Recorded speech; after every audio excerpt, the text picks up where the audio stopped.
Hello and welcome back, guys. Glad to see you around. Make yourselves comfortable and enjoy. This is Book of the Dead, Chapter 31. When Tyron woke, he judged a little over 4 hours had passed by the shadows on the walls. He felt weary and filthy, yet still elated. He'd finally taken steps to advance his class after such a long time. Raising minions and getting them to fight were the only ways he could progress, and doing either of those things had been incredibly difficult as an illegal. Where was he to find the remains he needed if he couldn't access graveyards or travel safely? Where would he find monsters he could have his minions fight? The easy way would be to find an isolated village, raise a bunch of zombies, and sick them on the local farmhouses one by one, collecting fresh corpses along the way, roaming around the far-flung areas of the province like a demon, annihilating every settlement he came across. Might be the fastest way to level up for a necromancer, but Tyron couldn't choose this method for obvious reasons.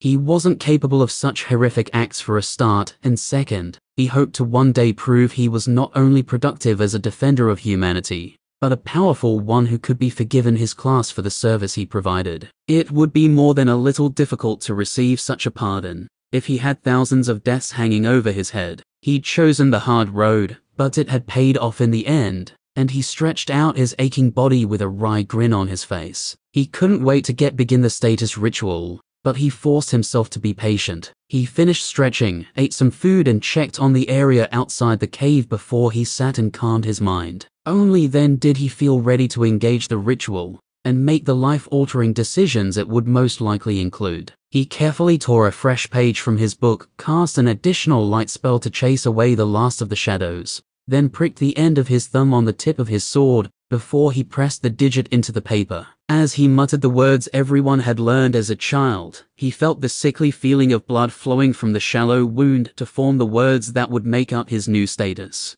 When he felt the leaking cease, he carefully lifted his thumb from the page before he wrapped it in his last clean cloth. Holy shit, I'm nervous. His hands were literally shaking as he took a slow breath, then leaned forward, eyes wide, as if trying to suck every word on the page into his retina at once. Events. Your attempts at stealth have increased proficiency. Dismembering remains has increased your proficiency. Butchery has reached level 3. Use of the magic bolt spell against a living creature has increased your proficiency. Magic bolt has reached level 4. The study of the dead has increased your proficiency. Corpse appraisal has reached level 2. Your creation of new undead has increased proficiency. Dominating the minds of those weaker has increased your proficiency. Suppress mind has reached level 2. Use of the bone stitching technique has increased your proficiency. Bone stitching has reached level 3. You have raised minions and they have fought on your behalf. Necromancer has reached level 5. You have received +2 intelligence, +1 wisdom, +1 constitution and +1 manipulation. At this level you may choose a class feat. Your dark patrons continue to watch with great interest. They urge you to continue to act, lest they grow bored and revoke their favor. The Abyss desires to hear your call. Name: Tyron Steelham. Age: 18. Race: Human, level 10. Class: Necromancer, level 5. Subclasses: Anathema, level 4. None. Racial feats: level 5. Steady Hand, level 10. Night Owl. Attributes: Strength, 12. Dexterity, 11. Constitution, 25. Intelligence, 33. Wisdom, 19. Willpower, 28. Charisma, 13. Manipulation, 14. Poise, 13. General skills: Arithmetic, level 5 right parenthesis max. Handwriting, level 4. Concentration, level 4. Cooking, level 1. Sling, level 3. Swordsmanship, level 1. Sneak, level 3. Butchery, level 3. Skill selections available: 1. Necromancer skills. Corpse appraisal, level 2. Corpse preparation, level 1. Death magic, level 1. General spells: Globe of light, level 5 right parenthesis max. Sleep, level 4. Magic bolt, level 4. Necromancer spells: Raise dead, level 3. Bone stitching, level 3. Anathema spells: Pierce the veil, level 3. Suppress mind, level 2. Mysteries: Spell shaping, int +3. Wis +3. There was so much for him to unpack. He'd been busy since his last status ritual, and it showed in his gains. Butchery had leveled up, Magic Bolt had leveled up, even Corpse Appraisal, which showed he was finally on the right track with one of his key skills. It was unfortunate he hadn't done enough to level Raised Dead, but a level in Necromancer more than made up for it. Level 5. He'd finally reached the first milestone. Filled with eagerness, he dropped his eyes down the page. Necromancer Level 5. Choose one of the following. Low light vision, increase the ability to see in poor light conditions.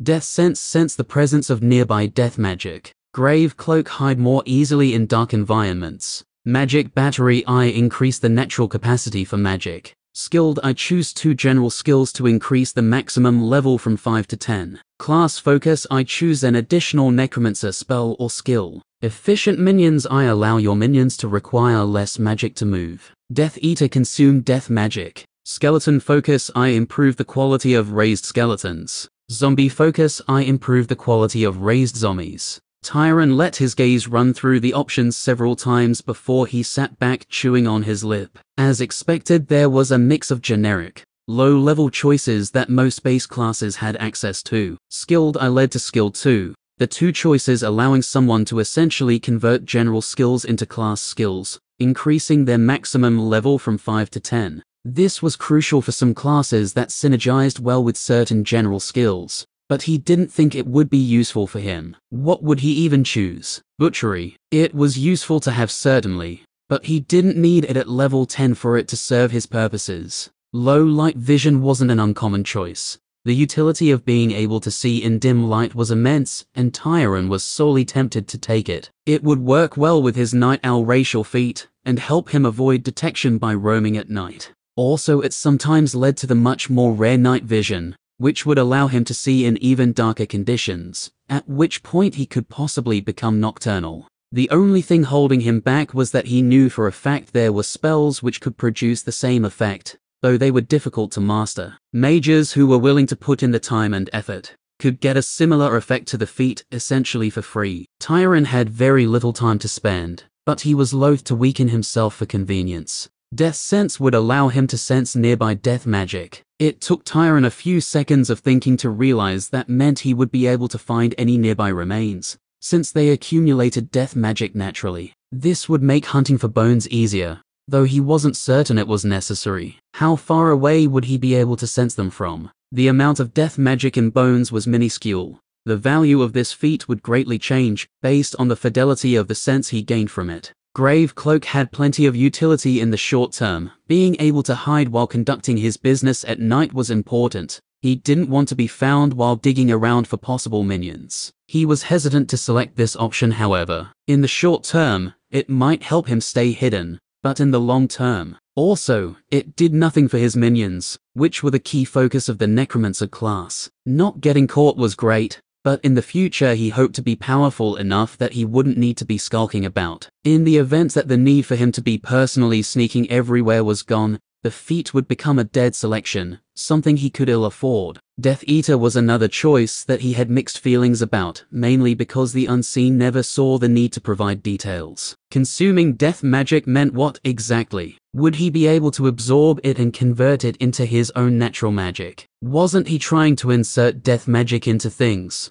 not the other way around? Or perhaps removing it created less tainted undead? If he were operating in an area with abundant death magic, a graveyard or battlefield, then perhaps this would allow him to replenish his magic rapidly and cast his spells quickly. Tyron grit his teeth. He would literally kill someone, raise them from the dead, and kill them again to get his hands on a Necromancer class guidebook. Well, perhaps not literally, but he felt his lack of knowledge keenly. Regular classes like Swordsman were so well studied that Rufus could map out his build from level 1 to 60, without coming across a choice he hadn't read about. Only from that point on would he enter territory where knowledge was more restricted. For Tyron, he had no clue what was coming next, what the requirements for class advancement were, or even how many feats existed in a series. Skeleton Focus Eye was a perfect example. It improves the quality of skeletons. How? Were they faster, tougher, Did it affect their minds, harden their bones, increase their coordination? And if he were to choose skeleton focus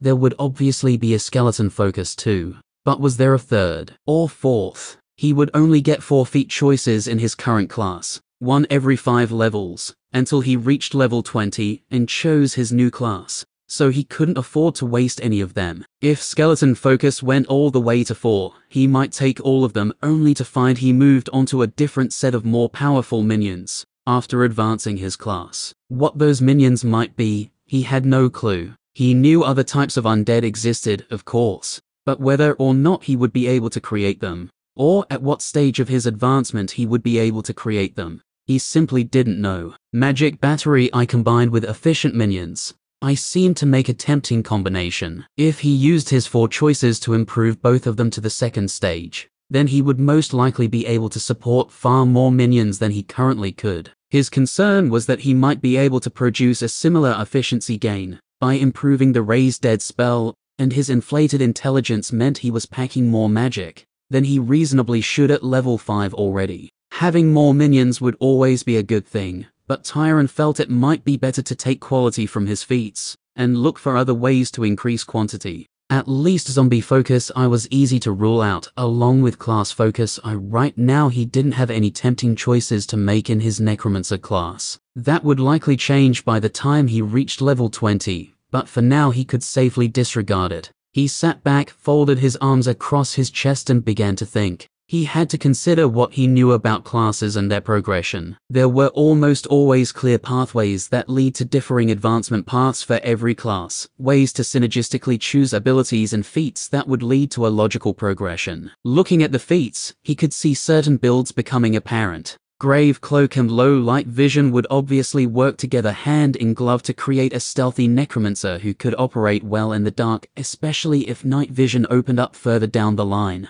The efficient minions and magic battery combo was a clear roadmap to some kind of horde setup, which would likely have its own class advancement. At least, that was how these things usually went. The other paths he spied was one of skeleton or zombie specialization. Efficient minions combined with either skeleton or zombie focus would likely lead to a class advancement that focused on one of those 2 types of minions. Tyron was in 2 minds as he considered this. Well, as he considered skeleton focus. It could be a mistake to specialize in a type of minion that may one day become obsolete. He knew other, more powerful undead existed. Wights, specters, spirits and mentions of other, unnamed terrors could be found in his parents' bestiaries. But he wasn't deterred from considering the possibility for several reasons. Firstly, he needed more powerful minions. That would always be useful to him, now and in the future. As to his skeletons becoming redundant, he wasn't sure that would ever be the case.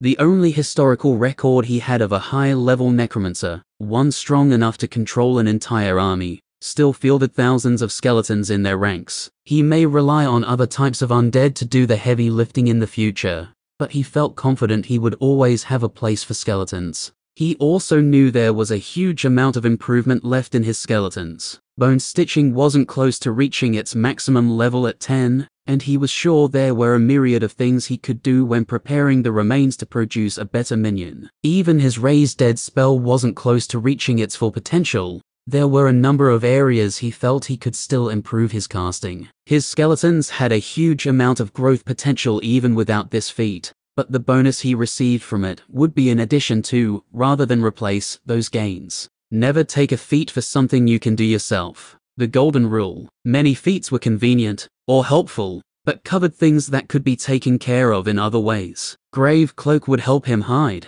but he already had Sneak, and it would be possible for him to learn a spell in the future, which might hide him just as well. Improving the quality of his minions though, he could and would do that himself, but the feat would make them even better. The more he considered it, the more he liked it. He felt it would be beneficial in the short term, but not a wasted selection in the long term. With growing confidence, he placed his thumb next to skeleton focus on the page, then ended the ritual. He braced himself. Gaining a feat was always an experience. Tyron awoke with a start and picked himself up slowly. "My damn back," he muttered as he dusted himself off and took stock of himself. He didn't feel all that much different, a little fuzzy in the head, but that was normal for completing a status ritual in which he leveled up. He was coming to find. As soon as he felt steady, he hopped toward his 2 active minions and studied them minutely for any change. The 2 skeletons stood silently as their master shifted around them, leaning close to inspect every bone and pass his hands over them as he tried to sense the magic they contained within. Nothing, he groaned.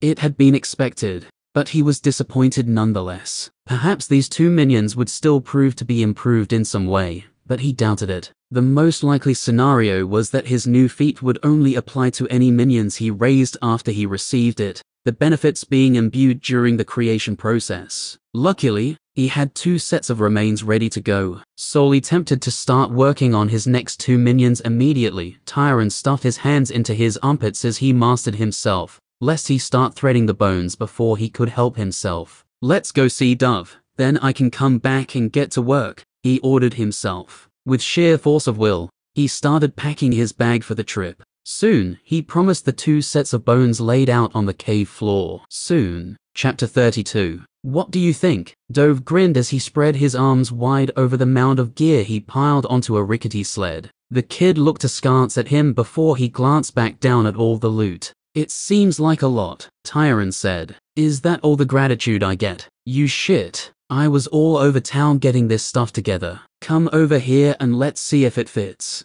Tyron was hesitant to approach, mainly due to his surprise at what the summoner had done than anything else. He wasn't sure what he'd expected from this meeting. Betrayal, most likely. Instead, he found Dove sitting atop a pile of camping gear and preserved food, waving enthusiastically the moment he'd drawn near. As the necromancer walked closer, the wiry mage paid his lack of gratitude no mind as he bustled from one pack to the next, whipping out the new boots he'd ordered, along with the cloak and a few changes of clothes. "You want me to try those on, now?" the kid asked. "Don't be fucking daft, kid," Dove exclaimed. "I don't want you to whip your balls out in the middle of the damned forest and get changed. The watch would see your nads through the trees for one thing. Just hold 'em up and we can eyeball the size. Doesn't matter if it's too big. But anything too small is going to chafe something awful, not an issue that you of all people can deal with right now." Still bemused, Tyron stood still as Dove passed him item after item, and he held them against himself whilst the summoner clucked about the fit. "Good enough," was the final judgment, and Dove nodded, pleased with himself. A soft whine came from behind him. Yes, you've been a good boy." He turned and embraced the head of the Star Wolf as the normally dignified creature reveled in its summoner's attention for a brief moment. "Well done, you big fluffy bastard," he cooed. "Now go on home to the Astral and have a nap. I won't make you hide in caves with stinky bones again, okay?" Tyron sniffed. His skeletons did not stink. They were entirely fleshless. How could they stink? With a simple wave of his hand and a few muttered words, Dove undid the binding that held his wolf onto the mundane plane, releasing it back to its home in the astral, and turned back to the kid. "Can't do that with a heap of bones now, can you?" he smirked. "I wouldn't know," Tyron sighed, not rising to the petty bait. "I have no idea what sort of spells or feats are available to this class, or how it will advance. For all I know, summoning skeletons from other planes of reality is more than possible."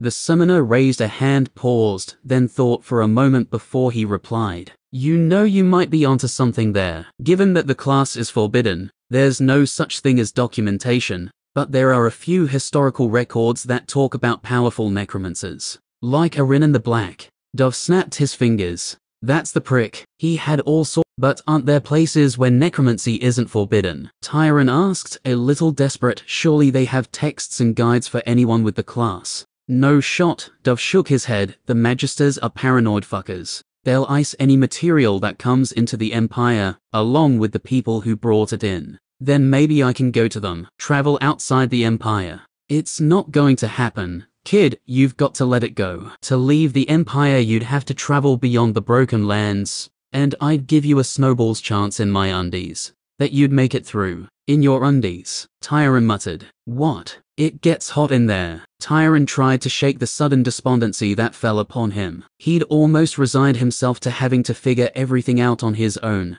but the reality of it hadn't quite set in. With the older and more experienced mage all but confirming he was cut off from all sources of knowledge, he couldn't help but feel a little defeated. The choices you made along your path would have huge consequences by the time you reached the end, to the point where most of the luminaries who reached their third advancement were the only ones to possess that particular class in the Empire. Dove noticed the hangdog expression on the lad's face and quickly reassured him. Look, don't worry about it. You've got a good head on your shoulders, and for the time being, you have me for advice. Between the two of us, we ought to be able to work out what to do. Now help me pack all of this shit and swap your boots over. I might be able to get a couple of coins for those in town. Grumbling to himself that hadn't actually asked for any of this stuff, Tyron was secretly very grateful that the scrawny mage had gone so far out of his way to secure much needed supplies for him. The new boots were stiff, but very well made, as was the cloak and other items of clothing. Even better, the preserved food and fresh canteen of water Dove gave him. It was all he could do not to rip the top off and start downing the sweet liquid there and then. There's a purifying charm on the inside as well, Dove boasted. Great for when you're out in the wild and can't be sure if a water source is pure. In a pinch you can piss in it, and the charm will clean out the salt. Tyron almost gagged before he turned a wide-eyed stare at the Slayer. Hey, I've never done it. Dove defended himself. I'm just saying it's possible. All of the stuff together must have cost a fortune, and Tyron was staggered by the generosity on display, to the point he found it difficult to trust it. Why are you doing this? He asked. Really, why are you doing this? I'm a criminal, and so are you if anyone finds out what you've done. The mage stilled his hands and ceased stuffing a pack as he heard the seriousness in the lad's tone. He stood tall and looked the young man in the eye as he answered him. Tyron, I told you last time we spoke that things aren't really what they seem when it comes to the Slayers and the work we do. To be honest, it isn't that important you understand why I'm helping you, only that you trust me when I say I'm on your side. I could have turned you in any number of times. I could have been waiting here with marshals ready to grab you, collected my reward and gone whistling on my merry way. That didn't happen, and there's only one reason why that could possibly ever be the case. He looked at Tyron expectantly. Because you're sincere. Exactly. I knew you weren't a total loss. Speaking of which, I've seen you cast magic, kid. You're a natural, if a bit stupid. Not expecting to be insulted, Tyron stared for a moment before the indignation kindled in his chest. Stupid. He'd been called a lot of things, but stupid wasn't one of them. You watched me cast Raise Dead, right? I put that spell together with no assistance, and you think I'm dumb? He had a lot of pride in how well he'd been doing figuring out his new magic. To have his efforts looked down on didn't sit well with him. Don't get me wrong, Dove grinned, you've got talent. A fucking boatload of talent. I don't know how much help your mother gave you, but your foundation is rock solid. What I'm talking about is the risks you take, casting a spell that complex in the condition you were in. You're lucky it didn't collapse and burn the magic out of you. I know the risks, he snapped, in case you didn't notice. My situation doesn't really allow me to take my time. Hey, there's being in a hurry. Then there's drawing magic circles in dust. One is understandable, the other is begging to have your brain pop. Some of the fire in Tyron gutted out as he absorbed this very valid criticism. I was on a bit of a clock at that time. I didn't have access to the resources I wanted. Dove held up a hand. I get it. And I don't want to know the how or why of you getting your hands on a spell like that, or feeling compelled to actually cast it. If you want my advice, I would never perform that ritual again, but if you had to, I'd be taking much more rigorous preparation, right? At very least a basic ritual focus, for fuck's sake. A ritual focus would be very helpful. It could help him cast Raise Dead even. By any chance, he started to ask. The skinny summoner wordlessly pulled a palm-sized object wrapped in cloth from within his robe, and held it out. With hesitation, Tyron reached out and took it. Thank you, he said softly. I appreciate everything you've done for me. You better, Dove scoffed, I'm the fucking best. After he promised to return in another 2 days, Tyron left, collected his 2 skeletal minion, and made his careful way back to the cave, pulling the small sled covered in supplies with him. He had a lot of thoughts in his head, and not enough time to process them all. Dove had proven to be everything he'd claimed he would be, an ally, a valuable source of materials from Woodsedge, when he himself couldn't access the town, and a source of advice. Considering his position, it was more than Tyron could possibly have hoped for. If he'd been discovered by someone else, he shuddered. The thought of being handed over to his own parents for execution was enough to have him shaking in disgust and fear whenever he tried to sleep. Right now it was only one scrawny, foul-mouthed summoner who has helping him to avoid that fate. It was hard to trust given his circumstances, but Dove had earned at least some faith from him. He thought back to the warning he'd received from the other mage before they parted ways. Be careful out there, the rifts are acting up, and nobody is sure why. To make things worse, the keep is being restricted from sending out too many teams, while they continue to lock down the town. It's a shit show, and it's going to get a lot more dangerous out near the Broken Lands than it is right now. Moving his hiding place further away from the rifts over the next 2 days would probably be a good idea, if things were going to be as bad as Dove had suggested. He knew from stories his mother and father had told him that activity within the rifts tended to fluctuate heavily as the magic waxed and waned in those worlds. In the worst-case scenario, the rifts would stabilize, and hordes of powerful riftkin would flood through, finally able to escape from their dying realms. When that happened, the Slayers would deploy en masse to try and prevent widespread destruction. If they failed, the monsters would ravage the land past Foxbridge and halfway to the capital by the time they were repelled. Normally this would be the time his parents would receive a missive, a rowclaw landing in their yard with a summons attached to its leg, and they would eagerly pack their bags and ride out of town to fight, leaving him behind. Angrily, Tyron shoved all of these distracting thoughts from his head. He had shit to do, to borrow a phrase from Dove, and couldn't afford to waste time worrying about anyone else. If the rifts were going to be more dangerous, then he had to be more careful, amass more, higher quality minions, and take steps to keep himself safe. Light. Once inside the cave, he illuminated it, and began to shift his new possessions inside by the armful, since the sled was too wide to fit through the narrow entrance. Once he'd finished unloading it, he picked up the sled and carried it sideways through the gap, leaning it against the wall when he was through. He had a lot to do, categorizing everything he had been given, examining the ritual focus, and working out how he would incorporate it into his casting, working on his spell theory, and numerous other concerns. But he couldn't be bothered with any of them. Instead, his eyes turned greedily to the 2 sets of bones laid out on the floor. Time to study. With a spring in his step that he didn't consciously sense, he moved toward the remains and sat at the feet of his soon-to-be minions. He could get started on the threading right now if he wanted to, but there was so much he needed to learn before he began that step.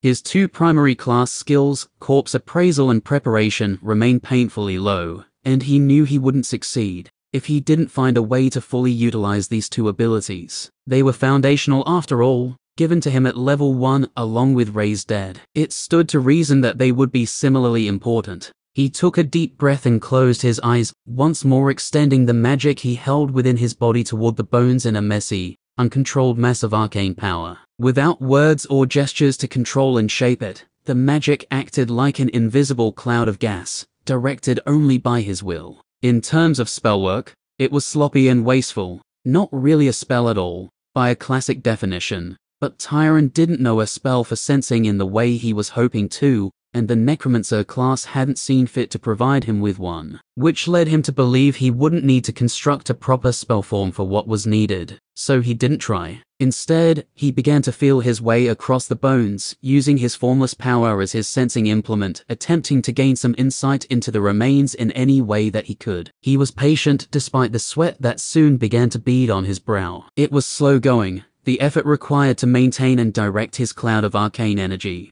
taxed his mind, but he persisted. He was getting feedback of a sort. It was fuzzy and unclear, but he was able to sense things about the bones, however faintly. There were imperfections, cracks, bumps and flaws riddled throughout just the exterior of the skeletons. He didn't know if they would impact the quality of a minion or not, but they pained him nonetheless. What's more, he had a vague sense of energy, of movement, but he wasn't able to identify it. With a frown, he expelled more raw, unformed magic, and added it to his primitive sensor, the added strain wearing on him even faster. He hoped that a more dense cloud would allow him to see more clearly, and to his delight, he was correct. Not only was there death magic contained within the bones themselves, but outside them as well. As he shifted and pressed his apparatus against the remains again and again, he began to gain a crude understanding of what was happening. Small imperfections, both physical and magical, were allowing the accumulated death energy to escape, tiny amounts of power seeping into the air and being dispersed. Despite the loss, the amount of death magic within the bones was slowly increasing, but the rate was pitiful. When he shifted his attention to the second set of bones, he found the same issue. Another puzzle to solve. Tyron sat back with a heavy sigh and relaxed his mind, allowing the gathered magic to fade into nothing, as he no longer controlled it. That had been hard, but at least he'd learned something. Exactly what he'd learned, or how it would apply to creating stronger minions, he wasn't sure. His current understanding was that remains with sufficient death magic infused in them would rise on their own as undead outside of the control of a necromancer or any other individual. Such creatures were common enough to have their own entries in a bestiary of common monsters, and generally considered low threat. This posed Tyron with a question. If he were to find a way to seal these leaks, for want of a better phrase, and then find a way to increase the amount of magic within the bones, would the result be a better, stronger minion? Or would it be worse, somehow independent of his control? He had no idea, but he did have a way to find out. First, he would need to find a way to infuse arcane energy into the bones. Then he would need to find a way to do it evenly throughout the entire skeleton. Then he would need to find a way to somehow close over those minuscule gaps. It was going to be a challenge, to say the least. He leaned forward, a broad smile on his face. He'd best get started. Chapter 33. She awoke in a cold sweat again. With a faint shake in her hand, Elsbeth wiped her hair back from her forehead and sat up. The same dream every night. She gripped her shoulders, arms crossing in front of her chest, as she took deep breaths until her shivering ceased. For a week, she had seen the same thing whenever she closed her eyes. The dark forest, so heavy with age that the very air groaned under the weight of forbidden secrets. The messenger, a creature of shadow and guile, who guided her through those woods each night. No matter how she struggled, or tried to protest, or to flee, she couldn't. That same blanket lay across her mind that she experienced on her first visit, and she had been powerless to resist it,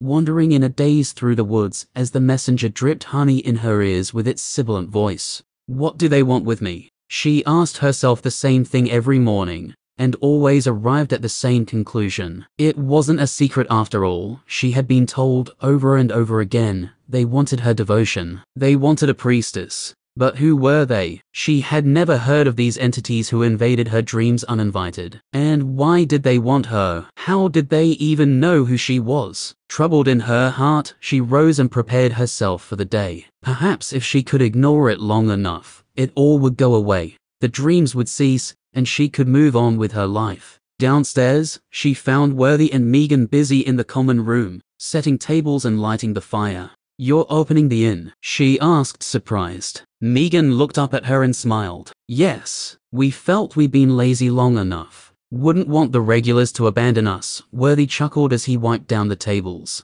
"Let me help," Elsbeth said as she jumped down the last few stairs, eager to be of assistance. The three set to the task with good cheer. A positive air bloomed within the Steelham Inn for the first time since she had been staying there. Soon enough, the room was ready. The food was bubbling in the pot, and Worthy had polished the bar to a mirror shine. With a broad grin on his face, Worthy threw open the door and let the cool morning air into the common room. No customers were waiting outside the door, hardly a surprise after they'd been closed for a week. In the lull, Elsbeth sat down to eat breakfast and talk. "Did you manage to talk to my father yesterday, Worthy?" she asked hopefully as she tucked into a plate of Megan's porridge. Worthy paused in his stride before he sighed and nodded. Lass, I did." "And?" she asked nervously. "He's a stubborn old bastard, your dad, no doubt about it. I tried to talk some sense into the man, but he refuses to see sense. I think this whole thing has been a shock to him, and he's trying to get control back the only way he knows how. As if he's had it worse than I have," she said bitterly. Worthy planted a huge, calloused hand on top of her golden head. "Don't be too hard on him. His perfect daughter is suffering for the first time in his life, and he doesn't know what to do to make it right. He wants what's best for you. Believe that, if nothing else." She teared up and looked down at her bowl before she nodded and resumed eating. Her father would come around, he had to. She couldn't imagine not being allowed back into her own family home. The thought of it terrified her. She wished she could go and talk to her mother, or her brothers, but she knew going home would only result in another fight. I think I'll go and visit the temple today. She forced herself to smile and said cheerfully, "It would be nice to visit the sisters and pray." "Sure thing, lass. Take your time." Despite his misgivings, he gave her one last pat on the head before he moved behind the bar, ready to greet any visitors who darkened his door. It didn't take long. Elsbeth still hadn't finished her meal before the first customer of the day poked his head cautiously through the entrance. "Oi, worthy, you open today? Clyde, you old dog, come in and let me get you a drink." "Thank God, I've been dry all week." In moments the two men were engaged in friendly banter, and laughter rang out in the common room for the first time in 7 days. Elsbeth smiled as she felt something in her heart lighten. Despite everything that had changed, it was wonderful for something as mundane as this to return as it had been before the awakening. She finished her breakfast in peace, thanked Megan in the kitchen, and eyed the stew she was already preparing for lunch, before she washed up and made her way out the door. A subdued atmosphere still hung over Foxbridge. The shaken nerves of the townsfolk couldn't be restored in 7 short days. After what Magnan and Beery had done, it was difficult to reconcile the friendly and outgoing adventurers she had known all of her life with the two who had torn the mayor's farm asunder and cast such a pall of fear over everyone. Nobody had ever crossed Tyrone before. Maybe now I know why. Her friend had made it easy to avoid stepping on his toes, being as quiet and studious as he'd been. She shied her thoughts away from considering the Steelums. She had no intention of dwelling on Tyrone or her dreams today. She simply wished to enter the temple and pray. In the back of her mind she'd been thinking of her status all week, and she intended to ask the divines for guidance. She hadn't performed the status ritual since the awakening, as she knew she would be required to choose a divine to serve when she did. The streets were quiet as she made her way through the center of town. "Good morning, Elsbeth," she heard a voice call. She turned to see Mr. Patterson heave a board full of fresh loaves onto the outside display, as he groaned with the effort. "Good morning. When did you decide to open up again?" The old man shrugged his shoulders as he brushed excess flour from his hands. "Can't keep the place shut forever now, can I? People need bread. At least, I hope they do." She smiled at him, and he gave her a wink. "Looks like the town isn't going to get knocked down anytime soon, so we might as well get back to it. We're surprised to be frontier folk out here, aren't we? We shouldn't scare so easy." "You've been shut for a week," she reminded him gently. The baker waggled his eyebrows at her. "I didn't exclude myself. I need to harden up too. Now, if you'll excuse me, I've got more bread to put out." She walked away with a little more spring in her step until she rounded the corner and beheld the temple when her feet froze. "Don't think about it.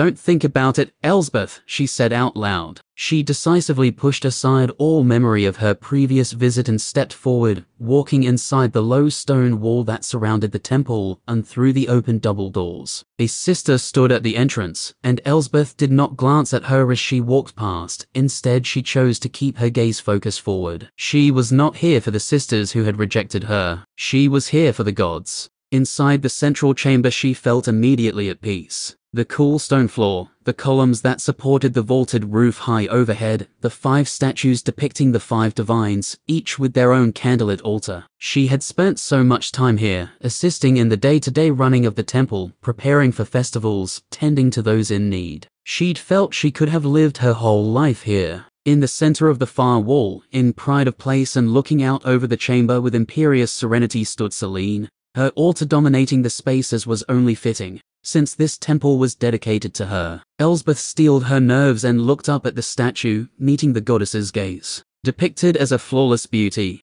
the goddess wore a long gown that flowed over her form, a flame cupped in her left hand, a wreath in the other. In the past she had always felt a sense of wonder and warmth come over her as she prayed under the visage of Selene, had always felt that the divinity supported her with a strong hand on her shoulder. That feeling was gone now. She felt nothing but cold. "She doesn't want you." Elsbeth schooled herself and managed to not flinch away. "I'm aware of that," she replied without turning. "Then why are you here?" She didn't need to see the face of Sister Curia to picture her sneer. What hurt the most was the sheer venom the woman packed into that short sentence. "Is the temple closed to those who seek the wisdom of the divines?" No. She almost rolled her eyes before she turned and faced the sister. Kyria drew back, as if surprised that Elsbeth would dare look her in the eye, her eyes widening, though the curl of her lip didn't diminish at all. Am I allowed to come and pray? Or would you rather I leave? It was clear which of them she would prefer, but Kyria didn't rise to the bait. Things are different now. You're not Mother's little pet, right? You can't go swanning around as if you're better than us now. Elsbeth stared at her. Better than you. I wanted to be one of you, she said, flabbergasted. All I ever wanted was to join this temple. One of us? Rule over us, more like. You'd fancied yourself the next mother. Don't even bother trying to deny it. Everyone knew. To emphasize her point, she stretched out a finger and poked Elsbeth on the chest. You must have been so pleased when you awakened as a priestess, not a humble sister like us. I was. Would have worked out for you too, if only you'd have managed to keep your legs shut, the sister hissed. She closed her eyes and tried to stop the tears from welling in her eyes. To think that ever this place had changed so much. Or perhaps it had always been like this, and she'd simply never seen it. The jealousy and ill will hidden from view so an unawakened child wouldn't be exposed. When she looked again, she could see the glint of triumph in the older woman's eyes. She knew she'd hurt her and was pleased. I remember when Dalroy, the farm boy, broke his leg during calving season. Do you? He was only 9, red-faced and bawling. It wasn't even the pain that bothered him the most, but the fear, I think. Maybe it was the sight of the blood. Or maybe it was the first time he'd ever experienced something like it. But he was so afraid. Elsbeth looked Kyria in the eye as she continued to speak. You sat with him the entire time he was here. You soothed him, helped take away his pain, and let him cry on your shoulder until he finally fell asleep hours later. Do you remember that? The sister frowned. I do. You were so sympathetic, you couldn't stand to see that little boy in pain, and did everything you could to help it go away. So why? She stepped forward, glaring through glistening eyes at the other woman. The fuck are you getting so much joy out of my pain? Kyria recoiled and spluttered, but Elsbeth didn't give her a chance to reply. And if you care to, you might remember who else sat with Dalroy that day, who was inspired by your devotion, and who hoped they might grow up to be just like you one day. If any speck of the Kyria I looked up to remains in you, then go away, and let me pray. Despite her best efforts, her voice broke at the end, and the tears she had tried to hold onto finally spilled over, and began to run down her cheeks, but she refused to wipe them away. Instead, she glared at her once friend until Kyria looked away, uncomfortable. After a long pause, the sister spoke again. Just say your prayers and go. So saying, she turned and walked away, leaving Elsbeth to wipe her cheeks and collect herself, before she walked to the nearest shrine and prepared to pray. She did her best to put the confrontation behind her. She had come for a purpose, and nothing could be allowed to distract from that. The shrine to Telenon was the closest, and she knelt to pay her respects to the fallen god of magic. Like most places of worship dedicated to him, the statue atop the plinth showed him weeping, his eyes closed and void in his chest where his heart would be. She felt nothing as she clasped her hands and opened her mind to the presence of the god. Telenon was no longer there to comfort the faithful who came to him, but she still tried out of respect. To the right of the dead god's shrine stood that of Orpheus, the steadfast defender and guardian of civilization. His statue showed him as a hearty and powerful warrior, an enormous tower shield held in front with his broadsword still held across his back. Orpheus was considered a kind god, one who valued strength of mind just as much as strength of arm. Though a fierce warrior when called on, he was the deity most followed by priests who fought and served among slayers, battling the rifts to protect the people. She wasn't confident she would ever be a warrior, but perhaps Orpheus would find use for her service. Heart beating with anticipation, she approached the shrine and knelt, opening herself to the will of Orpheus. But she felt nothing. She frowned for a moment before she closed her eyes and concentrated, as she'd learned to as a youth, focusing on the will of the divine, so that she might sense their presence. Except it wasn't there. She tried again, then again, nothing. Perhaps she was too disturbed by Kyria to find the proper focus. She tried to assure herself that was the likely reason, but inside a traitorous voice whispered that she had been abandoned by all of the divines, that none of them would deign to listen to her. She squashed that impulse and stood before she walked across the temple to the opposite wall. The two remaining shrines in the temple represented Hamer and Lophis. Hamer the agile and clever, lord of games, music, roads and invention. Lophis, the mistress of seasons, harvest, growth and death. She had never felt close to either of the two divines, but now she knelt before the shrine to Lophis, desperate to feel the warm presence of the deity. Perhaps she had expected it, but the lack of response she felt crushed her all the same. She knelt and prayed to Lophis for half an hour before she rose, defeated, struggling to contain herself. She felt certain that Hamer too would reject her, but she couldn't leave without at least trying to earn his favor. But he too was silent and unresponsive in the face of her pleas. Defeated, Elsbeth choked back her emotions and strode from the temple with all the dignity she could muster. Her vision became blurry as she reached the street outside, but she fought against the tears all the way back to the inn. When she stepped inside, she could contain herself no longer. She rushed through the common room,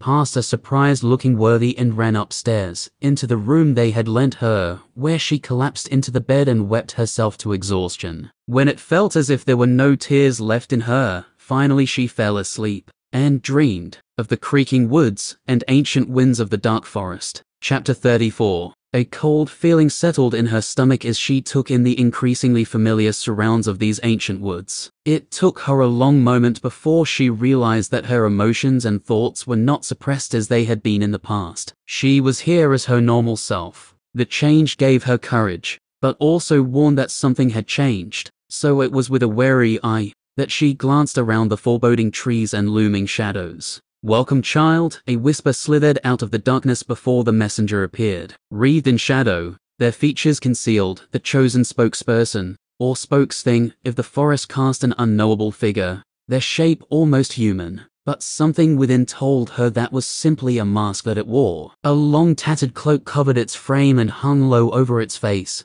though 2 points of dark light stared out of those depths at her. She stepped away from the unknown entity and folded her arms across her chest. "What do you want?" she said. "Why are you bringing me here every time I sleep? What do you want?" Her voice had started calm, but became strained at the end. Being here, in this place, in her right mind, everything felt so much more eerie and oppressive than before. "I have never lied to you, young one," the messenger said. "Far from it. My words have always been the truth. You are in the dark forest, a realm held between the waking and the dreaming world. It is here that the fears and thoughts of those that fill this world filter through to feed creatures far beyond their understanding. The old gods, not I, have called you here. As for why, that too I have told you. They desire your veneration and service, your devotion. They want me to worship them," she said slowly. "I have never heard of them. I don't know if this is even real." "It is very real. I think you know this. As to why you do not know them, well," she could hear the revulsion that crept into the voice of the messenger as well as his anger.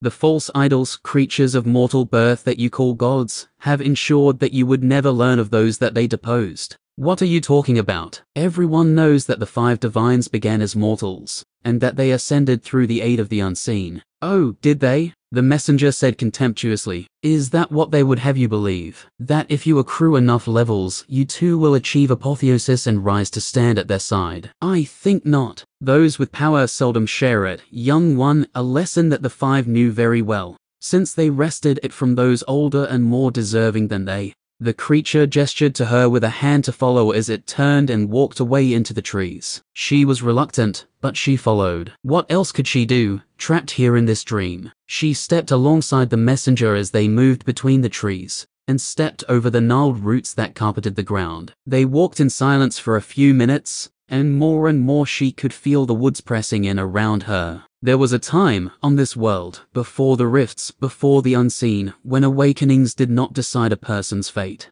"This is heresy," Elsbeth gasped. "This is history," the messenger corrected her with sibilant hiss. "In that time, in ages past, gods were not made, they were born. In the deep and dark places of the world, 3 such beings came to life. Existence was primitive and desperate in those eras, and the dark ones were gods to match." They fell silent as she digested what had been said. She'd never heard of any such history, The divines had been worshipped for over 5,000 years. The calendar and the church had been founded in that year, as the gods had made themselves known and lent their aid to push back the rifts. As far as she knew, there was no history from before that time. The ascension of the five had marked the moment civilization had stepped out of the shadows. The truth that they have hidden so desperately to prevent others from following in their footsteps is that their godhood is a stolen thing. With the aid of the unseen, they came to this very forest and took from the three a portion of their divine nature. Only then were they able to achieve their aim and supplant their betters.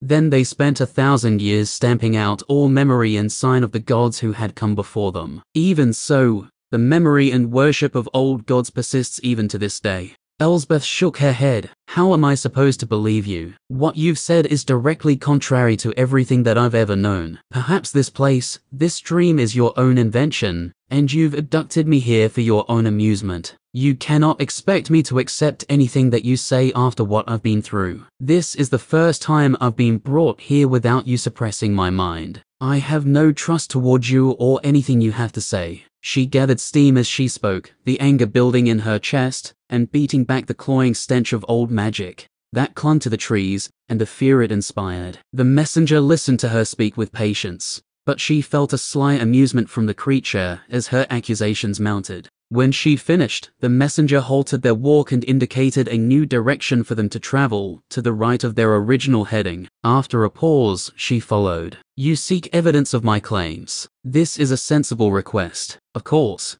I will prove to you that what I have said is true, in a way that you cannot deny. You will feel it soon, and I ask that you heed this request. If you are overburdened, tell me, and we shall turn back. This is not something your soul is able to bear. As he warned her, the messenger turned his face toward her, and for a moment she glimpsed the shifting mockery that could not be described as a face that was concealed beneath his hood. Then he straightened his posture, and the sight was gone, though it remained with her for a long time afterwards. No longer did the two speak as they traveled. For long minutes that dragged on, they picked their way through the overgrown forest. The shadows seemed to shift and dance as they traveled, turning and bending in the corner of her eye even as the roots and branches themselves groaned and sighed at their passing. It was unnerving, but soon a new feeling blossomed that helped to chase away her unease. Holiness, divinity, she could feel it. Here, for the first time, that sensation she had longed for but been denied in the temple was here in the forest. Her feet moved quicker, almost unconsciously, as she began to speed toward the source of that bittersweet ache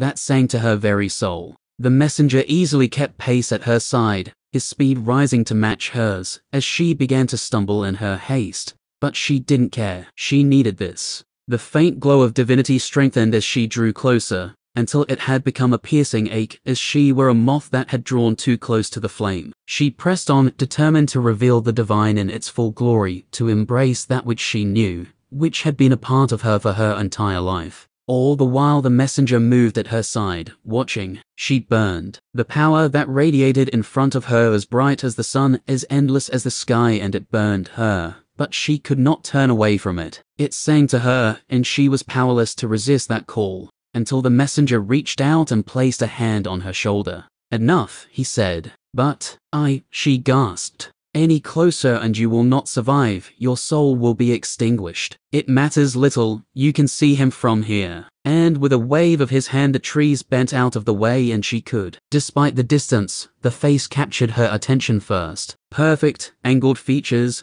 crystal blue eyes and long blonde hair that cascaded over his shoulders and down his back. She knew that face. She'd seen it so many times before. She fell to her knees as she stared uncomprehendingly at the impossible vision before her eyes. It couldn't be real. It couldn't be real. But she could feel it even now. That form radiated with such irresistible, painful power. Robes of gold and white encased the still form of the figure, the embroidery so familiar to her that it didn't matter if she couldn't see the details, she knew them anyway. And the staff, the eagle-headed staff with its azure jewel of purest magic that throbbed with power, warping the very air around it. Telenon, Elsbeth choked out and began to hiccup with broken sobs, as she knelt in the sight of the fallen god of magic. The messenger knelt with her, keeping its hand on her shoulder as it helped to protect the fledgling soul he had brought here. She couldn't say how long she remained there, How long she cried as she mourned for a deity long dead. She only knew that she had been brought to an unspeakably holy place,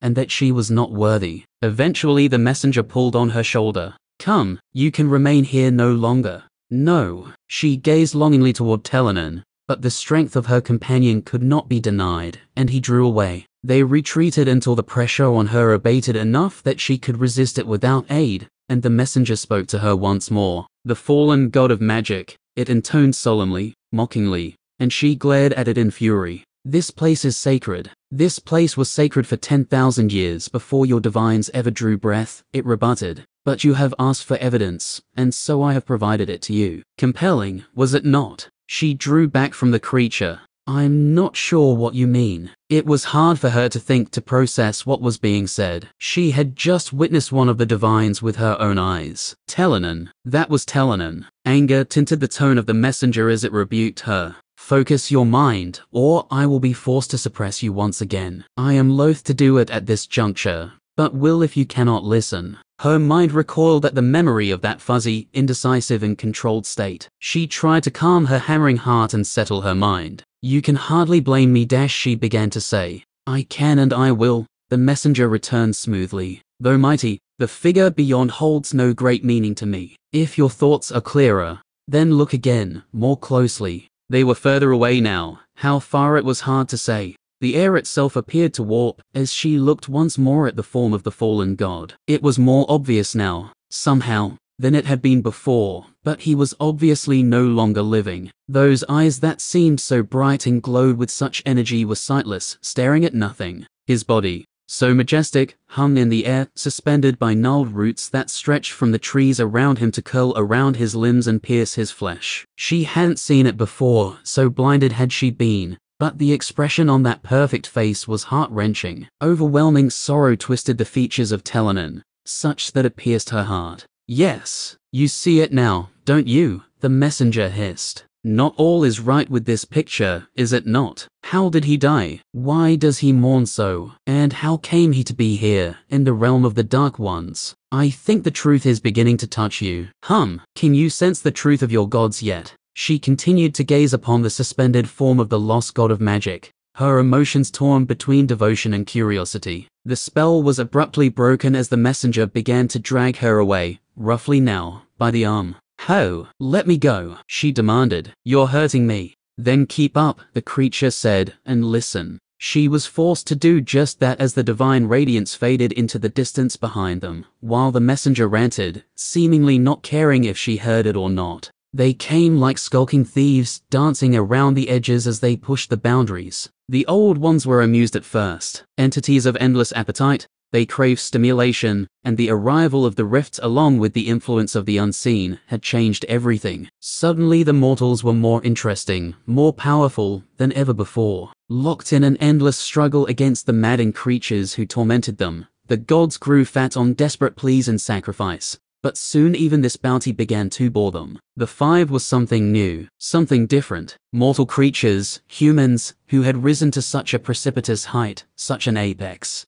Like children who had risen to toddlers, the three were intrigued by these strange new creatures, until finally the five grew powerful enough that they were able to enter the dark forest, and finally they set foot here, in this world, and for the first time they felt the direct touch of the divine. Real anger boiled from the messenger as he continued to drag at her arm as it strode unerringly through the woods. She tripped and stumbled, often pulled forward by the creature's irresistible strength. They did not seek an audience with the three, but once they had felt that power, they were addicted. Like dogs, they sniffed around the borders of creatures who were far greater than they. Testing, probing, endless stalking. They thought they were clever and quiet, as if they could hide from gods. They tried to conceal themselves to amass yet more power amongst themselves, as they sought desperately for a way to snatch that which was never destined to be theirs. Elsbeth may have been rejected by her gods, but she could not stand to hear them disparaged in this way, described as thieves and cowards.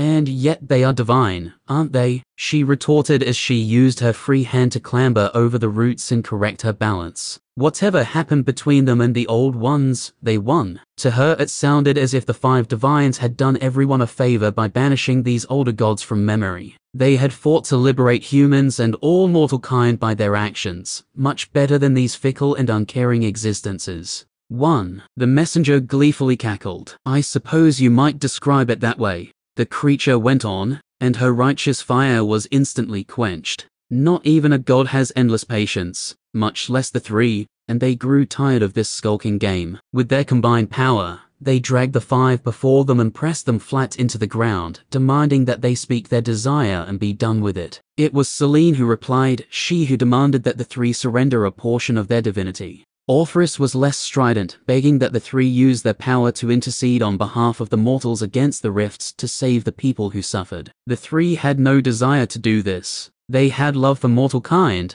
but it was cold and hard, as that was how they had been made. If the mortals were to be saved, then they had to save themselves. If they failed, they deserved to die, and the 3 would fade with them. Telenon tried to use his magic against the 3 when they refused, but it faded before them like drops of water before a raging volcano. The dark gods are of this world, and their beings are woven into its very fabric. Magic is not of this realm. A thing of the rifts, it can have no effect against them. The 3 laughed then, laughed in the faces of the 5 who burned with anger, but were helpless to act. A hint of bitterness had entered the voice of the messenger as it went on. This was when the 3 offered a bargain. This was their way, capricious and chaotic in nature. They would often act against their own interests. They agreed to part with a portion of their divine spark, but in return, the 5 would need to sacrifice one of their number. They agreed so quickly. Then the 3 revealed the full fate of the sacrificed one, and they were no longer so eager.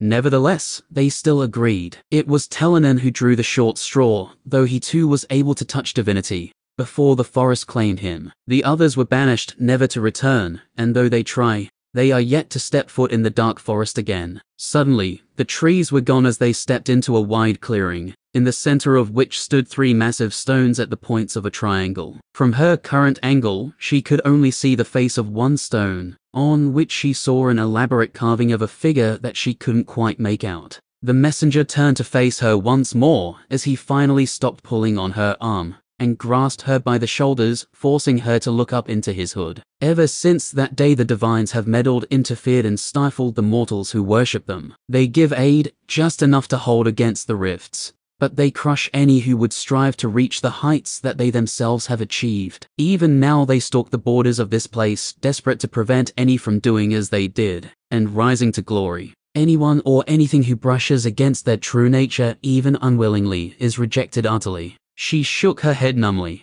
I can't take this in, she stammered. It's too much. I have to think. You no longer have time to think. The messenger was remorseless. For this has impacted you directly. The 5 divines have rejected you utterly. Yet Selene was the first to turn her back. Why? Because. Is sex forbidden to those who serve Selene? The messenger's eyes bore into her own, seized her focus, and refused to let it go. Is celibacy one of her divine commands? And not explicitly, she said. It was true. Celibacy was not a requirement to serve Selene. As the goddess of purity, her followers were encouraged, strongly encouraged, to reflect her nature and restrain themselves, especially before and during their training. But it was not a hard and fast commandment. You think your dalliance with that fool boy have defiled you in some way, caused the goddess you served so faithfully to revile and spurn you? Oh yes, it grinned as she turned away, embarrassed. I know what has happened to you. You are wrong in your assumptions. So very wrong. You mean it wasn't Rufus? No, it was Tyron. Tyron, she said, shocked. He didn't do anything. I know. Nevertheless, he has touched upon their real face, their true nature, and they cannot allow it. Since you were close to him, they have ruined you as well. That is all. That can't be true, can it? Bewildered, she felt the storm of emotions inside her rising ever higher to the point where she felt they were no longer in her control. She swayed on her feet, but the messenger steadied her and drew her to the center of the 3 great stones. One depicted a woman, young and beautiful whilst aged and hideous. One depicted a bird, both wise and cruel. One depicted a tree bursting with life and decay. Crone, raven and rot. Serve them if you wish to see the truth. They are not kind, but they will never abandon you if your service is faithful. In this, I do not lie. She looked up at her guide, shocked by the hint of kindness in its tone. Was it a trick? Was everything else a lie? Tomorrow night, a merchant will come to the outskirts of Foxbridge. If you choose to serve, you will leave with her and you will not return. She awoke. Drained and shocked, she lay in bed and stared at the roof for over an hour. When Megan came to check on her, she apologized numbly and ate as the worried woman watched over her. So many thoughts and emotions rolled through her that she felt as if she could never focus on one long enough to deal with it before another leapt before and stole her focus, leaving her dazed and distracted. She went through the motions of helping at the inn, tidying up and cleaning her room. After lunch she found herself staring at the door of her family home. She knocked. Her father answered. His eyes widened as he saw her standing on the step, and she watched as several expressions flickered over his face, before he settled on disapproving. "Are you sorry?" he said. "I am." "Are you?" she replied. For an instant, she felt he might say yes. Then his face darkened, and he growled. "You can come home when you are ready to show proper respect," he said, and shut the door in her face. She stood on the step for a minute before she turned and walked back to the inn. Once inside, she walked upstairs to her room and performed the status ritual for the first time since her awakening. That night, she walked to the edge of town where she found a lone wagon hitched to 2 horses, who stamped the ground impatiently. A woman stood next to the wagon dressed in simple clothes. "Let's go," she said. Chapter 35. I might be starting to get used to this. After another few days in the wilderness, sleeping in his bedroll and enduring the isolation his profession had forced on him, he was beginning to see that he might be more suited to this life than he'd originally thought. Was he a spectacular outdoorsman? Not even remotely. What he could do, was endure isolation gladly, and though the lack of comforts bothered him more than he'd like to admit, Tyrone found he very much liked being left to his own devices. No one to bother him when he was thinking, no tasks, no errands to run, no expectations or pressure bearing down on him, no one seeing the shadow of his parents every time they looked at him. In fact, he found that the only people he really missed were Magnin and Beery. He also found he increasingly looked forward to his conversations with Dove. The wiry summoner was a foul-mouthed example of precisely what his mother had warned him about, slayers who killed all day and indulged in vice the moment they returned to civilization. Even so, he'd proven to be a knowledgeable and competent mage when it came to matters of minion-based magic. During the supply drop he'd picked up yesterday, the two had discussed the ins and outs of Tyrone's spells in depth, and the older man had been more than helpful. As he trudged through the woods in the fading light, he cast his mind back to their conversation on spirits. It was a topic the mage had been happy to share his expertise in. "Spirits are pricks," Dove had confided sagely. "And I'm not just talking about the astral spirits that I deal with, I mean all of them. Universal pricks. The main difference between the entities I summon and what you might call a ghost or specter is that astral spirits aren't dumb as fuck." Tyrone had been surprised. "I thought astrals were considered quite intelligent. Aren't you being a bit harsh on them?" "No," Dove snorted. "You give them far too much credit. With training and under the influence of a summoner of great talent like myself, they're capable of far more than they are on their own. Ghosts, on the other hand, are plain fucking stupid. You've seen them before." "Of course I have. I'm a slayer, aren't I? If you find a group of people more likely to hang around places that reek of death than slayers, let me know." Tyrone stared at him. "Necromancers don't count." "Right. This is beside the point I was trying to make. What I'm getting at is that your minions are going to be stupid. Right now your bony friends are running on constructed intelligence, right? I'm not sure what that is." "You mean they have instincts that I created through magic? Doesn't even know what it is. You've done it well enough anyway, haven't you?" Dove stared at him as Tyrone shrugged uncomfortably. "Fuck you." "What? You just piss me off sometimes." "Where was I?" "Right. Constructed intelligence. Obviously you can get a lot better at it. And a mind made using magic can become quite sophisticated. You ever heard of golems? They run into them sometimes in the south. I think the desert people down there make them. They can be quite smart comparatively. Even so, you won't reach the level of thinking a real person is capable of. That's where the spirits come in. You're not suggesting I use the soul of a living person, are you? Tyron leaned back at the suggestion. This was exactly the kind of forbidden practice that caused necromancers to become so reviled in the first place. If he ever hoped to return to society one day, then he couldn't rely on such crutches. Dove simply laughed. Living, of course not. They have to be dead first. I won't do that. By the sweet spheres of Selene, why the fuck not? Look, it probably doesn't matter. All I'm suggesting is that you be on the lookout for ways to get bigger brains in your minions. If you have to micromanage them all the time, then you won't be able to build out your numbers the way that a necromancer is supposed to. Leave the quality to us summoners. Yours is a numbers game. They were words that Tyron had thought on frequently in the past day, and not just on Dove's callous disregard for the souls of his potential victims. He did indeed want more minions, but he couldn't help but see every use of remains to raise a substandard skeleton as a waste. He was still learning and improving so much in his application of what he knew, let alone when he made new discoveries. A skeleton was already weaker than the best he was capable of the moment, after he'd finished raising it. Here we are. Shuffle on in, troops. Don't talk to the skeletons, idiot. His current mighty horde, consisting of 3 skeletons, filed into his new hideaway. Convenient caves were hard to come across, but he'd remembered something that his father had taught him and created a bungalow by tying low-hanging branches together. The foliage was barely thick enough to provide the coverage he needed,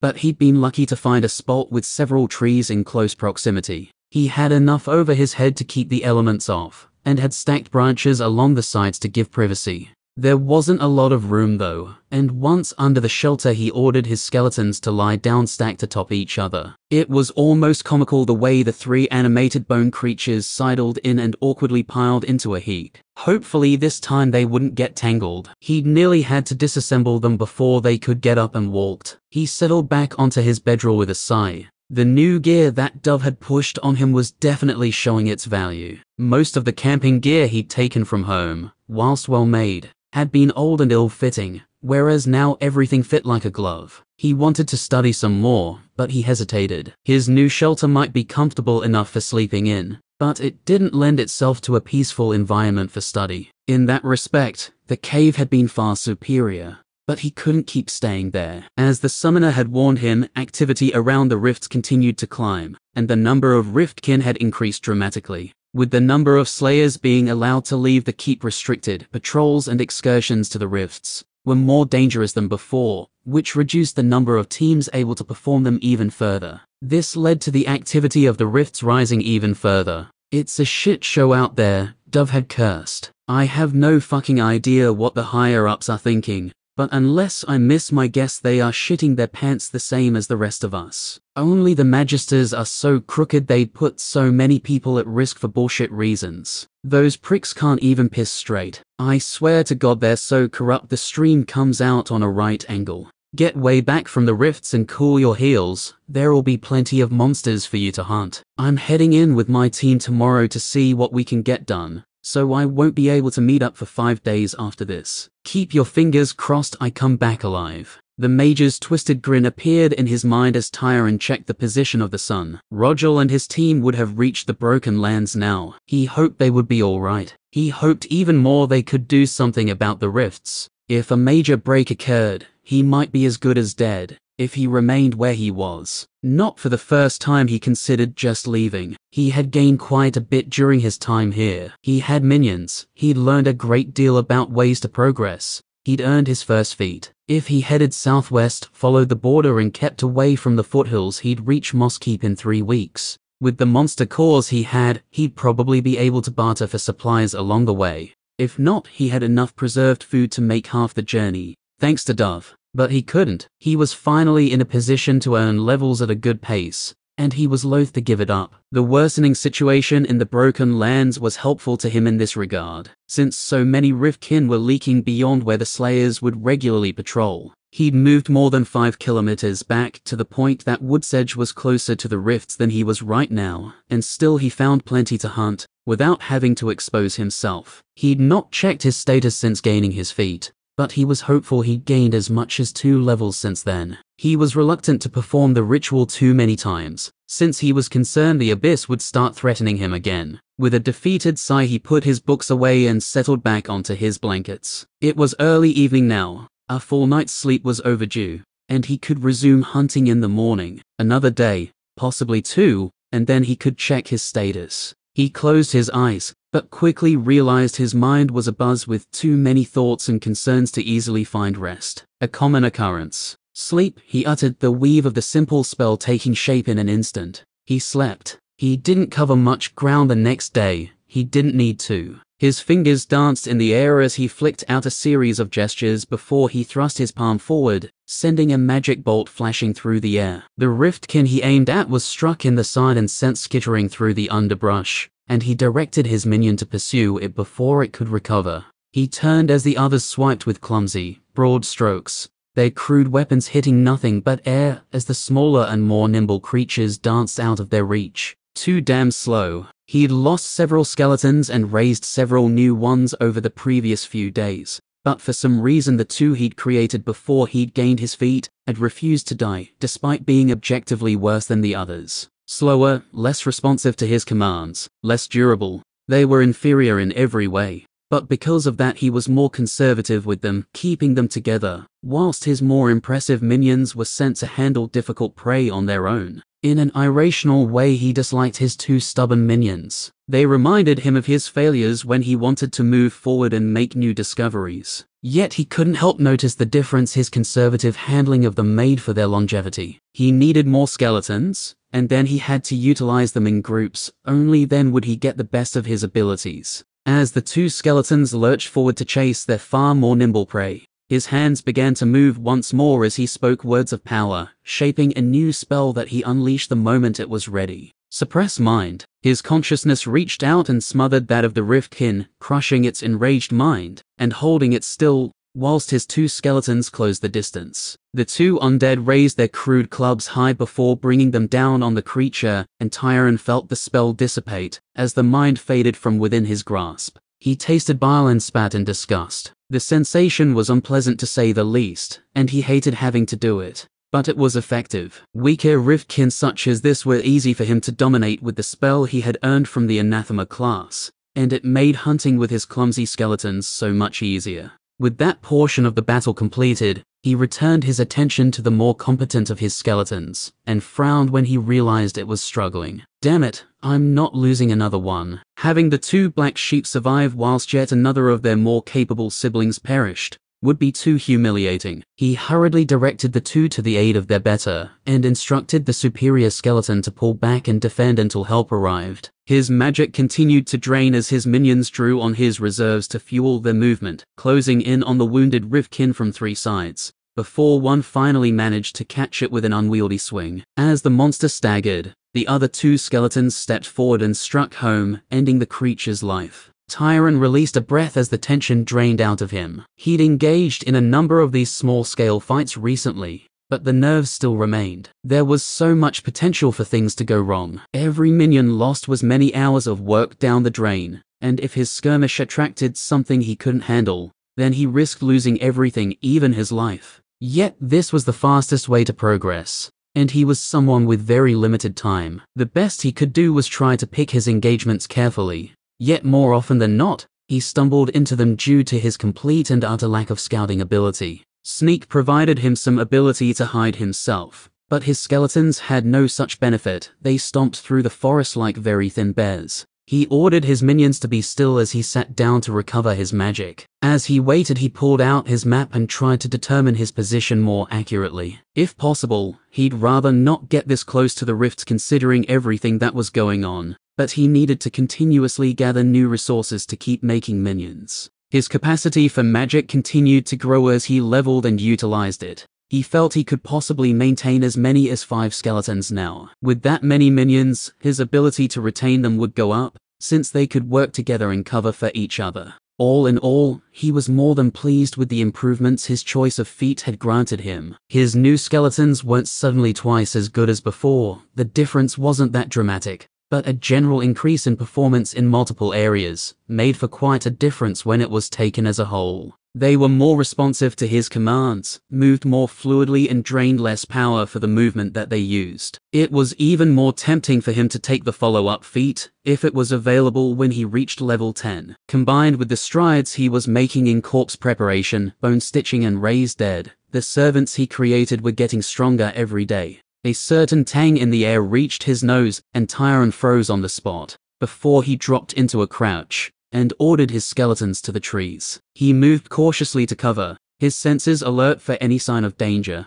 before he began to creep forward. He knew that smell. After working for a short stint in a butcher shop, he didn't think he would ever forget it. Blood, the air was thick with it. The metallic taste clung to the back of his throat as he breathed, and Tyron grimaced. He could already hear the flies buzzing. What he would find wasn't going to be pretty. The chance that there may be cores he could extract kept him moving forward. He lived the life of a scavenger at present, and he couldn't afford to turn down free money. If a team of slayers had come through and left a pile of dead Rivkin for him to rummage through, he was in no position to turn it down. And frankly, he was getting used to dealing with the dead. It was amazing what a person could get used to, given the right circumstances. He continued his reserved advance, not wanting to startle any remaining monsters that might have wandered into the area. As he progressed, the signs of battle became more and more obvious. Scorched trees and rents in the ground wider than a person and meters deep were all he needed to be convinced that high-level warriors and mages both had been involved in the conflict. Whatever they'd fought, it must have been a serious opponent. The thought chilled him. This wasn't that far from his bungalow. If more powerful beasts had already come this far out. He shook the thought as he bent back a branch in front of him, trying to get a peek without making a sound. His hand was steady as he glanced about. More evidence of fire, even the rocks were blackened. They were lucky the fire hadn't spread, even if flame produced by magic was far less likely to propagate itself. The heavy rainfall a week ago may have helped with that. He was about to emerge from behind the bush when something caught his eye, and he froze. Beneath the rubble over there, it almost looked like a boot. A chill raced down his spine as he confirmed it. Yes, it was a boot. He could see what he had originally thought to be leaf litter was in fact brown pants. He swallowed thickly and stepped closer. It was a slayer, dead, eyes lifeless and staring at the forest canopy, as the flies crawled across an unmoving face. He died with his blade in hand, a horrific puncture wound in his side. The stench was horrendous. Tyron gagged before he brought his hand up to cover his mouth and nose. It helped a little.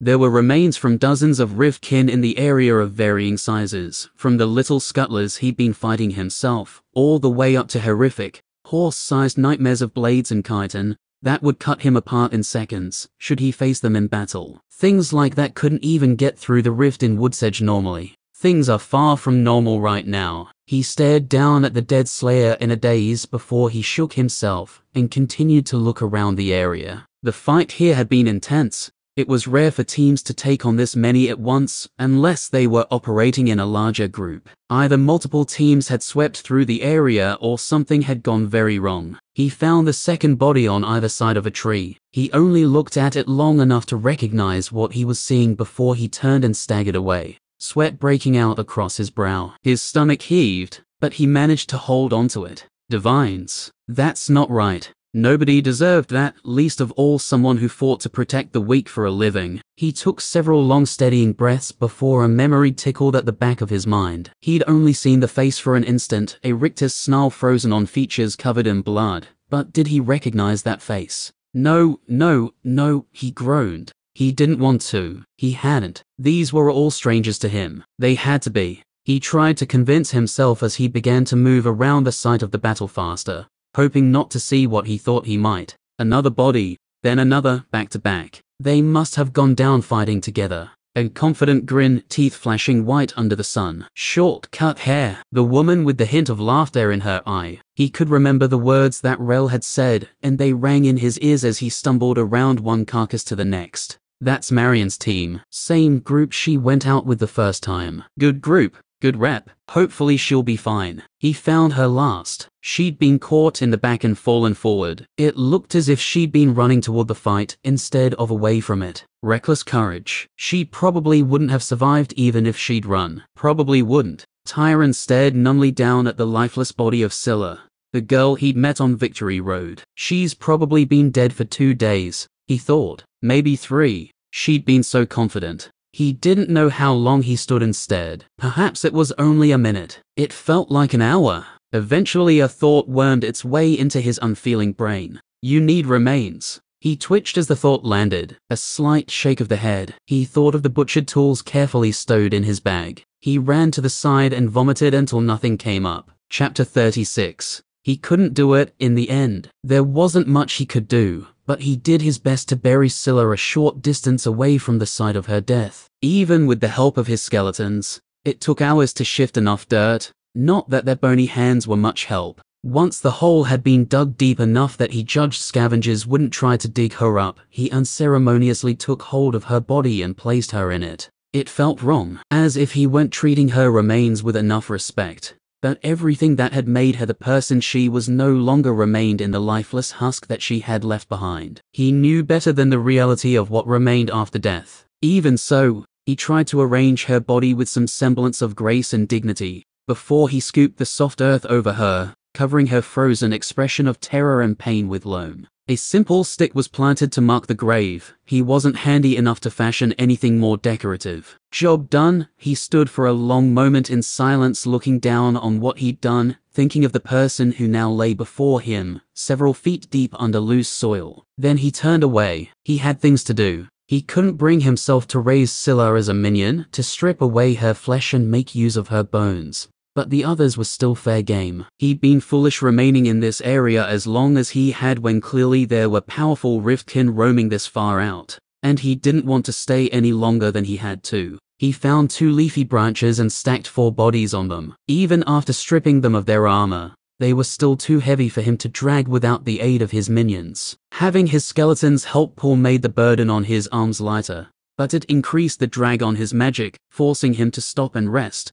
Before he'd even reached halfway back to his resting place, he grabbed one of his diminishing supply of arcane crystals and placed it in his mouth, under his tongue, to help recover his energy faster. He wanted to get further from the rifts quickly. Things were clearly deteriorating faster than he had anticipated. After half an hour he felt ready to try again, and this time he managed to make it back to the bungalow before he collapsed, dumping the thick ends of the branches on the ground, which caused the 4 bodies to roll unceremoniously onto the dirt. He didn't care. He was exhausted in every way a person could be. Arms shaking from fatigue, he opened up his pack and unwrapped some provisions, desperate to get some energy back into his body. Then he sat on his blankets and studied, pouring through his notes on Raised Dead, marking out potential improvements and changes to the arcane symbols used in the spell. He tried to convince himself he was making good use of his time, but deep down, he knew he was just avoiding what was going to come next. If the 4 bodies he had recovered were going to be turned into skeletons,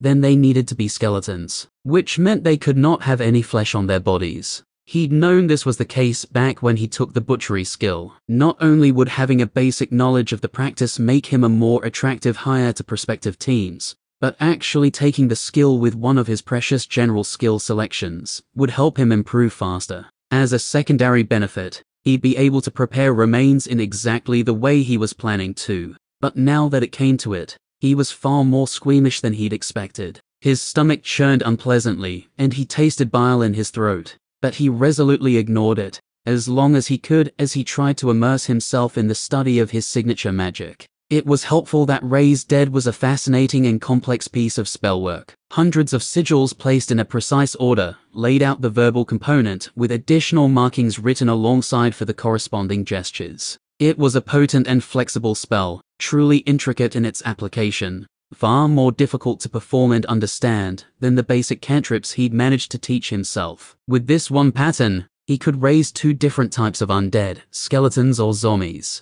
and he believed that with the right preparation, even more variants would be possible. The spell itself was adaptable, responding to the remains that were presented to it. The difference maker was what he did beforehand, rather than what he did during the casting itself, which gave rise to an interesting line of thought. It may be possible for him to excise, or at least modify certain portions of the spell, streamline the process, in order to specialize it for raising only his preferred type of undead. He had no intentions of creating any zombies for the time being, or perhaps in the future, It was an inefficient use of his time and materials, doubly so considering his choice of feat. Such speculation would require an in-depth breakdown of every single portion of the spell, as he attempted to interpret each individual slice on a granular level. He didn't have the time for that right now, not when the benefits were nebulous at best or didn't exist at worst. He would be better served continuing his attempts to modify the spell by improving the three main components of its makeup: the artificial mind, the link with himself, and the infusion of magic that animated the remains. For now, he had little idea on how to improve the mind. It was complex and involved many elements he didn't fully understand. But his work on improving the efficiency of the link, as well as achieving greater saturation of magic, were improving steadily. Finally, he sighed and snapped his book shut. He couldn't put it off any longer. The light was beginning to fade, and if he didn't start now, it'd be too dark to work. The last thing he wanted to do was create light out in the open and paint a target on his back in these dangerous woods. Better to get the work done, then relocate further back again. If he was lucky, he might find better shelter in which he could complete his work and create his 4 newest minions. Right now he wouldn't be able to sustain that many, but if he were lucky and gained a few levels in his necromancer class, perhaps even one in anathema, then he might be able to sustain it. Enough distractions. He walked to his pack and pulled out his butcher's tools before he hesitated. After a pause to firm his resolve, he turned and walked to the remains, still where he had left them. It had been several days since these slayers had fallen, and already they stank. Perhaps the task might have been easier if they were in a more advanced state of decay. They may have been less recognizable as people. As it was, he could recognize them as the slayers who had recruited Scylla and walked out of Woodsedge not so long ago. His hand tightened around the hilt of his cleaver as his stomach heaved. I really don't want to have to do this. For a moment he wavered and reached desperately for other options. Surely there were other remains he could access safely. If he looked around his current location, he might be able to track some down. Anything he'd found on patrol with Dove's team was off limits, unless he was truly desperate. Searching his current location would take time. Too much time. He'd already been hunting around his bungalow for 2 days and found nothing. He had to do it. Face set in grim lines, he moved to the first corpse and dragged it to a clear patch of ground. Then he dug a hole to one side, and after a moment's thought, dug another using his small hand spade. He'd thought to have a place he'd dispose of the flesh when he was done, but figured he might need another for the contents of his stomach. No way I get through this with the contents of my stomach. With one final grimace, he took hold of the knife and got to work. Within the Broken Lands. On a scale of 1 to fucked, how bad is it? Roger asked as he stared out over the rifts. The portals to Nagrathan crackled with an energy that they hadn't possessed the last time they'd come out. The size and number of riftkin who loitered around was greater also. Even worse, in the hazy, misted landscape beyond the rifts, the gathered hordes of riftkin railed, pressing against the boundary between one world and the next. "We are beyond fucked," Dove reported, his usual flippant manner nowhere to be seen. "You guys were here basically a week ago, and already it's turned to this. The instability of the rifts is rising fast. To find out why, we'd need to go through to the other side, but I'm not sure that's a good idea right now. If we were to go through, what are the odds you'd be able to pinpoint the issue?" the team leader asked him, still studying the distant rifts. "Not that great. I may be dimension mage adjacent, but I don't know as much as they do about the important stuff. Honestly, in normal circumstances, I think the Steelums would already have been called to come and deal with this." The sturdy fighter nodded as his eyes continued to flick from detail to detail, taking in the environment,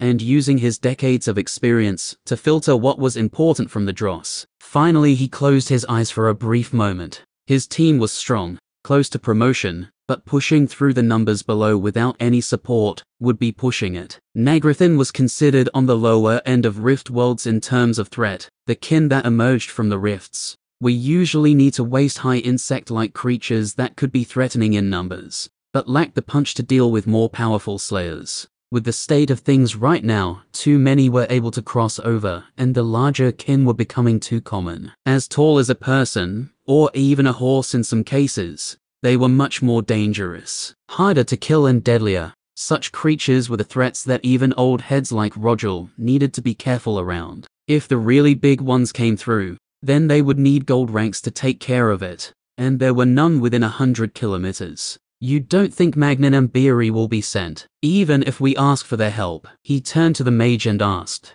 Dove hesitated before he went ahead and spat it out. What I'm worried about is that they won't come even if they are asked. Why would they risk their necks out here while their only child is on the run? They would deny the brand, Rogel said, as if stating that they would explode the sun. Rogel, they are already doing that. The mage let his words sink in for a moment before he continued. Do you seriously think that their kid would last more than a day or two if they were seriously looking? Think about who we're talking about for one fucking second. If they wanted to catch him, he'd be caught by now. I have no idea how, but they are holding on. How long they can do it, I have no clue, but they are doing it all the same. You really think they'd leave us out here to die? Even in the dire situation they found themselves in, Dove couldn't help but laugh. Fucking what? You know as well as I do that those two don't give a shit, not really. What they've done, they did for themselves. I respect the hell out of them, but I'm not blind to reality. You know that's the case, Rogel, don't tell me otherwise. The older man nodded slowly and hung his head as he thought. Let's get back to the others, he said as he stood. The two crept slowly through the undergrowth, until they found Aril and Monica hidden in the shade of a broken tree. How's it look? Monica whispered nervously. Shit, Dove replied. She flicked an irritated glance at the summoner before she turned to Rogel, the question in her eyes. Really shit, the team leader confirmed in his deep, rumbling voice. The rifts are going out of control and fast. If nothing is done, they might tear in as little as a week. A week? Monica blanched. You can't be serious. The fighter nodded. I've seen it before. Once the build-up starts, if you don't jump on it straight away, it'll escalate quickly. What are we going to do then? Aril broke in. Are we going to sit on our backsides or are we going to go through and fix it? The scout looked impatient, but underneath the surface Rogel could sense an undercurrent of nervousness that she tried to hide. She was scared as anyone would be. He looked her directly in the eye as he spoke. It's too dangerous for the four of us to go through on our own. It's not happening. He repeated himself as Aril looked to interrupt him. He glared until she backed down and was prepared to listen. But we do need to move fast. This is what we are going to do. We'll sweep this area clean, try to release the pressure around the rifts before we head back to the keep, and get multiple teams out here as quick as we can. Then, with enough numbers, we can push through and try to clear out the other side. I have to warn you, the number of kin loitering around the rifts is high. It's going to be a tough fight just to thin them down. Dove nodded in confirmation. So we go hard, we keep it clean and by the books. We can't help if we're dead. Got it. The others indicated their agreement, and Rogel quickly sketched out a plan of attack, before they broke off and headed to their positions. Crouched behind a fallen log, Dove looked out over the twisted landscape of the broken lands. The curling storm overhead no stranger to him after long years as a slayer. He mentally ticked down the time as he readied his summoning rituals. 1 minute before the agreed 5 had passed he began to cast. He might not be as talented as that damned kid, but he knew these spells like he knew the palm of his hand. Extremely well. The words of power rolled continuously from his tongue as he reached out to connect with the astral and enact the contracts he had forged there. As they always did, his partners, his friends, answered his call. A gigantic, glittering wolf formed by his side, followed by a coiled, hooded serpent that entwined itself around him. Overhead, a harsh bird call sounded out, alerting the others that he had finished preparing.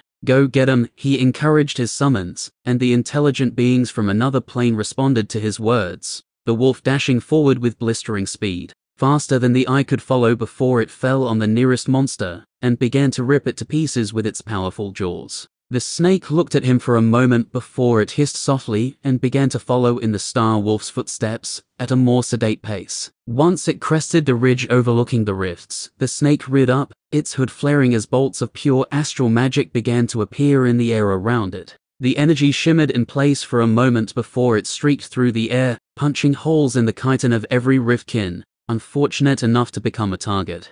Dove watched his two strongest summons go to work through the eyes of the hawk above, but he didn't rest on his laurels. Sitting back and letting his allies do all the work was the first mistake many a young summoner, himself included, had made. Already his hands were forming patterns in the air as he spoke, conducting another ritual. As Rogel's blurred form streaked from the tree line, his blade slashing out with inhuman speed and strength to bisect a large monster in a single blow, Dove completed his second spell. 100 meters above his head, a portal span into existence that emanated a dark blue light which seemed to expand, creeping outwards each moment the shining circle existed. The astral gateway. Had taken him ages to master this magic after he'd hit level 40. Dove looked up at it with satisfaction as stray, wild astral creatures began to poke their noses through. The moment they caught sight of the riftkin below, they went wild, rushing through to throw themselves on their hated foes with savage abandon. Dove grinned. Time to feast. Chapter 37.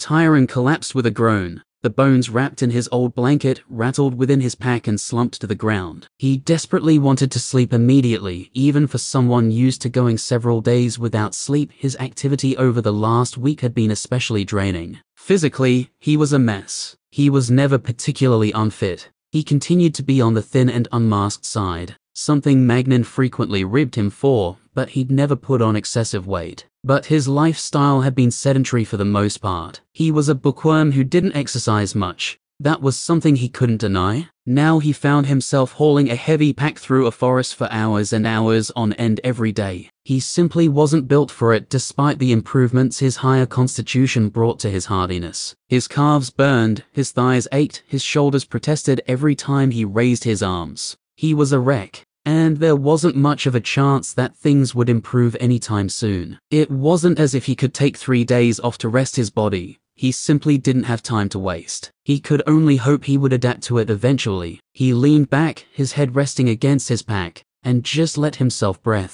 He'd been lucky to find this place. After the butchery, which had taken far longer than it should, the light had been all but gone, but he'd refused to wait, and had packed his gear immediately. After stumbling through the woods for long hours, he'd eventually noticed this abandoned building rotting away in a small clearing. There were holes in the roof, the floor practically didn't exist, but the walls were surprisingly solid, better than he could have hoped for. If he were to guess, someone had begun construction on a farm or holding out here where the land was extremely cheap, but had been forced to abandon it when they couldn't hold off the riftkin. Their loss was most certainly his gain. Despite his exhaustion, Tyron was desperate to keep his mind turning. The less time he allowed his mind to dwell on what he'd done, the better. Rather than sleep, he reached into his pack and withdrew the bundle of bones he'd carefully placed inside. He tried not to notice the way the bones were still stained from the flesh he had so recently removed as he unwrapped them and began to lay out the complete skeletons on the ground. He'd had to mix and match a few bones here and there due to damage sustained in the fight that had killed the team, but after his efforts, he'd been able to put together 4 complete skeletons. Under the light of a magic globe, he patiently put each bone in its place. His research was paying off, and he no longer confused arms with legs or fingers with the tiny bones in the feet. As disturbing as the task was, he found it oddly soothing, as if he were completing a puzzle. He tried not think about what each piece actually was, or where he had got it from, and so long as he did so, he was able to relax. By the time he was done, it was deep into the night. His remaining 3 skeletons stood watch outside the ruined cabin in which he worked, the dark fire flickering in their eyes as their dull minds searched for something to kill. When the 4 former Slayer remains were completed on the ground before him, Tyron smiled. When these 4 were completed to the best of his ability, he would finally feel that he was in a stable place. The growing danger around the rift was worrying, but with 4 brand new skeletons to protect him, he felt he'd be safe enough to continue hunting in the area. Hopefully he'd be able to meet with Dove when he returned to Wood's Edge. He shook his head, thinking of the summoner was pointless. He couldn't do anything to help him right now. Rogel's team were higher leveled and well disciplined. If anyone was going to be able to fight their way out of the rifts, it would be them. He would be much better served worrying about himself. There were a number of things he could do now. He could start to analyze and prepare the remains. Or he could jump straight to bone stitching, preparing the remains to be raised. He still had several avenues he was exploring that might improve his mastery over the raised dead spell. He was also tempted to perform the status ritual on the spot. With additional levels and the higher stats that they gave, he would put himself in the best possible state to perform the important work of creating his 4 strongest minions to date. That thought led to another which didn't disturb him as much as it should. If he wanted to be in the best condition and to gain as many levels as he could, then there was a way he could practically guarantee he would level Anathema again, giving him the level 5 feat and very useful stats. Don't decide when tired, he told himself. Better to sleep and sort it out tomorrow. He unpacked his bedroll and ate a quick handful of dried meat before he stripped off his boots, folded his cloak for a pillow, and rolled into his blankets. Sleep. The sun rose the next day on a predictable scene. Tyron had cleared and swept one side of the building he occupied and stood over a half-drawn magic circle. This is a bad idea, he told himself. Dove had warned him repeatedly against trying to perform such a dangerous ritual without proper preparation. In fact, the summoner had warned him against performing this ritual ever again. Tyron didn't have good memories of the last time he'd cast this particular spell. The creeping dread of watching some strange entity reaching out, trying to invade his mind, was a horrifying experience. He'd had nightmares about it, but he was in a better place to deal with it now. He had more levels, better stats. His skill at casting Beyond the Veil had improved, and he now had a ritual focus, a fairly basic one, but a focus all the same.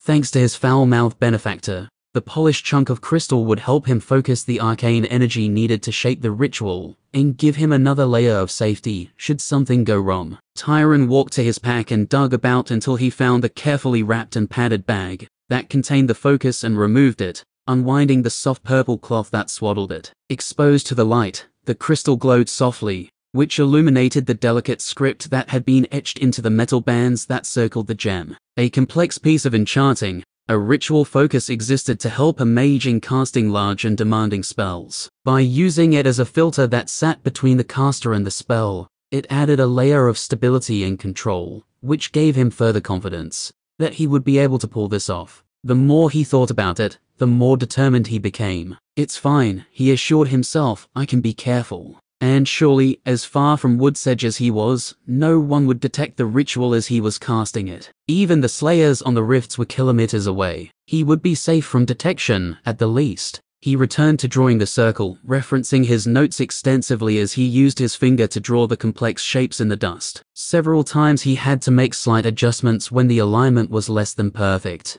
But he proceeded swiftly, his hands steady as he worked with confidence. The ritual circle took shape rapidly under his hands. The broad circles, the connecting lines, the sigils of protection and a host of other shapes and symbols were layered one on another. Tyron stepped carefully as he moved around the room, 2 globes of light placed overhead to eliminate any trace of a shadow that might obscure part of the circle. This was a hell of a lot easier than the first time he'd done it, working furtively in the dark. At least this time he didn't expect anyone would come along and disturb him as he was casting. After 4 more hours of careful work, the circle was done, but he didn't begin the ritual immediately. First he inspected every inch of it carefully, making sure he didn't miss anything. Only when he was completely satisfied there were no mistakes did he gather up his new focus. Even then he didn't begin. Instead he walked outside of the cabin to inspect conditions outside. His 3 skeletons remained perfectly still,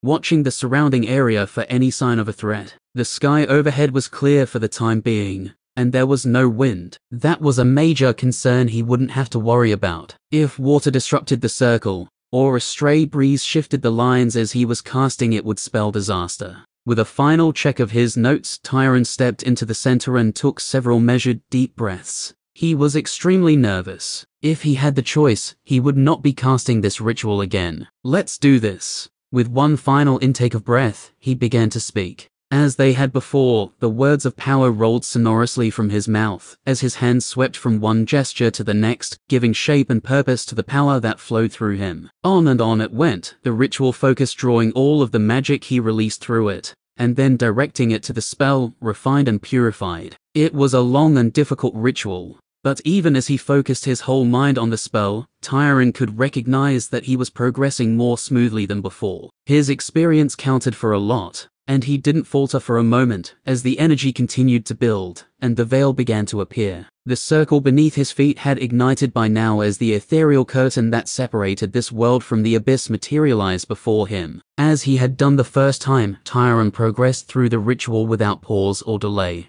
reaching out with his hands to open a hole into the unknown. He almost stumbled in that final moment. As he drew his hands down, the memories flooded him. The whispers that tore into his mind, the dark limbs that reached for his flesh, the hunger of the abyss. The terror of it returned to the forefront of his thoughts, and for one horrible moment he felt his concentration begin to waver, the words almost slipping as he spoke. He teetered on the edge of annihilation in that moment. A new fear was born that quickly rose to overwhelm the others. What if he failed? What if he died an ignominious death here, failing to cast a ritual? What would his parents think? Tyron's eyes burned red as he felt his mind begin to crumble. No. With an inhuman force of will, he shoved it down. The fear, the memories, the uncertainty, all of it. Like a poison that he had isolated, he gripped the negative emotions that plagued his mind in an iron fist, forged from his will to succeed, and throttled them before he cast them away. His concentration firmed, his voice continued, steady, and he drew his hands apart, piercing the veil once more. His face was cold and hard, and no emotion could be read from his eyes. To a bystander,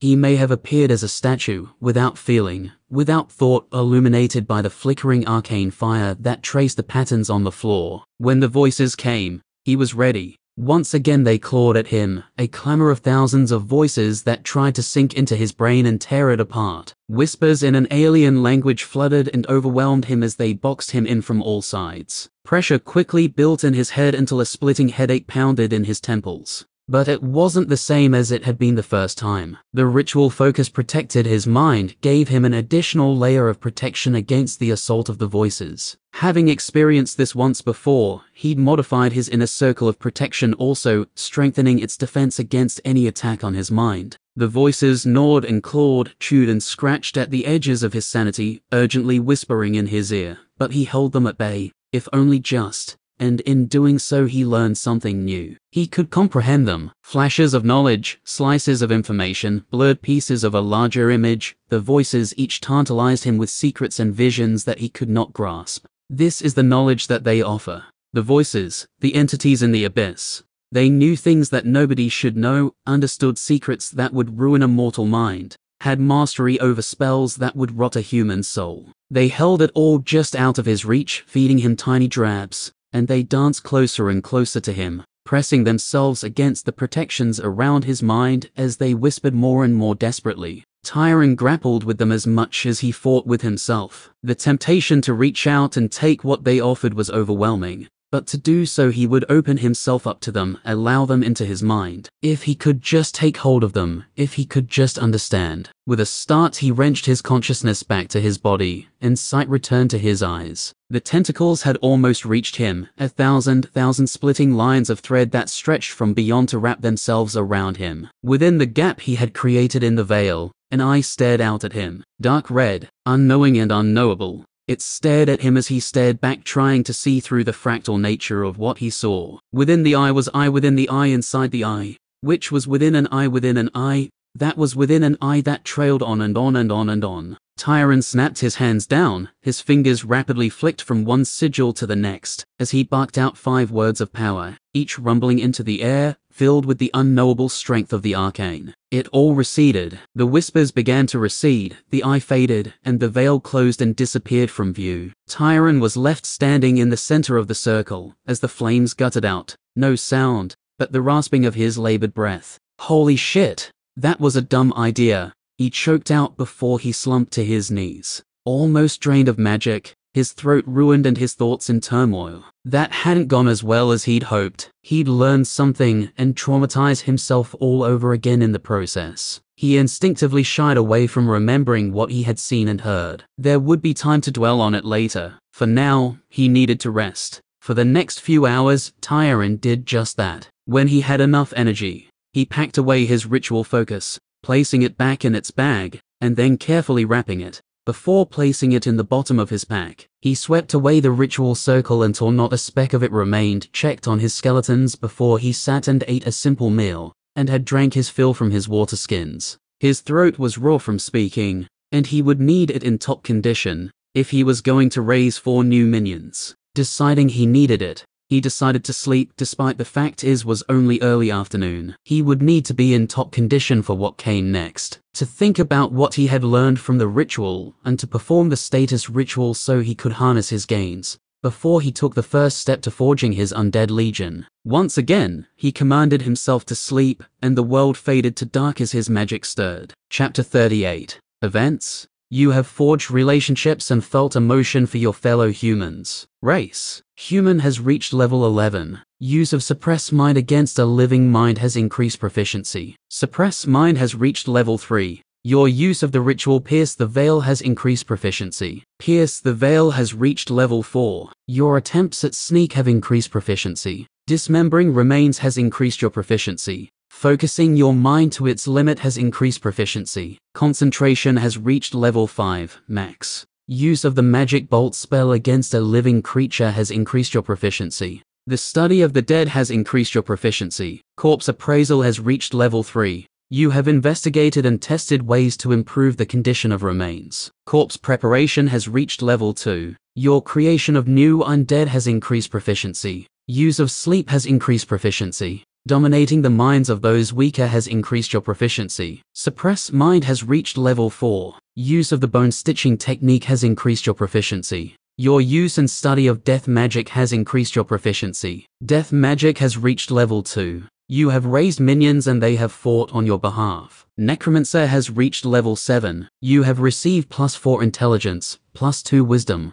+2 constitution and +2 manipulation. At this level you may choose a spell. The Abyss had heard your call and delights in the dance of your thoughts. Chaos swirls around you, pleasing the court and the dark ones. Your patrons are satisfied, their interest has reaped rewards. So far, Anathema has reached level 5. You have received +2 intelligence, +2 willpower, +2 constitution. At this level you may choose a class feat. Name, Tyrant Steelum. Age, 18. Race, Human, level 11. Class, Necromancer, level 7. Subclasses, Anathema, level 5. None locked. Racial feats, level 5. Steady Hand, level 10. Night Owl. Attributes, Strength, 12. Dexterity, 11. Constitution, 29. Intelligence, 39. Wisdom, 21. Willpower, 30.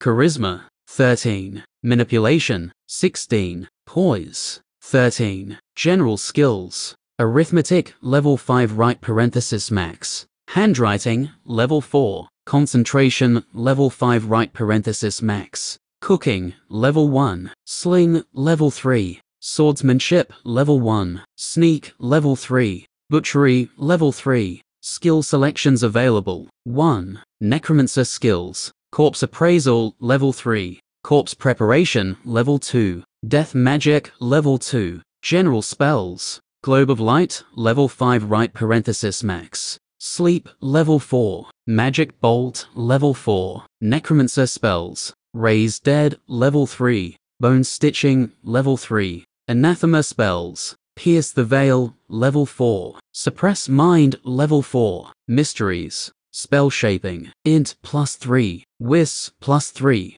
Anathema level 5. Choose one of the following. Blood Magic. I convert a portion of blood to magic. Rot or promote decay in an area around you. Abyss. Flesh. The extremities of your body become malleable. Drain life. Striking a living foe with a damaging spell will heal the caster. Skillful Tongue. Increase persuasiveness modified by manipulation. Repository. Gain a ritual to tie magic to an object. Scent of Sin. Find others who are aligned to your patrons by scent. Storm Vision. Enhance the sensitivity of the item magic. Wall of Thought. I improve defense against intrusive mental effects. Favored Child. Learn all 3 commune rituals. Necromancer level 6. Choose an additional spell. Commune with spirits. Speak to the remnants of the dead. Death Blades. Temporarily grant your minions death magic attuned weapons. Flesh Mending. Repair dead flesh. Please choose an additional skill. Empower Servant. Feed mana to your minions. This summoning ritual was dense. Tyron was drained by the sheer volume of blood that poured from his hand onto the page as the words continued to form. His initial surprise was on finally receiving another level of human. It had been years since he last leveled his race,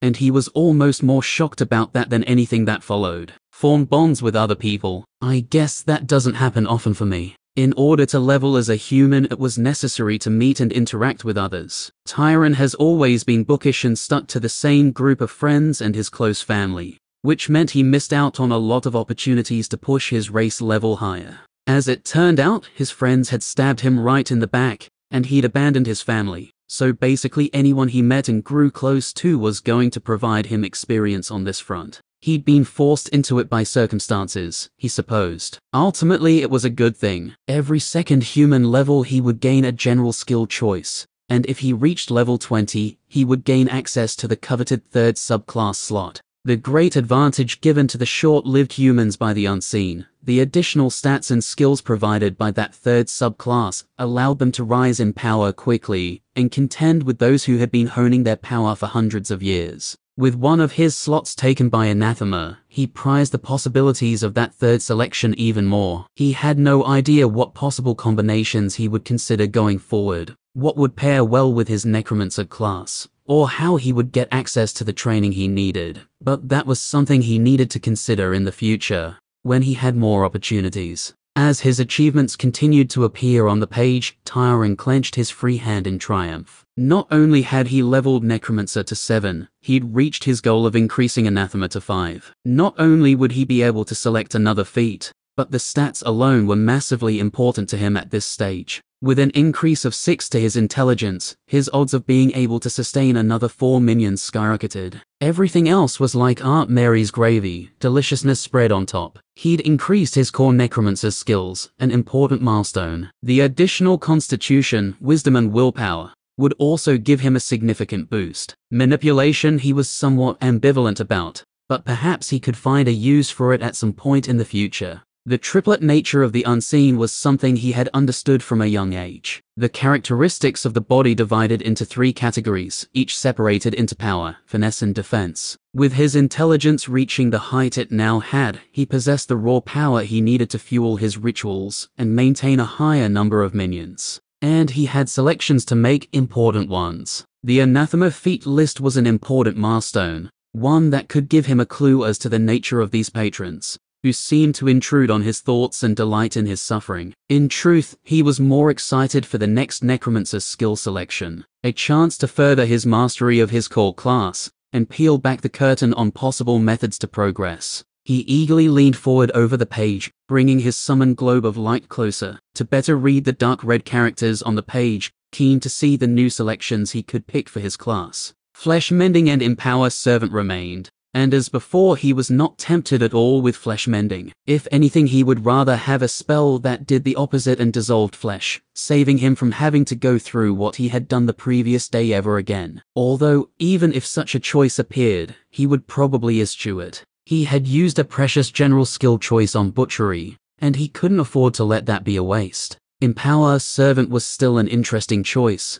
and one that he wouldn't mind choosing, but he wasn't sure if this was the right time. He was about to add 4 new minions to his burgeoning skeleton army, and it was entirely possible that despite his current surge in power, he wouldn't have the magic to empower anything. This would likely be something he would come back to in the future, though I'm starting to wonder if I can ever have enough magic to satisfy the demands of being a Necromancer. The more I gain, the more I want. Possibly a subclass can solve that issue. Don't get distracted. He turned to his new options. Commune with Spirits made him sit straight before he slumped again to stare at the page on the ground. Obviously, being a Necromancer was one thing, but a spell that would let him speak with the dead was a whole new step, compared to raising lifeless minions from the remains of humans. It was something completely different, on a whole new level of power and complexity. If he were to compare it to any of his current abilities, it would be more like Pierce the Veil. A spell like this was breaking through a barrier to something that normally shouldn't be within reach.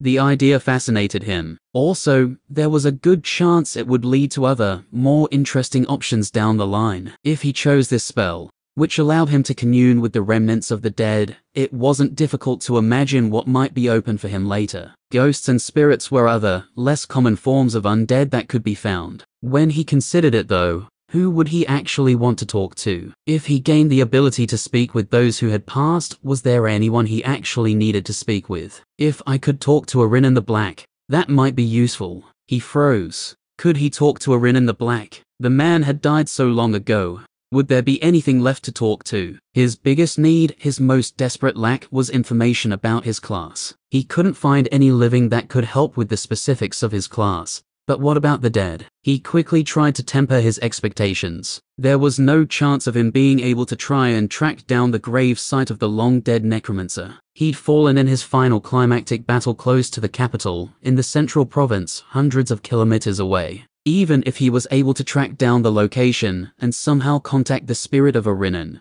would it even be safe to commune with such a powerful necromancer? Better to not think about it. The other option, Death Blades, was another way that he could utilize his magic to empower his minions, this time using death magic to improve their damage. This was a good option for several reasons. For one, it gave him another way to level death magic, which was important, since he definitely wanted to max that skill before reaching level 20. It suffered from the same issue Empower Servant did, though he was tempted to choose it anyway. He may not be able to use it right now, but it would surely come in handy soon. Both options tempted him for different reasons. He was inclined to choose Commune with Spirits. The potential it represented was tempting to him, and gaining any chance to study the magic required to speak with the dead was an incredible temptation. Death Blades would be more useful sooner, but in the very short term, it would likely be completely useless to him. He went back and forth on the decision for longer than he'd like before he gave up and decided to inspect the feats on offer from the Anathema class.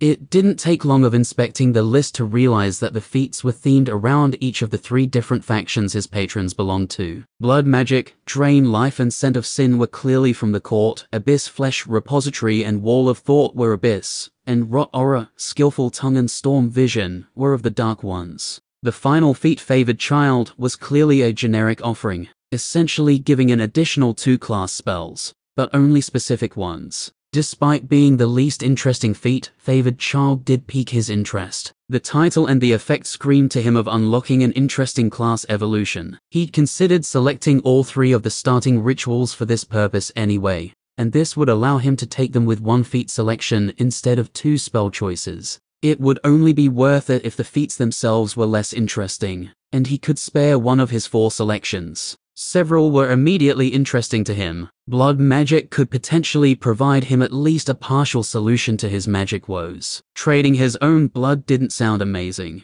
but his extremely high constitution gave him the ability to endure punishment. A normal mage couldn't hope to survive, and this feat might be a way for him to leverage that advantage. Wall of Thought tempted him dearly, particularly after his recent experience with Pierce the Veil. Being able to create another layer of defense around his mind would be extremely welcome, though doing so through a feat. It may be possible for him to create such a defense using other means. His focus and the changes he'd made to his ritual circle had been of immense help. If he continued to develop his understanding of magic as it pertained to the mind, this could become a dead feat. He reluctantly turned away from Wall of Thought and considered Skillful Tongue. He had no real interest in being persuasive. It certainly wasn't something he naturally excelled in. There were some classes who could literally talk the birds from the trees, and their ability to manipulate others bordered on mind control. At least, he heard of such things from his parents. Apparently, the restrictions around such individuals were extreme. The only reason he considered this feat at all was that it would give him some outlet for his manipulation. At the moment, he gained no real benefit from it, and had no idea why it increased with each necromancer level. He supposed he would find out eventually. The unseen didn't do anything without a purpose. Hopefully whatever came up would be a better outlet than this. He didn't think he'd choose it. Rot Aura was odd, although it would perhaps give him a way to remove flesh without having to resort to butchery. He'd already decided he wouldn't take anything for that reason. Other than that, wouldn't this make him a target? If fruit went off when he walked by, or dead animals dissolved to nothing in his presence, Tyron could see a good reason to take this selection, which likely meant it was more powerful than he was giving it credit for. Unusual choices were often more potent to make up for their lack of apparent utility. Even so, he couldn't waste a slot on it. Storm Vision was fascinating, but was another example of a feat that was frustratingly lacking in description. What exactly did it mean? Would seeing magic make him better at casting in any way? If not, why would he care? Scent of Sin would help him identify others who were loyal to his patrons. He didn't want to depend on the beings who had put the Anathema subclass on him, but he couldn't deny that being able to find others who might be willing to go out of their way to help him wasn't tempting. He was essentially a pariah from society the moment anyone identified him, and he couldn't go anywhere or do anything that would require him to produce a status. This would give him a way to find potential allies, which may very well save his life. He would consider it for later. Repository. This was fascinating. A feat that provided a ritual. It wasn't uncommon, and the rituals that were granted in this way were often powerful. As someone who loved intricate spellwork, he was exceptionally tempted despite the fact he had no real clue what the ritual would allow him to do. Bind magic to objects. In what way? Could he pour his own magic into an object and then draw it out again later, creating magic storage? Such a thing would be exceptionally useful. If he had a reservoir of power to draw on, he could use it to fuel abilities like Empower Servant or Death Blades when his minions were in a pinch. Or perhaps he could use it to fuse magic into the bones of his minions as he prepared to raise them. He was intrigued. Drain life was another feat with a great deal of utility. He wasn't capable of healing himself. If he were injured, he would be in real trouble. Since he couldn't return to town, he'd be on his own to try and fix whatever had happened to him. With this feat, he'd at least have a way to repair himself, even if it was a slightly distasteful method. Tyron frowned to himself. A lot of the options provided were good. That was unusual. Generally speaking, subclasses were inferior to main classes, but Anathema had proven to be strong in its own right. The choices he'd been given at level 4 were strong spells, and now the feat list had a number of valid and strong abilities.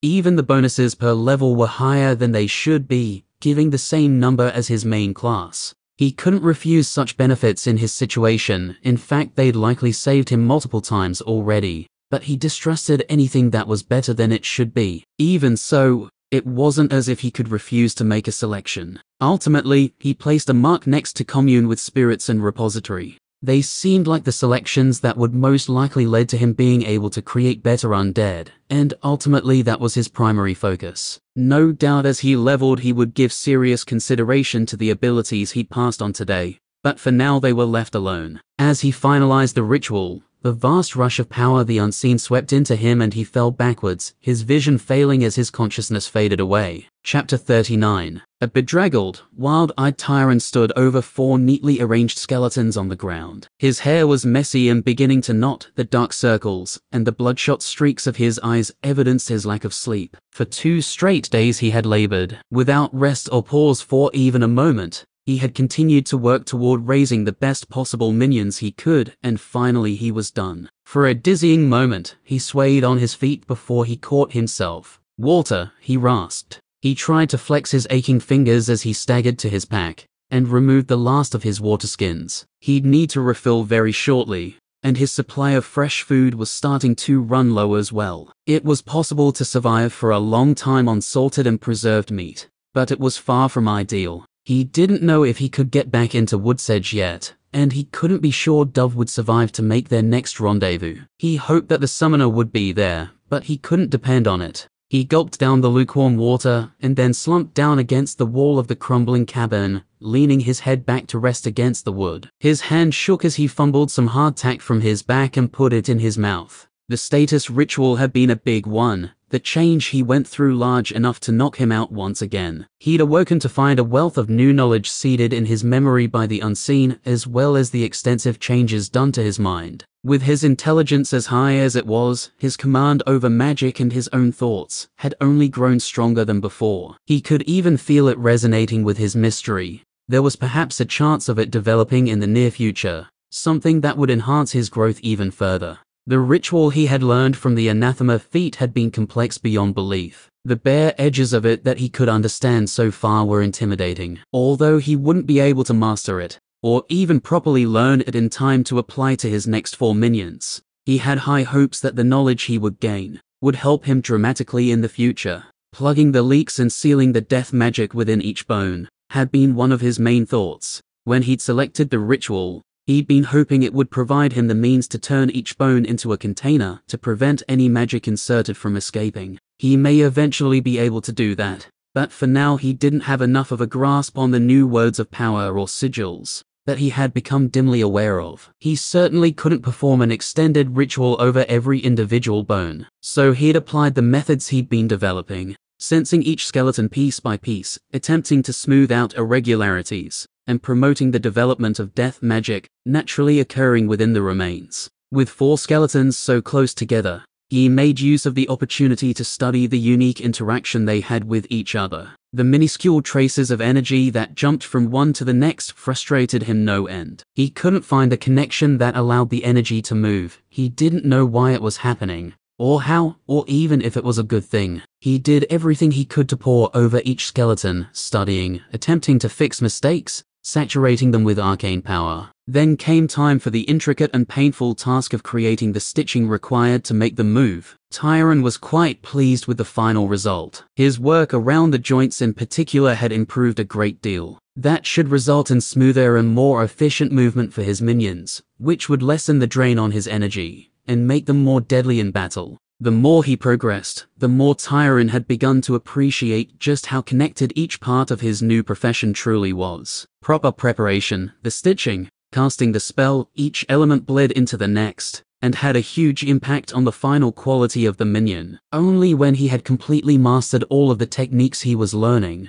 would he be able to create the best servants. Until then he was just wasting the materials that came his way. Once he felt better, Tyron checked his notes and focused on recovering his energy. He had to get through 4 casts of Raised Dead before he could rest. He'd already lost too much time. Who knew what the Rift was up to by now? If there were more Riftkin out there, then that was experience he could be hunting. He'd been interrupted 3 times during his work to help his skeletons repel monsters. Luckily they'd only been smaller critters, and they hadn't run into anything he couldn't comfortably handle with a little undead assistance. But it underscored the point. He needed more minions, and he needed to get out there as soon as he could. He was already a level 7 necromancer. If he reached 10, he'd have another 2 spell choices, and an additional feat to choose. That represented another fundamental growth in power. He keenly felt the need to accelerate and move faster. There wasn't time to hesitate. His eyes were gritty from lack of sleep,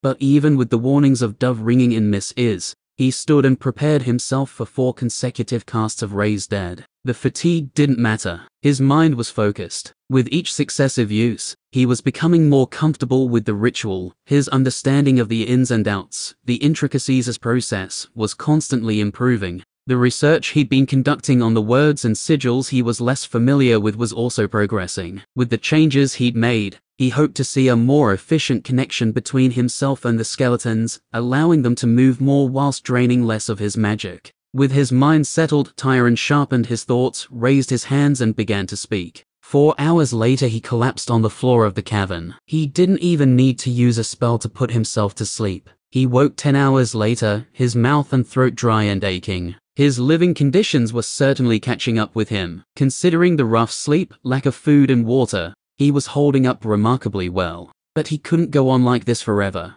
Despite his fatigue, Tyron felt invigorated. The moment he became conscious, his awareness expanded to include the connection that he shared with his minions. His 7 minions. Even standing completely still, he could feel them and the minute drain they put on his energy by simply existing. With all of them moving and fighting, he would struggle to maintain the drain for long. But he was excited to see how well his latest 4 would perform. He rose and stretched, trying to get the kinks out of his back, before he shook it off and crammed some food in his mouth, too eager to get going to waste any more time. Once outside, he couldn't keep a smile off his face as he ordered his minions to gather before him. Instantly the draw on his magic increased as the skeletons walked in their silent, eerie way towards him, forming a rough row for him to inspect. The sight of them gathered sparked a sense of pride in the young mage. This were his minions, creatures of arcane spellwork and mundane components that he had made. He reflected that a craftsman might feel the same when gazing upon a completed work, or a carpenter at a finished building. He had labored for hours over each one of these skeletons, performing meticulous, demanding work. It may not be the same as spending days or weeks on one grand masterpiece,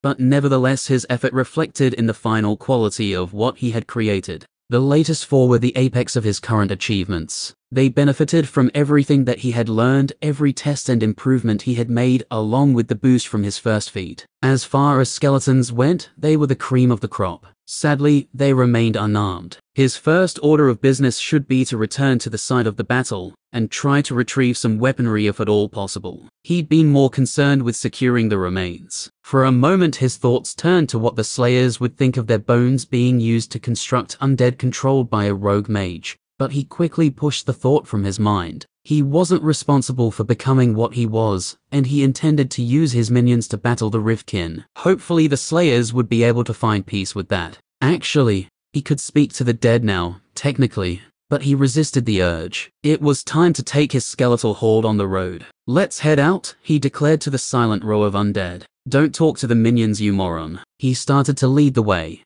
but paused and smiled when he realized he now had sufficient followers to create a rough formation around himself. After directing his older servants to pass their blades to the newer, he positioned them at his rear and allowed the four strongest to be his vanguard. In this formation he marched back toward the place where Scylla had fallen. Being surrounded on all sides by skeletal warriors gave Tyron a certain feeling, as if now he could call himself a real necromancer. He'd come a long way since his awakening, but he felt as if he'd barely improved at all. 7 minions was a great step forward, but ultimately was a pitifully small collection. Dove had been very clear that he needed to pursue greater numbers of servants. No matter how you slice it, kid, a polished shit is still a shit. You'll succeed by burying people in it, not cutting them with it. Tyron did his best to mimic the summoner's droll tone. He didn't agree. Forget some metaphor of hardening or polishing. He didn't view his skeletons as destined to be weak. If sufficient effort was expended, then they could be improved, and if effort was all it took, then effort he would supply.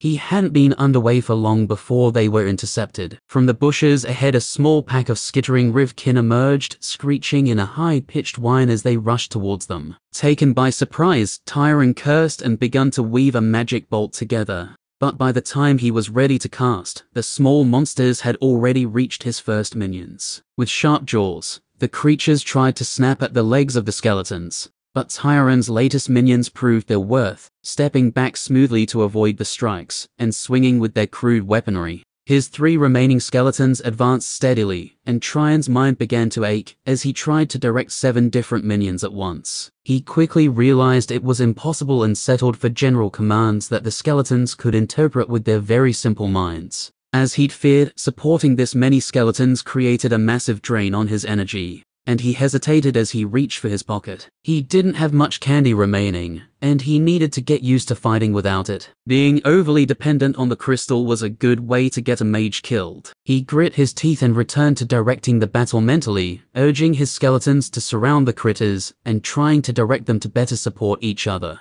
The Riftkin spat and snapped their jaws as the slow swings of the skeletons rained down on them. They were much faster than the walking bones that assailed them, but like all monsters, they were mad with rage and pressed forward, desperate to inflict whatever damage they could. With minimal direction from Tyron, the undead was slower to respond, and he was worried that they would be hit as a result, but his fears proved to be unfounded. Against just 4 opponents, his 7 skeletons pressed their numbers advantage, harassing the smaller monsters and knocking them off balance. Even his unarmed minions proved their worth with comical-looking kicks that distracted the Riftkin and prevented them from attacking his more dangerous skeletons. Satisfied that they could last without him for a moment, Tyron took the time to cast Suppress Mind, savagely crushing the resistance of the Riftkin and holding it still as he directed one sword-wielding undead to finish it off. With one of their number killed, the remainder were even further outnumbered and quickly fell. Tyron was positively beaming as he reassembled his legion. 4 smaller Riftkin would have been a difficult fight for him just a few days ago,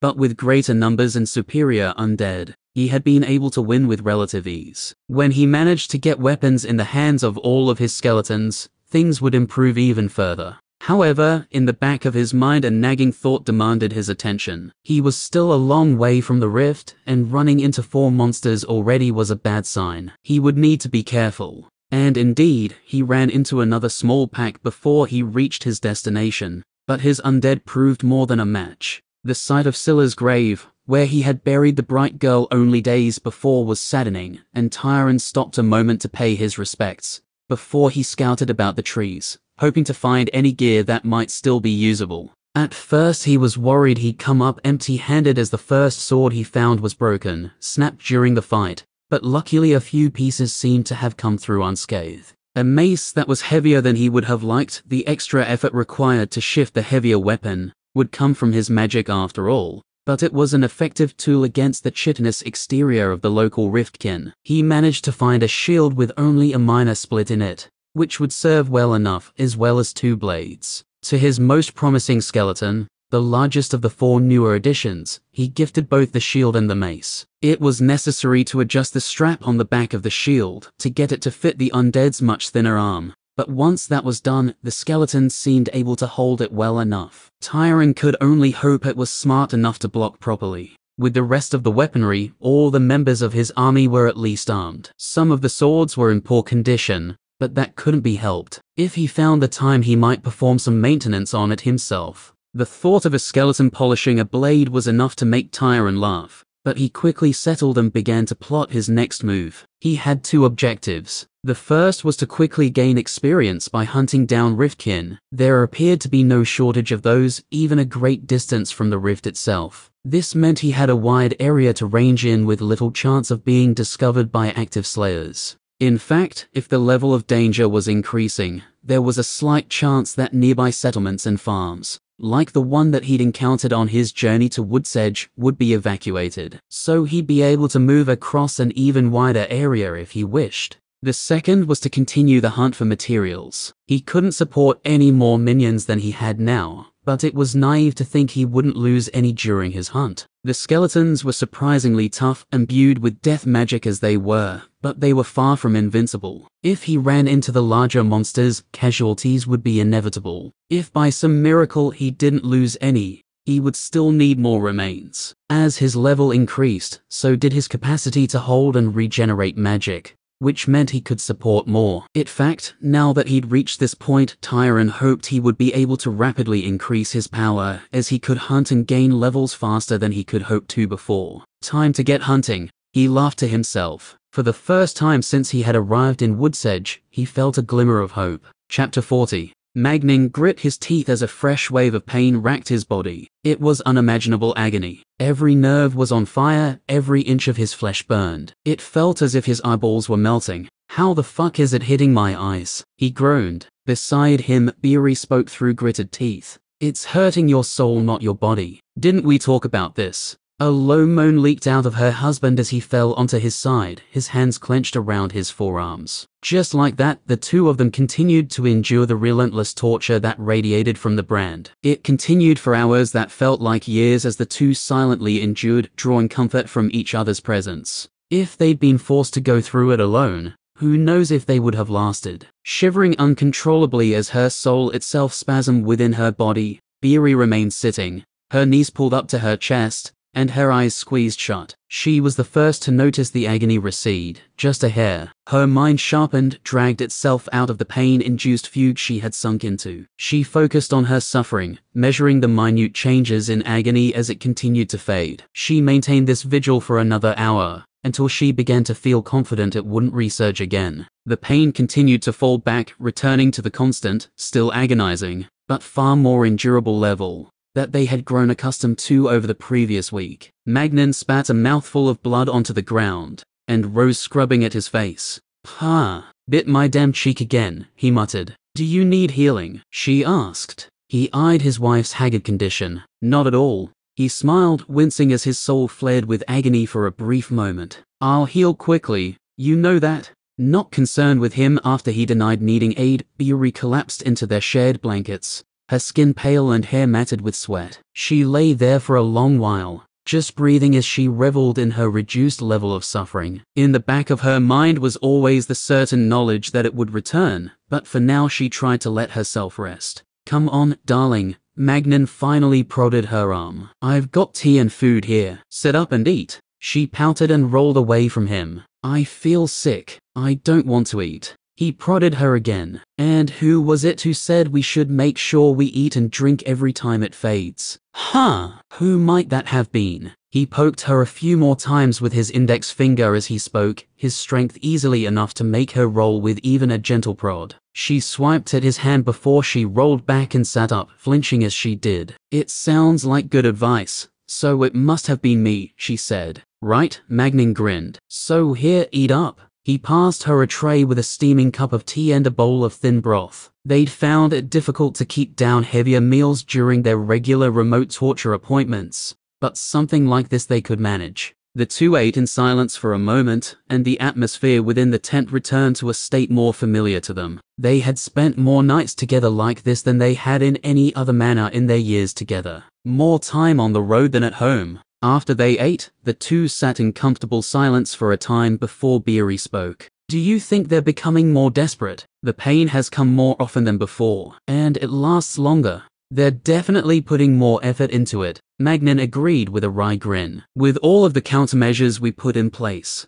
I can't believe it still hurts this bad. Anyone else would be dead by now, surely. Even the others of our rank. Don't underestimate those old farts," she warned him. "They've been playing this game a lot longer than us. And yet we're the ones who were put in this position," he countered. "None of them dared to push like we did." Beery shrugged and nodded. She couldn't disagree with that. As far as they knew, they were the first to try and rise above the ceiling that had been placed over their heads. As if they could stand it, the pain flared inside once again, and she tensed until it settled back down. It wouldn't have been the first time they'd been hit multiple times in a short span of time. Having just eaten, she hoped for a longer gap. Covering themselves with vomit during torture offended her sensibilities on multiple levels. She fell silent as her thoughts turned darker. The relentless pain was more draining than she'd anticipated. She was no stranger to suffering after all. Perhaps she'd been naive, underestimating the brand. The Magisters had controlled slayers as strong as herself and Magin for over 1,000 years. Would they be able to do something that nobody else had dared to even try? Doubt reared its ugly head.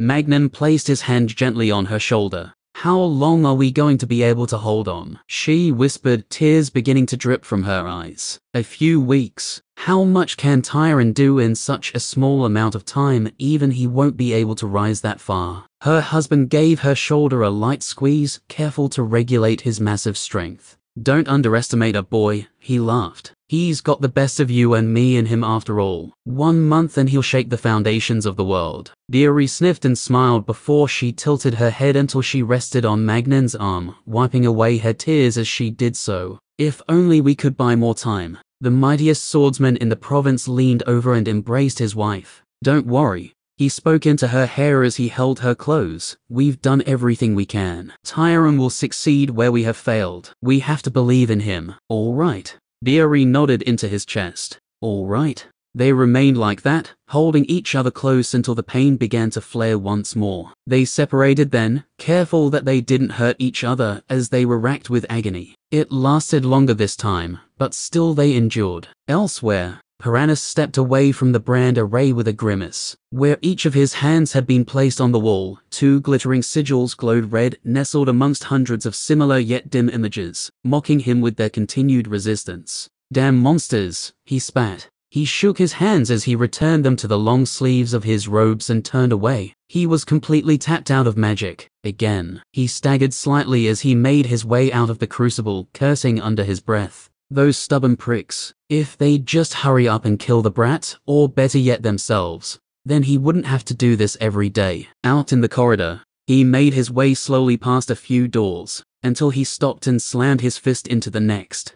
"Herath, it's your turn. Hurry up." From beyond the thick wood came the sound of someone scrabbling before the door was pulled open by a disheveled mage, his messy blonde hair a clear sign he'd been asleep. "Already?" he gaped. "The 4 of you couldn't hold on for a day." The other Magister's face twisted. "You know we were asked to increase the output, you cretin. Not all of us are blessed with stores of magic like you. How long do you think we can maintain this output? Now shut up and go do your job. I haven't even recharged fully yet." Herath grumbled as he shut the door to get dressed, leaving Piranus to steam in the corridor. When he finally emerged, the young mage was immaculately dressed and presented, his robes fresh and his hair clearly combed. Piranus ground his teeth. "You made me wait so you could comb your hair," he growled. Herath waved a hand. One cannot administer the will of the gods without putting one's best foot forward, wouldn't you agree, brother? The young magister offered a short bow to his senior before he turned and wandered down the corridor on his way to the crucible. Despite the anger he felt, Piranus swallowed it and forced himself to walk further. He had one more report to make before he could rest for the night, or at least rest for however many hours the others could by pouring all of their energy into those sigils.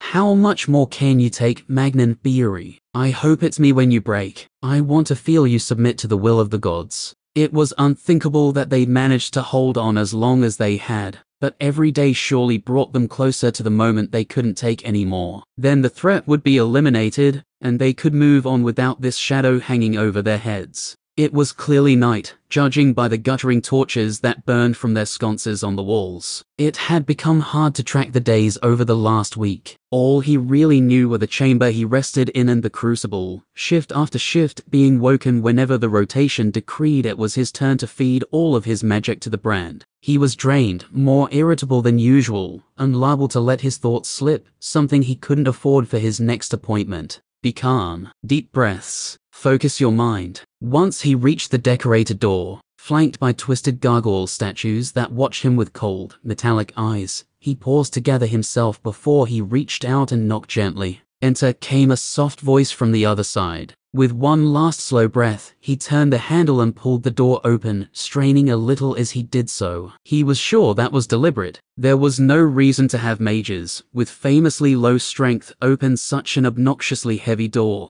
unless it was on purpose. She wanted them to enter straining and sweating. He refused to show it. Attempting to act as nonchalant as he could, he braced his feet and guided the door to close softly, rather than letting it swing shut. He'd heard one mage had let it slam behind them, and the punishment they'd received cold his toes. You asked me to report after my next shift, Lady Erin, and so I am here. The office in which he found himself was lavish. Every furnishing, every tastefully arranged ornament spoke of extreme wealth. Materials only found in the most perilous of rifts abounded. The mirror on the wall was edged with dream crystal. The rug beneath his fight glittered with emerald light of fire rubies. Even the desk was a statement of status, elegantly carved from the heartwood of a soul pine. It practically shined under the flickering light that touched it. Compared to the room, the woman behind the desk could be described as plain, though to utter such thoughts out loud would condemn him to a painful death. Of middle age, her brown curls had lost their youthful bounce,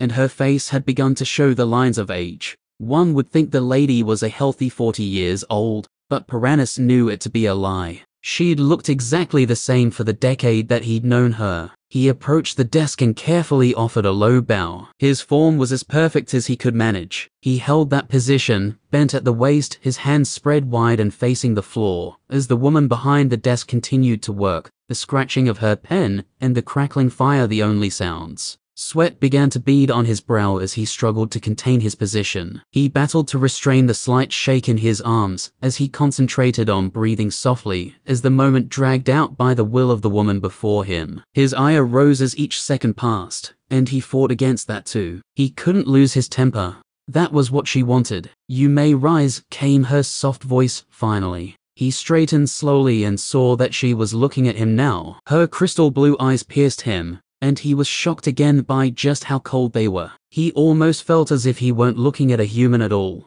Unhurried, Lady Erin placed her pen down and neatly arranged the papers on her desk, before she placed her hands flat on the table and spoke again. You may report now, Magister Piranus. He nodded. As requested, the intensity of stimulation given through the mark has been increased. As a consequence, we are draining our magic quicker than before, and do not have enough time to replenish our reserves before we are called on again. As a result, the gaps between sessions are beginning to grow longer. She didn't reply, only continued to stare. He felt sweat begin to slide down his back. He firmed his tone. If we are to continue, then I suggest that more mages be assigned to the task. A longer rotation will allow us to stimulate the mark for longer, and bring an end to this affair all the sooner. No expression flickered across the face of the woman before him. It was unnerving. 4 magisters unable to bring 2 slayers to heel. Such a thing has never happened since the Ascension. If word of this matter were to spread, it may be enough for the aristocracy to question the competence of your order. At such a critical time,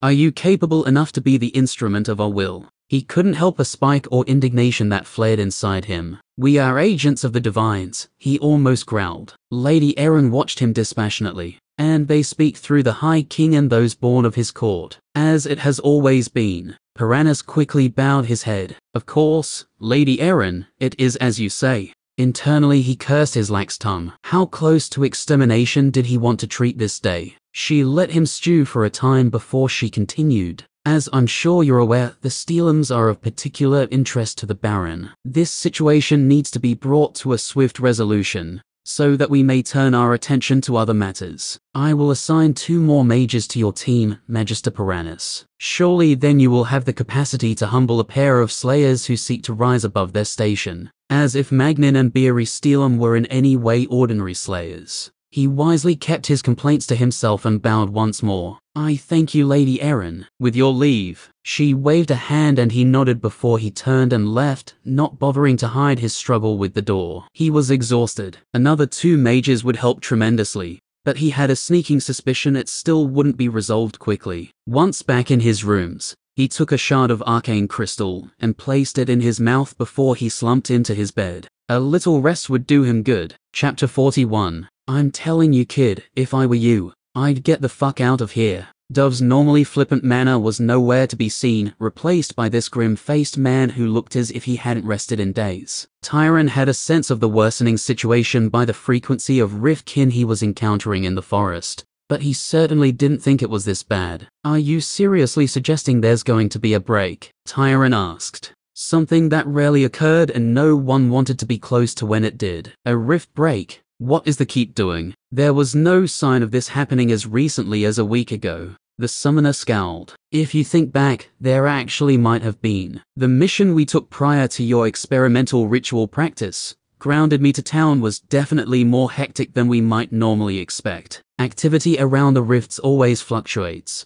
so we didn't think much of it. But if the upswing started back then the timing checks out. And the keep. Look, the Slayer keeps are run by the Magisters, and nobody knows what those piss ants are doing at the best of times. The restriction on the number of Slayer teams allowed to be active around the rifts couldn't have come at a worse time. Under normal circumstances, we would have put out a call for your parents to turn up, and they would have, but we can't even do that much right now." A shiver ran down Tyron's spine. "Is this my fault?" he mumbled. "What? Of course it's fucking not. I know you've got a lot of heft in your sack, kid, but don't fool yourself into thinking that you alone can influence something like this. But if I didn't cast that ritual, then would the Slayers have been contained the way they were? And if I weren't a necromancer, if I'd surrendered my class, then my parents would be free to come and settle things. How is this not my fault?" The older man sighed and shook his head. "You didn't choose your class, so you aren't responsible for it."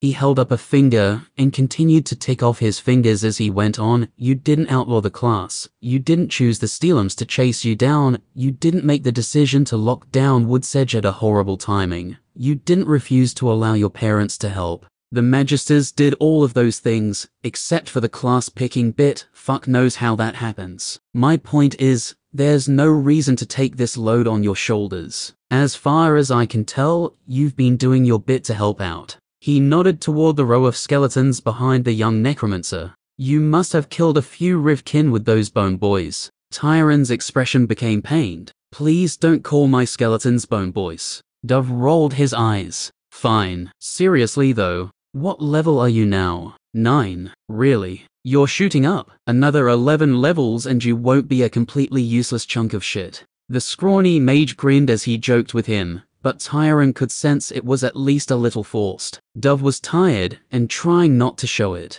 The weight of the situation, along with the guilt that he could not shake, settled around his shoulders like a cloak. It's really bad, isn't it?" The smile faded from the face of the summoner, and all of a sudden he didn't look like Dove, but a fatigued warrior with few options left. "Roger nearly lost an arm when we tried to thin the monsters in the Broken Lands. That man has skin as hard as steel, and some giant lobster-looking bastard damn near cut through him in a single snip. It'll be weeks before he can use it properly unless a silver-rank miracle healer just happens to descend from the fucking heavens. I've been working this Nagrathan rift for 3 years now, and never seen anything like the kin I saw 2 days ago. Not even on the other side. Roger has though. We're his second team. He was the only survivor of his first group after the Illica rift to the west broke. According to him, all sorts of bullshit starts to roll up when the rifts get too large. Only gold rank or higher can fight those pricks directly, and we don't have any. A slow realization was starting to dawn on Tyron, and he did not like it. You think it's going to break, don't you? He said. You don't think they can hold it off? Dove looked him in the eye and slowly shook his head. No, he admitted, I don't think they can. His admission hung in the air for a long moment as Tyron's mind raced, flitting from thought to thought without settling on a single one. If it really broke, then Woodsedge was done. Unless help came quickly, the entire town, along with the keep, would be swept off the map. He thought of Hack and his daughter Madeline, hard-working and honest folks, dead. He thought of Rel by the side of Victory Road, and his dream to become a slayer, dead. He thought of Rogel, Dove, Aril and Monica. The summoner held up a hand before Tyron could speak. Don't even say it. Your thoughts are written all over your face. The teams are gathering and preparing right now for one final lunge toward the Broken Lands. And there is no fucking way I'm backing out of that party. Besides the fact that my brand would sear me like a chuck steak if I tried. Nobody became a slayer to run away from danger. Most of the glory they throw on this job is complete bullshit. The adoration, the parades, I hate that. But when things get rough, people are going to die. I'm not going to turn tail. And not a single slayer would. If we succeed, we are going to save tens of thousands of lives. But you don't think you will, Tyron pointed out softly. Dove grinned fiercely. I intend to take as many of those fuckers down with me as I possibly can. Maybe that way a few of the weak and pathetic people like you, will survive. That's what it means to be a slayer, kid. A memory flashed through his mind. Magnan smiled brightly as he reached out to ruffle a young Tyron's hair. If you aren't prepared to die, you have no business killing Riftkin, son. We put our lives on the line to protect others. That's what it means to be a slayer. He drew a slow, ragged breath. How long do you think we have? The older maid shrugged. It's genuinely hard to know. We are setting off in 12 hours' time. The fighting will probably last a couple of days, 3 at the most. If we succeed, you have all the time in the world. If we don't, hopefully we manage to buy a few more days. He fidgeted awkwardly for a second before he stuck out his hand. Tyron stared at it for a moment. You shake it, Dove told him flatly. Tyron jumped before he extended his own and gripped the summoner's hand before they shook firmly. I'm not good at this sort of thing, Dove coughed, but it's been good to meet you, kid. Your situation is pretty much the most fucked up thing I've ever seen, and I was happy I could help out in my own small way. Best of luck to you. And please, if you ever happen to meet a Magister face to face, kill him and raise him, would you? That'd be fucking hilarious. Tyron swallowed the lump in his throat. I will, he promised. With a final pump of his arm, Dove let him go and gave him a quick pat on the shoulder before he turned and began to walk back to town. Tyron watched him go, feeling a crushing mix of despair and guilt sloshing through his gut. Once the mage could no longer be seen, he ordered his skeletons to collect the supplies Dove had brought out, and began the long trek back to his current camp. He had a lot to think about. Back at the keep, Roger carefully flexed the fingers of his left arm, ignoring the twinges of pain he felt as he did so. The healer had done an incredible job, all things considered. He'd been seriously worried he was going to lose the limb, only to be told he'd be right as rain in a matter of weeks. A pity he didn't have weeks to spare. The digits were mobile enough to grip the hilt of a weapon, which was good, but the upper bicep area where the arm had been reattached was far too weak to handle the strain of actually wielding one. He could fight one-handed, he had in the past, but he felt like rushing headlong into a breaking rift wasn't the time to have one arm literally tied behind his back. I need to go and get a shield, he muttered to himself. Ask and ye shall receive, declared a loud voice from behind him, followed by a loud thunk as something was dropped behind him. The warrior turned to see a grinning Dove standing over a heavy steel-banded shield, hands on his hips, and posing as if he'd just performed a most heroic feat. Where the hell were you this afternoon? He growled. You know there was a meeting. A meeting? Dove recoiled in horror. I never attend those. You know that. I thought your policy might change on this occasion. You thought wrong. If I was at the meeting, How would I have found the time to snag this hefty shield? What if I don't want a shield? Roger asked, even as he wondered why he bothered. In response, the summoner simply rolled his eyes before he collapsed into the nearest chair. Of course you don't want one. Unfortunately, your arm nearly got hacked off, so it's useless for anything other than gripping a shield. Hence, he gestured to the shield. That whole situation. Roger sighed and gave up, settling back into his own chair and continuing to flex his fingers. So how'd it all go? Dove asked. His team leader turned a flat stare at him. If you want to know what goes on at the meetings, then you should. I don't know, attend them, Roger grunted. Your point is well made, and my balls have shrunk into my torso from shame. Happy? Spill the beans already. Fine. It went about as well as you'd expect. Magister Thorin chaired it,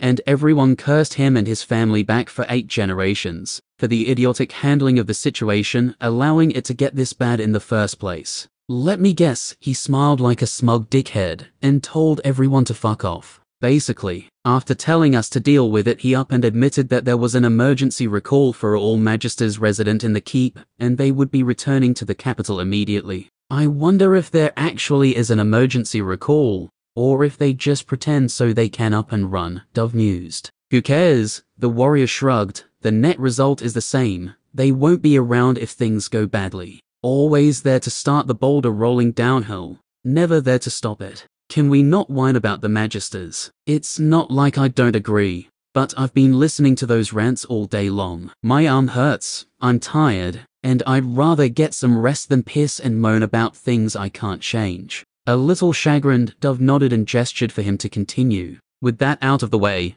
we got to the business of planning. I'm going to assume you don't care about the details. We go in, clear the broken lands, and then go through the rifts. If we can relieve the pressure on the other side, there's a chance we can avoid a break. If we can't, we stage a fighting retreat back to Wood's Edge, and try to get as many people out as we can. As if retreating through a rift on the verge of breaking was an easy thing to do. Anyone who went through wasn't likely to come back, and they both knew it. As he sat, Dove began to think over his career as a slayer. The risks he'd taken, the triumphs and failures. He'd lost a lot of friends along the way. It was part of the job, but somehow he'd never thought that a situation like this would happen to him. Perhaps he was too conceited after all. What's it like? He asked finally. Roger turned to him, a brow raised. When a break occurs, the mage clarified. I've never seen one, and I've never asked you about it because I understand it's a painful topic. But right now I would like to know, if that's all right. His leader leaned to the side and rested his chin on his right hand propped up on the arm of his chair. It's unlike you to be maudlin. You could have asked me about it any time, you know. It didn't seem appropriate. Fair enough, he leaned back in his chair. What do you want to know? I don't know. Dove waved his hands vaguely in the air. What happens? What sort of monsters come out? Were you close enough to see it happen? That sort of shit. Roger chewed on the questions for a moment before he answered. No, I wasn't close enough to see it happen. I was only Iron Rank back then, hardly frontline material. My team was part of the rear guard, and when everything fell apart we were quickly overwhelmed. A fighting retreat from a crumbling rift is not something I'm eager to attempt twice. He took a breath. The riftkin that emerged during the break are bad news, Dove. I'm sure I don't need to tell you about it. You've studied them at length, I'm sure. He waited and Dove gave him a reluctant nod. In terms of what happens, it's like the world just broke. Time didn't make sense. Up or down didn't make sense. Nothing made sense. I swear to God the person next to me turned inside out on the spot. The normal effects of the broken lands turned up 100 times over.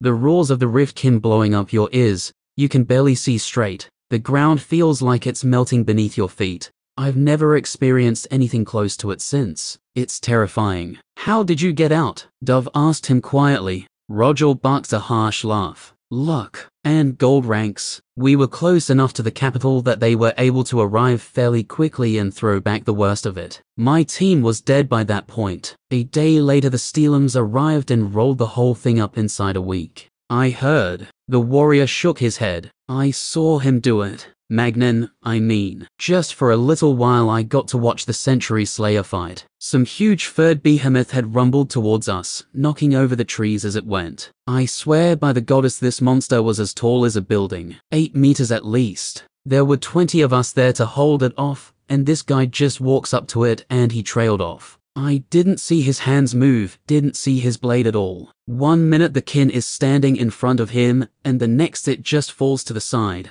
cut clean in half. Rogel's eyes had unfocused as he stared into the past, recalling how he'd felt in that moment. He'd been so young, still wounded and grieving, his emotions so raw. He was like a god. I thought that if he could do that, what in this world could possibly harm him? And then you decided you'd climb the ranks, you'd be just like him and reach the pinnacle of the Slayers. He snorted. What? No, I knew I'd never reach that level, no matter what. But I didn't have any other skills, and there were expenses. Funerals for my team members, making sure their families were looked after. Family?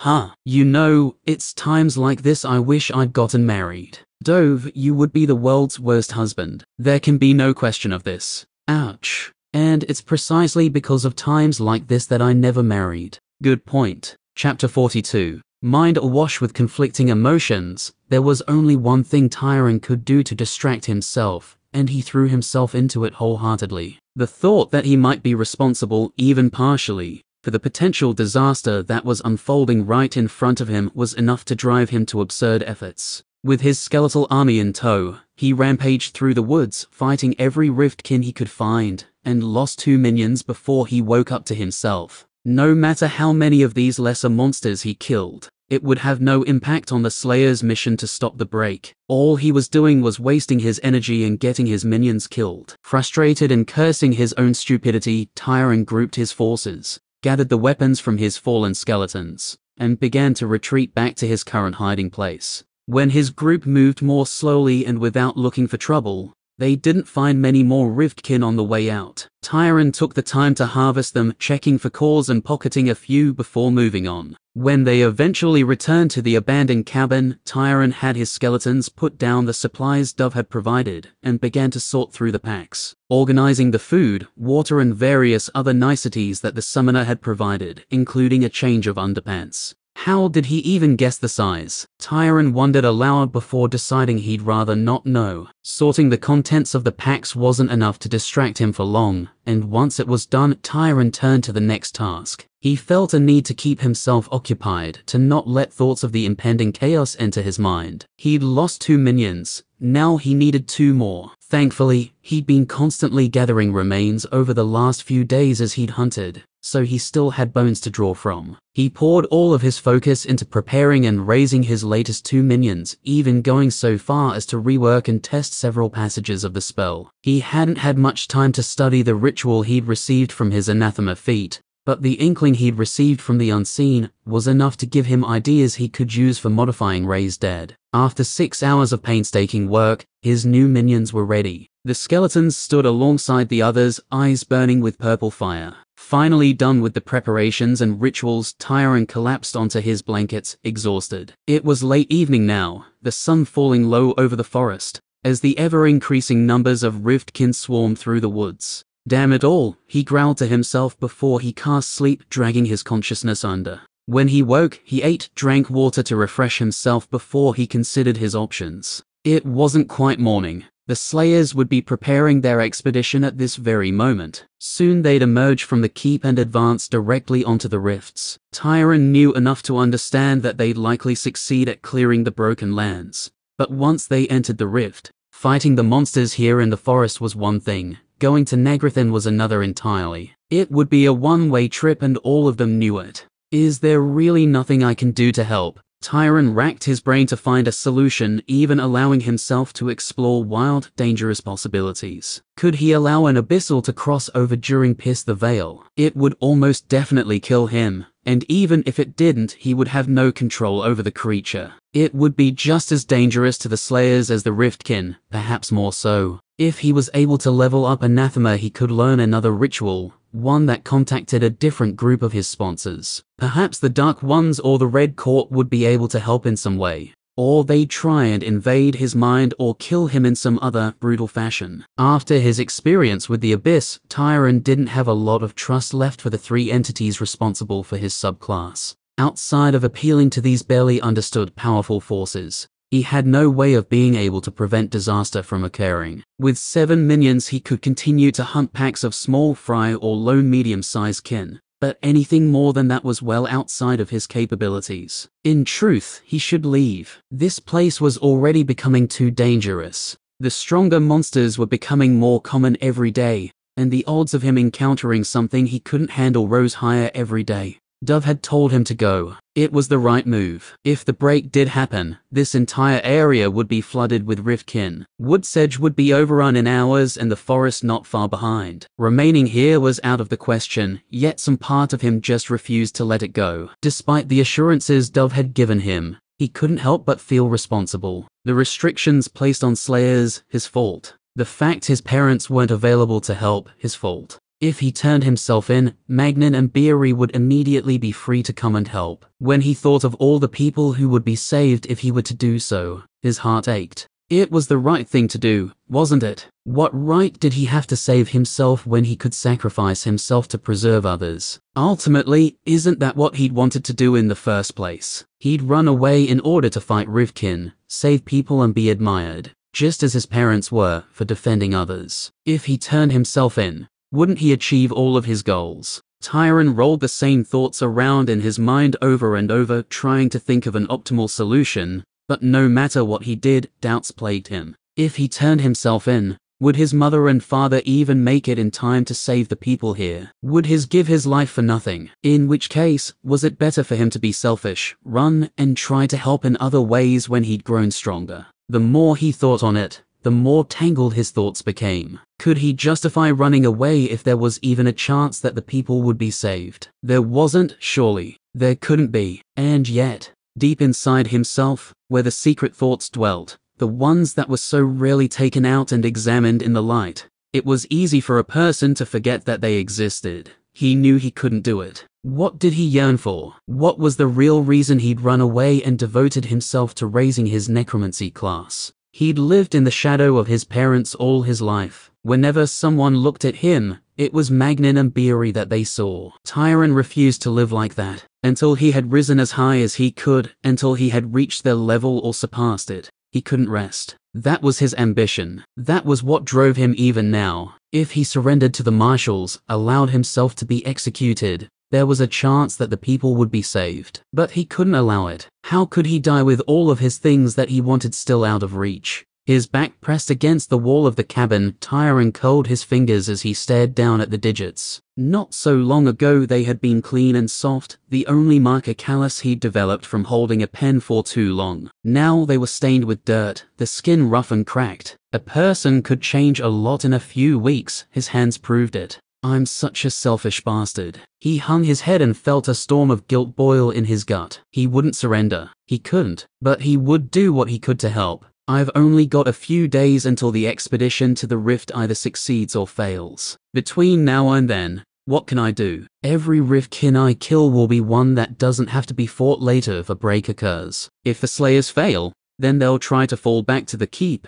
and I can help them then. But I need to be stronger or I'll just be swept aside. With a clear purpose in mind, Tyron rose to his feet. Did he feel happy with his decisions? No, but he would live with them. With a mental command he summoned his skeletons, still 7 strong, to his side as he strode from the cabin. If he was able to slay enough riftkin, then he would reach level 10 in Necromancer, a boost that would enable him to manage more servants, and select another feat. It wouldn't be enough for him to suddenly sweep the monsters around the rift clear, not even remotely close, but it would enable him to be more than he currently could, perhaps enough to find redemption. Let's go, he ordered his minions as he strode forth. Don't talk to the minions, idiot. 6 hours later, he returned to the cabin, exhausted, drained of magic and wounded. He issued silent commands to his remaining skeletons, and they followed them in the mindless way in which they did everything. Weapons were arranged leaning against the side of the cabin, hilts on the ground to keep the blades out of the damp soil. 2 skeletons unloaded armfuls of bones onto the cleared floor within the cabin itself, enough for him to replenish his skeletons, and add several more. If he were able to increase his level, then hopefully Tyron could manage up to 9 skeletons. If each of his minions were as good as he could make them, then perhaps he'd be able to manage 10. But sadly, that wasn't the case. 9 would have to be enough. He wanted to sleep. It was always a good idea to perform the ritual with a rested and calm mind, but Tyron didn't dare wait. He didn't intend to rest. He would perform the ritual, raise his new minions, and get back out there. There were so many monsters leaking from the rift that the woods were crawling with them. He'd lost multiple skeletons in fights against larger kin, able to slice through his clumsy minions if he didn't manage them carefully. He'd been forced to resort to using suppress mind more than he'd like. Pitting himself in battles of will against the minor creatures had been easy, but these hadn't been pushovers, which had exposed a significant weakness in the spell. Once cast, Tyron locked himself and the target into mental combat as he attempted to crush their will, but they could do the same to him. If he were to attempt it against something with a stronger mind than he had, he shuddered to think of the consequences. A lesson learned. Tyron retrieved his notebook, tore free a page, and quickly enacted the ritual, watching as his blood spread across the page before forming letters. When the process was done, he leaned forward eagerly to read.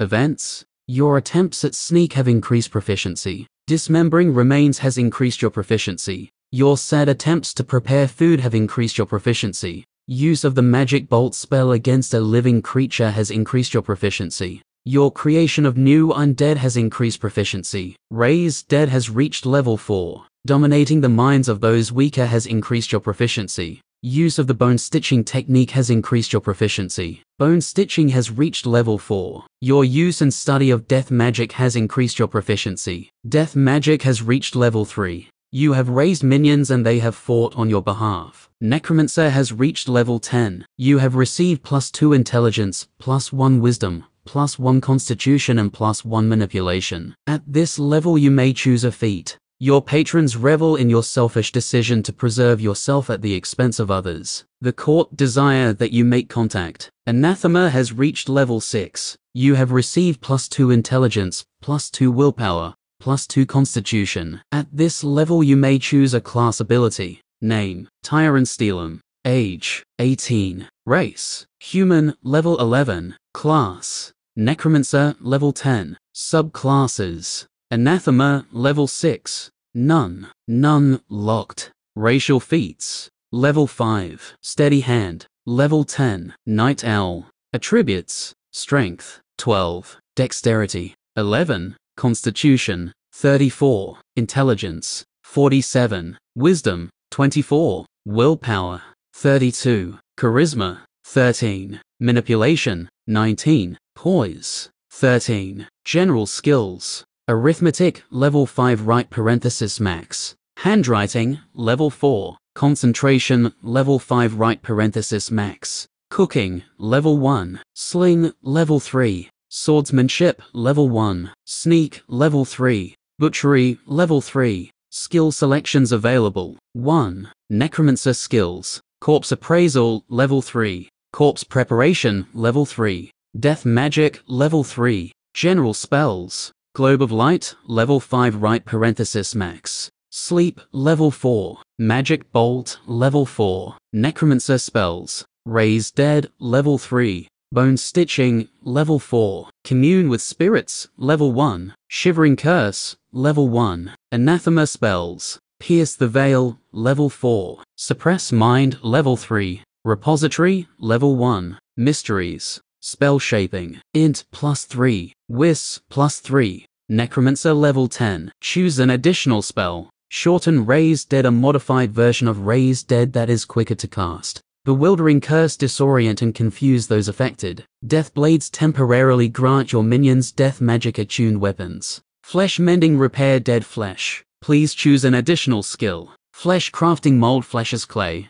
Empower Servant, feed mana to your minions. Anathema, level 6. Choose an additional spell. Dark Communion, beg intercession from the Dark Ones. Appeal to the court, attempt to commune with the Scarlet Court. Air of menace, surround oneself in a dread aura. Pain, inflict the target with severe pain. Fear, inflict the target with fear. Anathema, level 6. Choose an additional spell. Dark Communion, beg intercession from the Dark Ones. Appeal to the court, attempt to commune with the Scarlet Court. Air of menace, surround oneself in a dread aura. Pain, inflict the target with severe pain. Fear, inflict the target with fear. When he'd reached level 8 in Necromancer, Tyron had been given the choice between 2 curses. one that slowed those affected, the shivering curse, or one that disoriented them, the bewildering curse. Against the Riftkin, he'd felt it would be far more beneficial if he could slow them down to allow his skeletons to compete on a more level field. The only issue was the amount of magic the curse demanded to cast. The greatest bottleneck that he experienced continued to be the raw amount of magic he could hold. No matter how much he gained, it never seemed to be enough. 2 new skills were offered for level 10. From the class manuals he'd studied, he knew that level 10 abilities were often foundational to a particular class. Despite his high hopes, the new abilities did not match his expectations. Flesh crafting,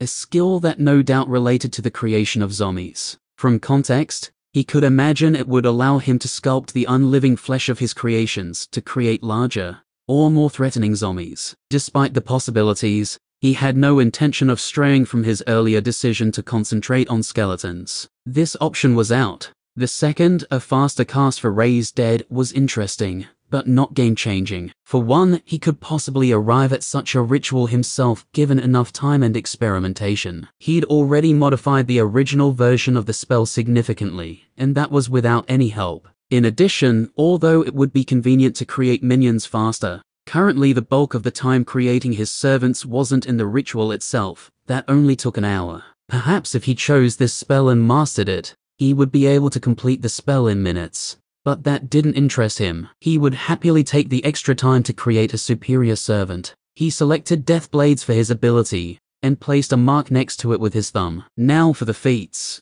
Magic Battery Eye and Efficient Minions. I were both tempting choices for this reason. With a boost to the amount of arcane energy at his disposal, his options would be greatly expanded. Even so, he was still inclined to choose Skeleton Focus too. Having stronger minions was never the wrong choice. They were the foundation of his class after all. As long as he continued to gain experience, then he would continue to increase the amount of magic he could hold. But nothing could replace the added strength the Unseen granted his skeletons through the focus feat. Then the anathema choice. The message from the court was concerning, and perhaps there would be repercussions if he didn't choose appeal to the court and use it. But in this moment he hardly cared. He wanted to try and help the Slayers escape if their attack on the rift failed, not risk his life calling on powers he didn't understand. Besides, he could select both of the unknown rituals through a feat if he really wanted to. That left Air of Menace, which he wasn't interested in at all. Or the 2 new options, Pain and Fear. Pain was horrific, and Tyron passed over it immediately. Fear he could tolerate.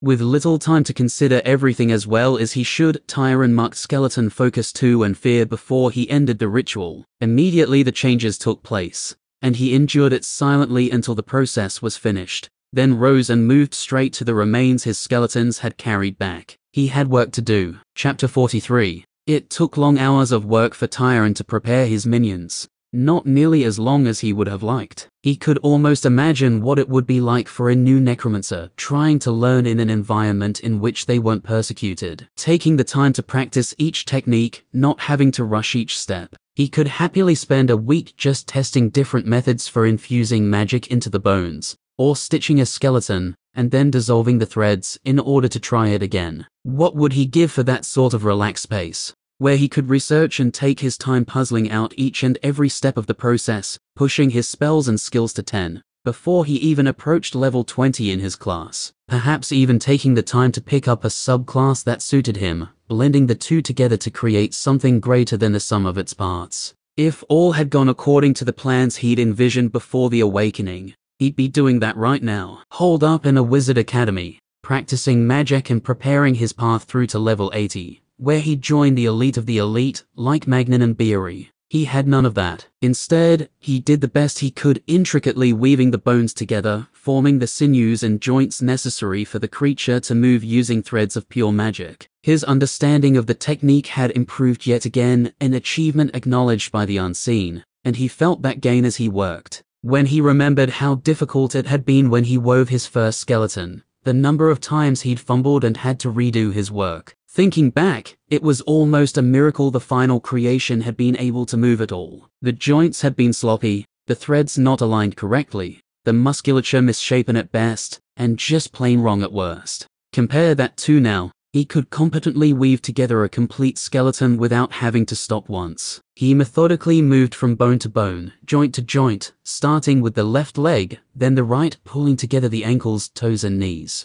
These were critical components of the finished weave. If the legs weren't done correctly, the skeleton would quickly fall apart or be crushed in combat due to being unbalanced or too slow. The knees in particular needed a thorough job, bearing the weight as they did. With the legs done, he moved to the waist and chest before moving to the spine. The spine was by far the most tedious section to work on. Each of the small bones needed to be carefully slotted against the next with incredibly fine, yet uncomplicated thread work required to allow the bones to flex as they needed to. Finally, the skull, strangely enough the simplest of all to complete. It made sense when one thought about it. The facial muscles needed for expressions, eating or speaking, were completely unnecessary for his minions. Very little work was done around the jaw. The most time was spent at the base of the skull where it connected to the spine. Once the weaving was done, he began to inspect and infuse the bones as best he could, using an unformed cloud of arcane energy to slide along the bones, searching for imperfections and leaks before plugging them as best he could. Once that task was done, he worked to infuse the remains with as much death magic as he could. In ideal circumstances, he'd happily spend a week on this stage attempting different approaches and attempting to bring things to an ideal state. Even just leaving the bones next to each other over time would allow them to foster that strange exchange of magic he'd observed in the past. He still didn't know if that process continued after they were raised, something he'd love to look into if he ever had the time. As things stood, he didn't have the time to do anything other than raise minions and fight. Poring over 4 sets of bones in this way was time-consuming and mentally draining. If he hadn't maxed his concentration, he doubted he'd be able to focus for this length of time. It was grueling, detail-oriented work, but he grit his teeth and pushed through it until finally it was done. The only step left was to cast Raise Dead 4 consecutive times to have his 4 latest minions ready to go. He took a short break to regenerate his magic, put something in his stomach, and gather his energy before he launched himself into it. Just like with his stitching skills, his ability to cast Raise Dead had improved dramatically since that first attempt. He was so much more comfortable with the rhythms of the spell, the gestures and intonations required to shape the arcane energy into the necessary forms. In many ways, the spell he cast now didn't resemble that he had used the first time at all. Phrases had been changed, the order modified, certain sections were abridged where others had been expanded. With the aid of his ritual focus, the flow of energy was smooth and uninterrupted, pouring into the bones, as he created each of the elements necessary to form a functioning undead. To cast 4 in a row unaided was too much, even for his greatly expanded pool of magic, and after the third, he needed to draw on his dwindling supply of mage candy to produce the energy required. With the 4th cast complete, Tyron had been working for 8 hours straight, but he refused to rest. With his latest advancement, these 4 skeletons represented the pinnacle of his achievement once again, the only 4 to benefit from the additional aid of the unseen provided by his second feat. He hated that the strength of his minions was so unbalanced. If possible, he'd prefer to raise entirely new skeletons, erasing the old to make way for the new, but he couldn't afford such waste. Tyron rose and exited the cabin, quickly summoning all 9 of his minions to his side. Soon he had distributed the arms he had available across each of them, and it was time to leave. He'd recovered a second shield the previous day, and he made sure 2 of his latest creations wielded them. They were by far the most nimble and the most durable of his skeletons. If any of them were going to take hits, he wanted it to be them. He tapped his pocket, in which he kept a small stash of arcane crystal. He needed to push hard over the next 24 hours. The Slayers would have already reached the rift by this time. If he was going to be of any use at all, he needed to get there quickly and do his bit to remove the monsters in the area. It wasn't much, but it was all he could hope to do. He set off at a brisk pace, and was pleased to note that the 9 skeletons by his side drained his magic slower than he'd expected. It was unknown why. Perhaps the second skeleton focus feat reduced the cost to maintain his skeletons more than he'd expected, or his growing skill had made the process of feeding them energy more efficient. Whatever the reason, he was happy for it. It turned out he could have supported 10 after all, but he didn't regret the lack of the additional minion. With the spare magic, he could utilize his other spells and begin to level them finally. It was likely that being able to cast Suppress Mind more often, or make use of his new curse, would help keep his skeletons alive more than having one more to fight with. Resolved to do what he could, Tyron marched forth, the silent forms of the undead arrayed around him. In the Broken Lands, in Dove's opinion, it was a beautiful thing when slayers worked together. Competitors most of the time, fighting over missions, hoarding resources and attempting to rank up before the others. Cooperation wasn't a common thing amongst their profession. Yet when it really came down to it, he liked to think that every slayer knew they could count on the others to have their back. And when shit really hit the fan, when things were grim,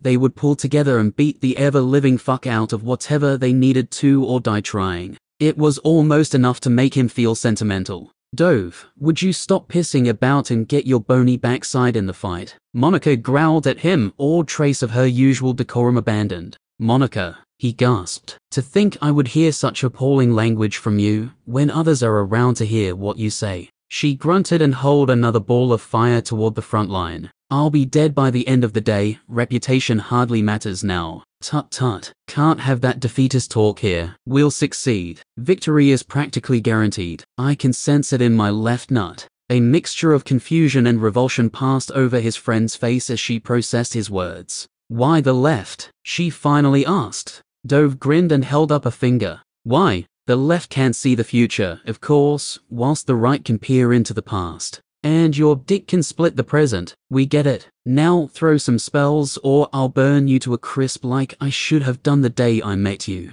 Disappointed at being robbed of his punchline, Dove pouted before he began to move his hands and stir the arcane within him. I was waiting for my magic to replenish, if you must know. Summoning takes a lot out of me, as well you know. Fine, now put your subclass to use and throw fire at something. It had been a mistake to branch into combat magic with his third subclass. The stats were great, and the additional firepower made him useful in a lot more situations. But he hated never having any downtime. If he wasn't managing his summons, he was expected to be hurling fire and ice around like a brainless Iron Rank on their first expedition. Words of power rolled from his mouth as his hands wove through the air, and in moments a ball of flame had appeared in the air before him. It grew hotter and brighter over several seconds, before he thrust his palms forward and the flame rocketed away, arcing over the top of the warriors in front to detonate amidst the mass of monsters beyond. You know this would be a great opportunity to snag a few levels under normal circumstances,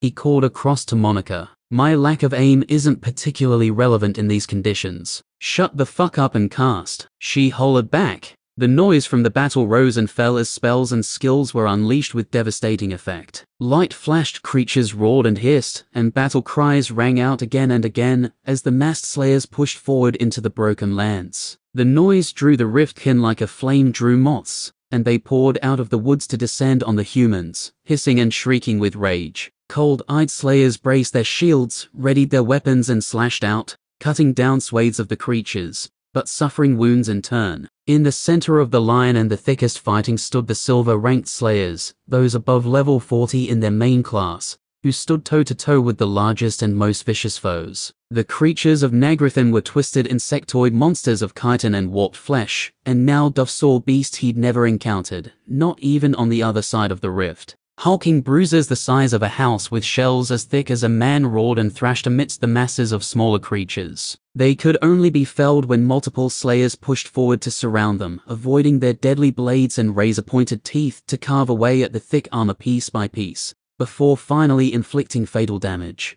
The cores of these monsters would be worth a ton of money, enough to pay for the living of every slayer here for a year, especially if they were able to harvest and sell the chitin. But this wasn't a venture for money. This wasn't even the fight for survival. That was still to come. This battle only served to gain access to the rift. The fight raged for hours as Dove continued to empty the magic he held, throwing spells or calling on his contracts. Each of every summon he had available was drawn out until the energy that formed the creature's body on this plane was dispersed through damage, and they returned to the astral, when he would begin to draw out the next. By the time the battle ended, all 10 of his summons were exhausted, and his reserves of magic were completely dry. With a grimace, the mage pulled a shard of candy from his travel bag, and stuck it in his mouth, an action repeated by dozens of mages along the line. Almost 1,200 slayers had joined the expedition to the Broken Lands, and looking around, Dove believed it was likely they had already lost a portion of them. As hard as they tried, an iron rank not yet level 20 was always going to be of limited use in a place like this. Still, he saluted their courage. They had volunteered to come despite the risks. They were heroes in his eyes. Dove, get up here and take a look at this. Rogel's voice rose over the clatter of ongoing fighting, and Dove walked towards the source of the sound where he found his friend dripping sweat, a haggard look on his face, as he stared out over the rifts. By the munificent melons of the goddess, you look like shit. It's the arm, Rogel grunted, nearly ripped off again. Hurts like hell, I bet. He wished he could do something, but he couldn't, and Rogel knew nothing could be done, so they moved on. What do you need? Dove asked, unusually businesslike. We don't have any pure dimension mages, so I wanted you to take a look at the rift. Is it stable enough for us to get through? It's too stable, that's the damn problem. The fighting hadn't stopped, but had died down. All the rift kin who had flooded through into this world within the Broken Lands had been destroyed, but there were more breaking through all the time. As they appeared, the slayers took turns defeating them, as the others rested and gathered their strength for the true test to come. Dove brought his hands up and activated his magic sight. What he saw was almost blinding, but he endured it for several long seconds as he studied the rift. It's stabilizing quickly. Too quickly. We can get through, no problem, even this many. Fuck, we could have taken twice as many. We didn't have twice as many to bring, Rogel spat. Dove was silent and his team leader glanced at him. The mage was unusually shaken, his face pale as sweat beaded on his brow. What is it, Dove? He asked. The summoner twitched before he looked to his friend. Oh, I've just never seen it so close before. Nagrathan? I mean, got a good glimpse, did you? That's what happens during a break. You know more about it than I do. Dove swallowed. Didn't expect to fucking see it though, did I? He muttered, a touch of his sarcastic tone returning, not from this side of the rift. Two realms that should never touch were drawing closer as the rift continued to stabilize. A break wasn't caused by the rift being destroyed, or shattering in any way. It was caused by the two sides coming into contact. When it happened, Nagrathan would overlap their own world within the range of the Broken Lands. In a way, the rift would cease to exist at all, and anything that walked on that cursed realm would be free to escape to rampage in a place that had yet to fall. All right, we can't wait any longer. Time to push through. Rogel gathered the other silver-ranked team captains, and they organized the gathered slayers. After a few minutes to regroup, they stepped through the rift and found themselves standing inside another realm. Dove looked up at the familiar sight of the acid-green skies of Nagrathan, though this time they boiled with a frenetic energy he had never witnessed before. All around them riftkin snarled and hissed, as the slayers began to fight their way through the monsters. But their numbers were endless, and in the distance the true behemoths approached, the ground shaking under their weight. Dove crunched the crystal in his mouth between his teeth and hissed as the raw magic flooded into his body. He raised his hands and began to cast. Let's fucking dance, you pricks. Chapter 44. He'd been foolish to come here, so close to the Broken Lands. Tyron blinked and rubbed his eyes as he breathed slowly to still his heart. Sweat dripped from his forehead, and his skin felt caked in dirt. His clothes certainly were. He could feel the warping effect of the Broken Lands beginning on the edge of his senses. If he moved 100 meters further north, he'd cross the threshold and be in the midst of it. But he didn't dare. Despite the fact that an army of slayers had swept through the area and slaughtered everything they could, despite the fact that they'd crossed to the other side and were preventing new riftkin from appearing, he was still under immense pressure. He crunched down on the arcane crystal in his mouth and swallowed the flood of magic that it contained. His hands rose and flicked from sigil to sigil as he spoke the words of power, forming a spell with speed. Death blades. The energy flooded from his body and twisted through the air in dark trails, before it infused itself into the weapons his skeletons held. Thankfully, despite the name, it didn't matter if his minions were not in fact armed with blades. The spell worked just as well on a mace or spear. His 9 minions struck with renewed vigor, the additional bite provided by the spell, helping to drive the surrounding monsters back, and give his less nimble skeletons some breathing room. Along with himself, Tyron grimaced. but didn't hesitate to pull another shard of mage candy from his pocket and throw it into his mouth as he began yet another magic-hungry spell. Combined with the constant drain maintaining his minions placed on him, repeated casts were driving him right to the brink, but he had little choice. Trusting in his skeletons to protect him, he closed his eyes briefly and concentrated before he began to speak once again. Another unfamiliar magic, another situation in which he had little choice but to go for it. The words of the curse were unfamiliar to him, nothing like what he'd studied in the past. When he had the time, "You'll never have free time again for the rest of your life at this rate." No, he would. He was excited to map out and develop his understanding of this new field of magic. Curious enough that he was tempted to select the bewildering curse just to expand his vocabulary.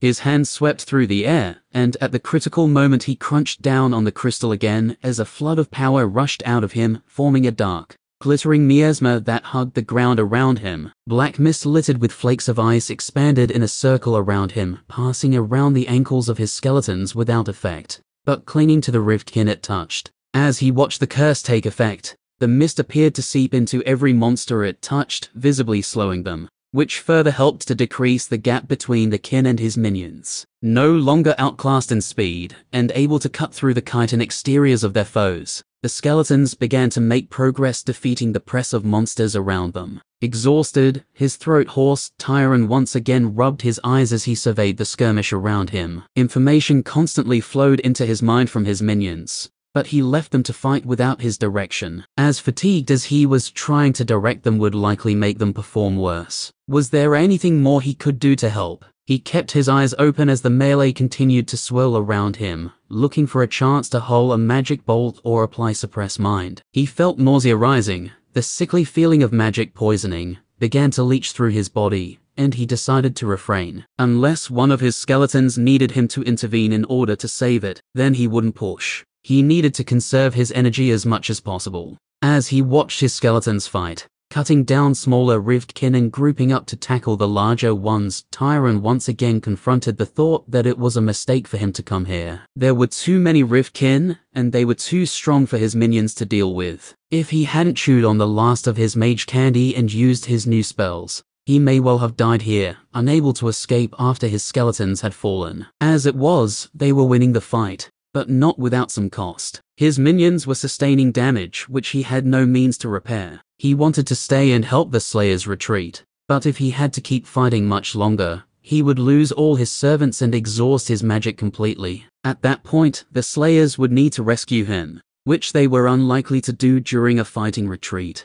Over the next few minutes, he watched anxiously as his minions continued the battle until at last the riftkin were defeated. He hadn't lost a single skeleton, though all of them bore cracked bones and other damage. "I'd better get a bone repair skill soon. Can do whatever I want with flesh apparently, but no help for bones." Clearly the unseen was showing its bias. Or more likely, since skeletons were stronger minions, he needed to be a higher level before he would get more choices related to them. Too tired to even bother trying to salvage cores from the fallen monsters, Tyron gathered his undead clothes around himself and tried to take stock of the situation. He was almost tapped out of energy. He was likely to suffer the after effects of overusing crystal soon, and his skeletons were weakened. It would take him an hour, possibly longer, to recover his magic, and that was if his skeletons remained still, minimizing their draw on his reserves. Here, on the edges of the rift where the riftkin still roamed in numbers, there was no chance he would get a quiet hour to himself. He knew what he should do. He should retreat, return to the cabin,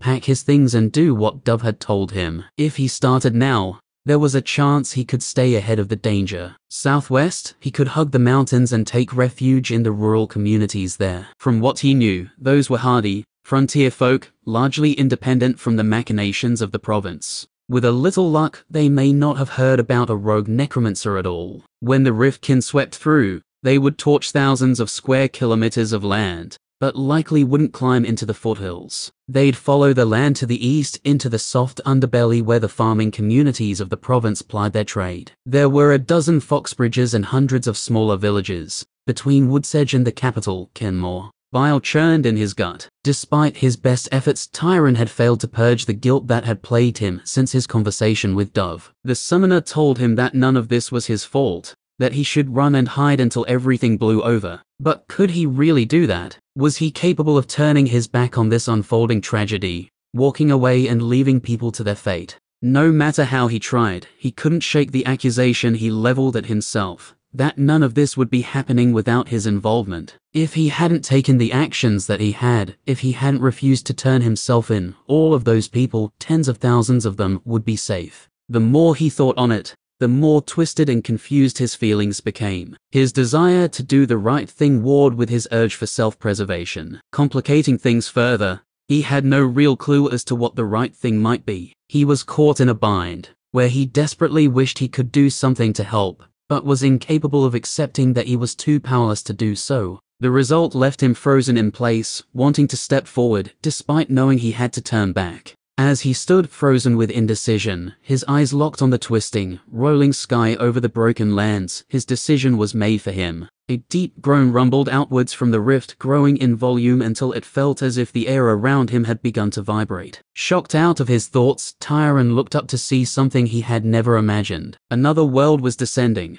This close to the broken lands, the trees of the forest grew thin, but even from further away, he still could have seen it. The image was ghostly, an apparition, but beginning to overlay the storm above was a different horizon, one from a shattered world with a burning sky. As if the land itself were a bass drum struck by the hand of God, the ground beneath his feet had begun to shake. The trees around him shook, the whisper of shifting leaves rising to a deafening roar. He crouched instinctively as he looked up with horror at the apparition thickening before his eyes. The break? Now? It can't be. It's much too soon. Dove had told him there would be 2 days after the expedition failed. There should still be time. Then again, Tyron didn't know what a break actually looked like. He hadn't seen one before after all. Was this a sign it was happening right now, or that it soon would? He was forced to crouch to maintain his balance as the world continued to shake around him, and he ordered his servants to do the same. He could distantly hear the crack of wood as trees in the forest began to topple over. But even that calamitous noise couldn't compare with the sound of Nagrathan approaching. Run! Confronted with this world-shaking event, there was nothing he could do. After all, who was he? A lone level 10 slayer with no training and no experience. He couldn't make a difference here, and he was an idiot to think he could. He tried to turn and run, but quickly stumbled. The ground was shaking far too much for him to stay on his feet. Even his skeletons were having trouble, several having fallen and pushing themselves off the ground with their bony limbs as they attempted to rise. If the shaking was this bad now, what would happen when the break itself occurred? Tyron had a growing fear that when that happened, being this close to the epicenter, the impact itself would kill him, let alone the kin that would flood from the rift afterwards. Damn it, legs, move. He growled to himself as he forced himself to rise. One shaking step at a time, he began to move back to the forest. He didn't dare glance back for fear of what he might see. 2 skies overlapping, 2 furious,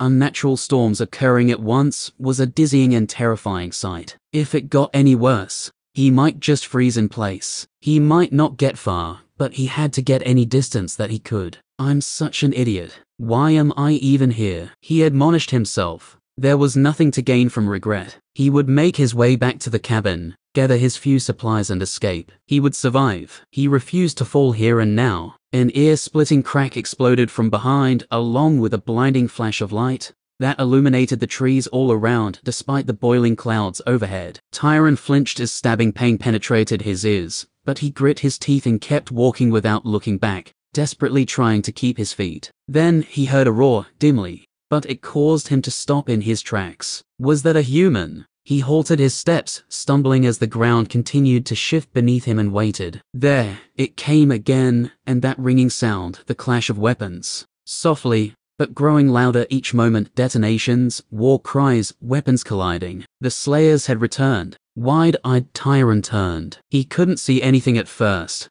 but then shapes began to appear in the distance, rushing out of the broken lands in small packs, weaving between the trees as they fought a running battle. There he stood, surrounded by skeletons, the ethereal light of undeath burning in their eyes as the slayers bore down on his position. He was to the south of the rift after all. They'd have to pass through where he stood to make it back to Wood's Edge. He'd come here determined to help, knowing it would reveal him, but now that the moment had come, he didn't know how to react. Again, he wondered just what he'd been thinking when he'd decided to do this. On how many levels could he fail to think logically? The first Slayer to notice him was a woman he didn't recognize. Her armor, crafted from harvest chitin, was cracked in multiple places, and she bled from numerous cuts in her arms. In her hands she wielded a two-handed axe, the edge glowed bright, enchanted in some way. Her eyes were weary beyond belief, but in the instant their gaze met, he felt her burning desire to survive shock through him like a lightning bolt. In an instant her eyes flickered from him to his minions, then she drew breath. "Run for it, idiot," she barked, not slowing for a moment. "They're coming." Despite the quaking earth, she ran with ease, blowing past him in just a few seconds, as she continued to shout and rally the Slayers around her. More of them came, rushing to safety as he began to see the vague outlines of Riftkin appearing from the mist. "Get off your ass. Run, moron. Come on, get up." A mage stopped long enough to lend Tyron a hand, completely disregarding the skeletons around him as he pulled him around, and helped to steady him as he got him moving. "Head south and don't stop, kid." The mage barked before he turned, his hands alight with magic. Seconds later he thrust forward his palm, and launched a bolt of pure lightning that flashed through air. "Run," he called over his shoulder. Afraid, confused, and utterly consumed with guilt, Tyron did his best to run. He stammered, stumbled as tears began to drip from his eyes, obscuring his vision and making escape even more difficult. He angrily scrubbed them away as he dragged himself forward, Slayers rushing past him or turning to fight the monsters who drew too close. For several minutes he continued like that, though it felt like years, his progress glacially slow, though he wouldn't stop, determined to make his escape. Then he heard him. "You fucking dickhead," someone roared behind him. "I'll cut your damn balls off." Wolf. Disoriented and blinded, Tyron almost didn't realize it when he felt something seize him in its jaws and lift him from the ground. "That's it," he thought dumbly, "I'm dead." Except death didn't come. Dazed, he turned to head to see the contempt burning in the eye of the star wolf, Dove riding on its back as the massive beast held him in its jaws. The mage looked like hell, hunched with one arm clutched to his gut, and numerous scrapes and cuts on his face. "You're not supposed to be this dumb. Let's get the fuck out of here." The wolf took off, the incredible creature able to bear the weight of two men and run, despite the ground still shaking. Tyron was dimly aware of his skeletons struggling to keep up, and he ordered them to follow as best they could, before the distance between them grew too great. With nothing else to do, he closed his eyes and left it to fate. Chapter 45. Did your brain turn to shit or something? Dove coughed. What the fuck were you thinking? Tyron couldn't lift his head. I felt like I should help in some way, since everything that's happening is my fault. Your fault? Your fault, my scrawny ass. Dove spluttered as he pressed the bandage against the wound on his stomach. I told you to fucking run. None of this is your fault. That's fucking moronic thinking. There's no point arguing with you, Tyron muttered. Of course there's not. I'm fucking right. Dove groaned as pain fled through him, and he slumped to the side, his breathing rapid and sweat breaking out on his brow. Try not to be so fucking dumb that I have to shout at you for a bit, he gasped. I'm wounded. The two sat inside the abandoned cabin. Night had fallen. The distant rumble of the rift could still be felt as they stopped to rest. The Star Wolf had been dismissed to rest in the astral, and Tyron had slumped to the ground, legs weak after what he had just experienced. Distantly he could still feel his connection to his minions as they drew nearer. He hoped they'd all survived, though it was unlikely. As slow as they were, they would have been overtaken by the Riftkin as they emerged. We won't have long, Dove said, the strain clear in his voice. Most of the monsters would have chased the other Slayers back to the keep, but soon enough this area is going to be thick with them. Another 10 minutes and then we get going. Are you going to be able to move? Tyron asked, concerned. Is there anything I can do to help? Piss off, Dove tried to laugh but coughed instead. Unless you've got some miracle healing stashed in your underpants, you can't do shit. Just leave it, I'll manage. Despite the front he was putting on, the mage was clearly in bad shape. He shouldn't be moving around. Did Monica treat it? Monica's dead, kid, Rogel too. Once again Tyron hung his head as the words washed over him. Those two had been good people. Why was this happening? If the guilt and shame grew any worse, it may just bury him. They died because of him. He couldn't be convinced otherwise. Fuck you, Dove said.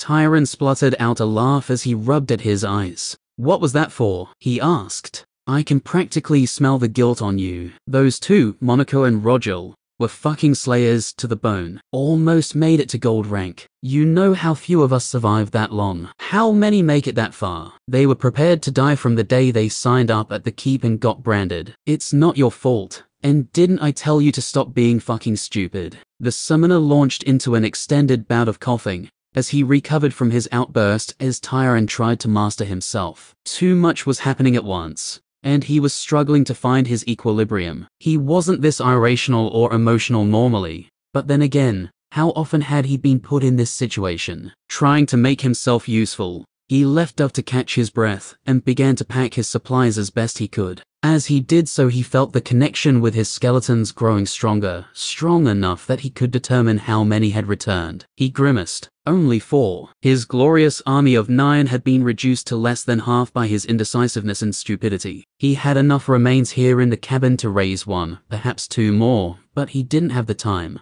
He might be able to have the skeletons carry the bones he needed. If he wrapped them first, he had a spare blanket around somewhere. You idiot. Dove is wounded and all you can think about is raising the dead. A fine necromancer you've become. He sighed to himself. As much as it pained him, he couldn't do anything for the summoner. He didn't know anything about medicine. His minions couldn't hope to stand up to Dove's summons. But with the mage in the condition he was in now, they might be the best protection the two of them could get. He quickly finished placing everything into his back and storing his bedroll, then moved the bones into a neat bundle that he wrapped in preparation for the skeleton's arrival. With that done, he returned to check on Dove to find him breathing softly, his eyes closed as he rested against the rotted wooden walls of the cabin. Dove, are you all right? He asked quietly. Of course I'm not, but I will be. Is it time to move? Just about. I've got a few skeletons on the way. They should arrive in just a few minutes. Dove peeled an eye open and stared up at him for a moment.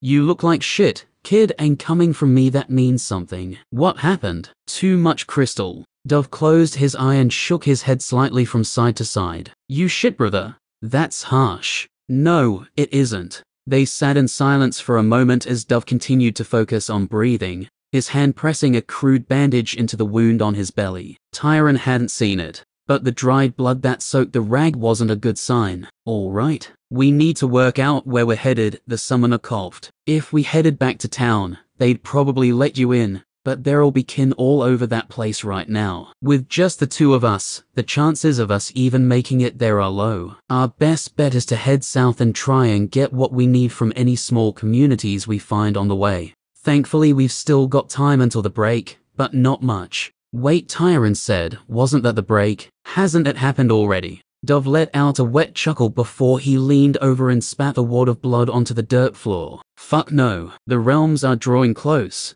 but they haven't collided yet. It's close, probably less than a day away. We need to get as much distance as possible before then and find a place to hunker down. We won't be able to outrun the monsters, but if we can find a place we can hide, I have some wardings I can put down to help conceal us. He paused for a moment to draw some slow breaths. If you're thinking about any heroic last stands or going to help defend the town, slap that shit out of your head. Everyone in Woodsedge, everyone in the keep, they're already dead. There's no chance they'll be able to hold. And even if they started running 2 days ago, they won't be able to make it out. He grimaced in pain as he sat a little straighter. Everyone's fate was sealed when we failed beyond the rift. Unless some mighty slayers fall out of the sky, then everyone is fucked. All we can do is run and hide, try to pick up the pieces afterwards. Tyron sat and absorbed the mage's words in silence. As much as he wanted to help, as much as he felt he needed to do something, he was just a small, insignificant person in the face of the looming disaster. He knew the older man was right, and it was time he stopped acting foolish. He couldn't help anyone if he died here. I know where we can find a farm, he said slowly, pretty isolated, fenced off. They might have a cool room or cellar for storing meat we could use. It's a little less than a day southeast of Woodsedge. Dove nodded. Worth a shot. How did you find that place? Tyron's face went blank. I tried to buy water and food from them, and they beat the shit out of me and stole my coin. Dove barked out a laugh and then groaned as he clutched his wound. Ugh, fuck. You fucking moron. Sweet tits, that hurts. You really are bad at this, aren't you? Tyron smiled and nodded. Not the greatest. Good thing I have someone to get advice from, right? Doesn't hurt you're a born mage if one ever existed. You prick. I think I hear your bony boys. If that's them, let's get going. I'll bring out the wolf and we can go. Are you going to be able to cast? Yes, I can fucking cast. Piss off. Tyron went out to greet his few remaining soldiers, and was pleased to note that his 4 newest creations were the ones to make it back, with their weapons to boot. Finally a little luck. No rest for the dead though. He quickly loaded them up with supplies, and set them walking on south. Once Dove had his wolf out, he'd quickly catch up. When he came back inside he found Dove wheezing and collapsed on his side as the majestic star wolf nuzzled at his cheek and licked at the cuts on his face. In the end he needed Tyron's help to get back up onto the summon's back. Once he was in place, they began the journey. Despite the chaos that no doubt reigned behind them, their slow journey was relatively peaceful. Small packs of roving riftkin were dispatched by the skeletons well enough, especially since Tyron had the spare magic to support them with spells and curses. The scrawny mage would occasionally suck painful breaths, as the rocking motion of the wolf caused his wounds to flare. As they traveled, they would talk intermittently, Dove offering occasional bits of wisdom or giving insight on particular sigils or words of power that he was experienced with. As much as he didn't want to tire the man, Tyron was happy to get the chance to discuss magic with someone. He'd learned so much over the last week, but there were so many things he had questions about, so many new aspects of spellcraft he hadn't had the chance to explore. He still hadn't used some of the new spells and rituals he'd learned, something that pained him no end. He'd been able to think on them, scratched down a few notes here and there,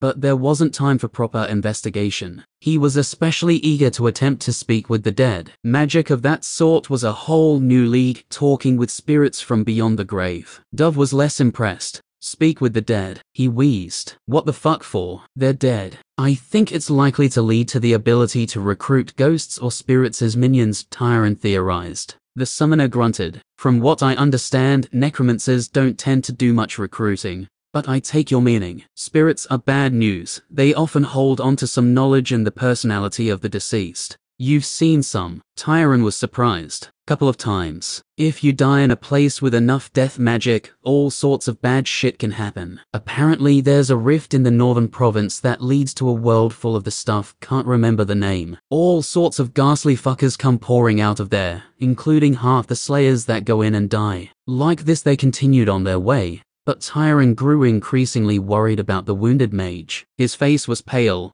and sweat poured off him as he grew more and more hunched over on the wolf's back. After the first few times he asked if Dove needed help and was snapped at, he let the man be, but it didn't stop him from worrying. After long hours of walking, traveling the better part of the day, Tyron began to range ahead of the star wolf, sweeping left and right in an attempt to locate the farm. He knew the general location, but it's not like he'd ever marked the place on a map or taken note of the landmarks. He almost missed it, having moved past the farm, but caught sight of it as he was moving back to rejoin his skeletons traveling alongside the wolf. Much as he remembered it, the farm was surrounded by a high wooden fence with simple raised platforms at intervals inside. He spotted a few people looking out over the edge of the fence, but ducked back amongst the trees, hoping he hadn't been spotted. With the increased numbers of riftkin ranging the area recently, it wasn't a surprise that they'd be on the lookout. Tyron didn't much feel like getting an arrow through his leg from a jumpy farmer.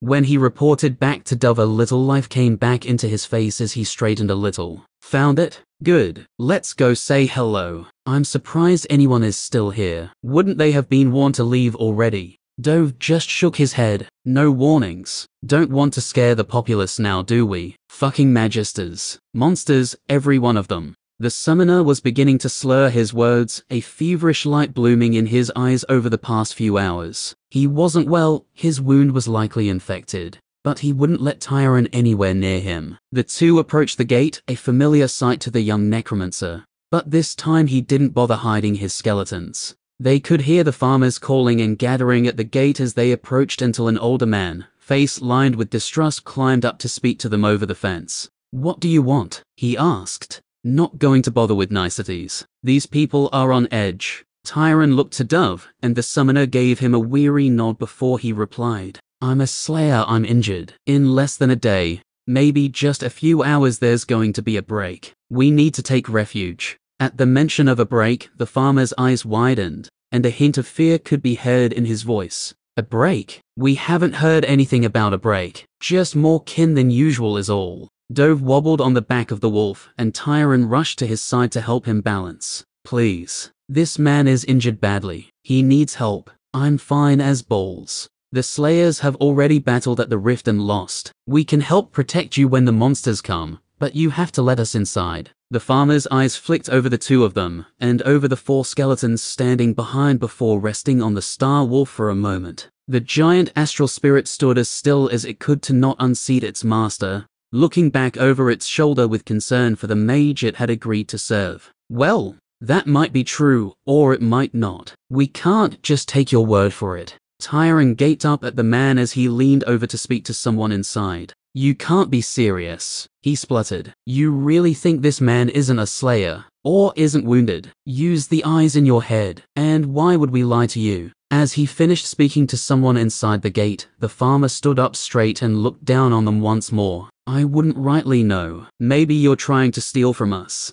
and this is all a trick. For the time being, we'll let you in, but I want you to give your weapons and things over to my boys first. The gate opened with a loud creak, and 6 young men, some of whom Tyron unfortunately recognized, emerged from inside, each of them holding a cudgel or simple weapon in hand. They had ugly expressions on their faces as they approached, and Tyron felt a souring in his gut. We shouldn't have come here, he said as he backed away slowly. We can leave. With a mental command, he brought his skeletons closer, the 4 undead causing the 6 assailants to hesitate a moment. I don't think you should, the farmer told him, and Tyron looked up to see he'd been joined by several other farmhands, men and women both, all with bows drawn. At least, not while carrying all of those burdens. Just how much theft do these pricks commit? This is madness. Are you really going to attack a slayer? Tyron demanded incredulously. That's suicide. The farmer laughed. They can't fight back, so it seems perfectly safe to me.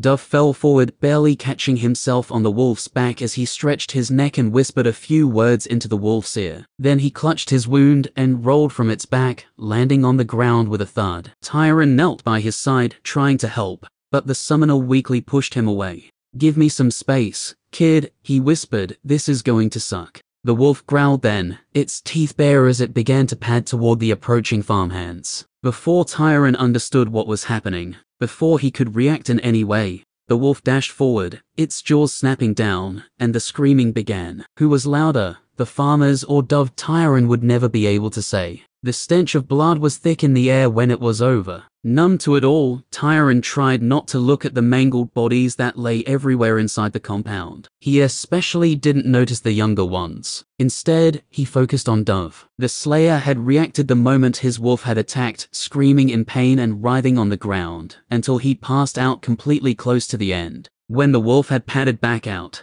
its muzzle and fur slick with gore, Tyron had done his best to carry the mage inside the compound and comfortably arrange him on a bed. He ransacked the house to find bandages, fresh water, and any herbs he could that looked remotely medicinal before he came back and peeled away the encrusted rag and what was left of Dove's shirt. Only then did he get a look at the true extent of the wound, and he sucked in a breath when he laid eyes on it. The moment the bandage was torn away, the sickly scent of infection filled the air, black blood oozing through the filth and mess that remained of the summoner's guts. Holy shit, Tyron stammered as he tried to clean it as best he could. Holy shit. The man should have been dead. Without the unnatural resilience someone of his higher level could achieve, he likely would be. But even the highest level slayers weren't immortal. Some things just couldn't be survived. Kid, Tyron heard a whisper, and he looked down to see the mage's eyes were open again. Leave it and listen. Tyron blinked away a few tears and tried to take hold of himself. He couldn't keep acting foolish. He wouldn't do things that were useless. A part of him wanted to argue,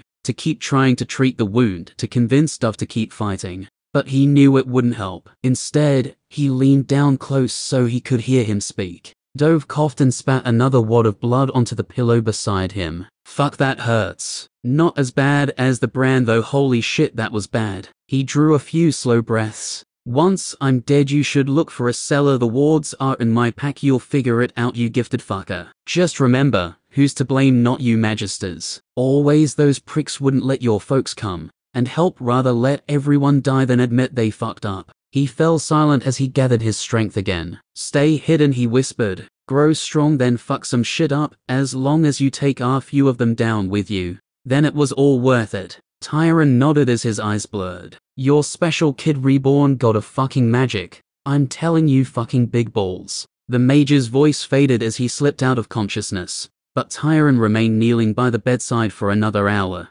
until the summoner passed away. Completely numb, Tyron stared down at the remains of his friend, unable to process his grief or shock at what his life had become. He stared down at the face of the summoner for a long time, before his eyes began to trail aimlessly around the room, his head shifting of its own volition. Then his gaze fell on his pack where he had dropped it on the floor. The contents had spilled and he stared at those next. Some dried meat, his ritual focus, a steel mug, his notebook. Almost as if he were in a trance, he moved to the notebook and picked it up, idly flicking through the pages, as his eyes began to focus, finally, on something. The notes, the sigils and runes he had scrawled inside. As he often had during his life without ever realizing it, he avoided his pain by diving into something he felt he could control. Magic. A day later, Tyron, on his hands and knees, stared down at the polished skull before him. Globes of light hung in the air of the cellar, illuminating the 9 concentric circles that had been drawn on the floor. To one side sat the ritual focus, abandoned now that the working was finally complete. The necromancer was a mess. His eyes were bloodshot, and his hands were shaking as he continued to stare at the skull, searching it for any sign he had been successful. He tasted bile in his throat, but he didn't care. This had consumed him for 24 hours straight, and he had thought of nothing else, done nothing else, but prepare for his moment since. His eyes burned with a manic light as he stared, drool sliding from his chin, as he concentrated his whole being on that one skull. At first, there was nothing, but his eyes didn't waver. Then, a flicker, the faintest hint of purple flame ignited within those empty sockets. Slowly at first, but with growing speed, the flame grew until it burned just as bright as with any other minion. A rictus grin spread across Tyron's face as he saw the skull come to life, but still he didn't move. He hadn't succeeded yet. The skull sat lifelessly on the ground in the center of the intricate ritual circle for a long moment. Then a voice emanated from it. Oh, you fucking didn't. This is the end of this video. Hope you enjoyed. Thank you for your supportive comments. Have a wonderful rest of the day. The silent ruptures out,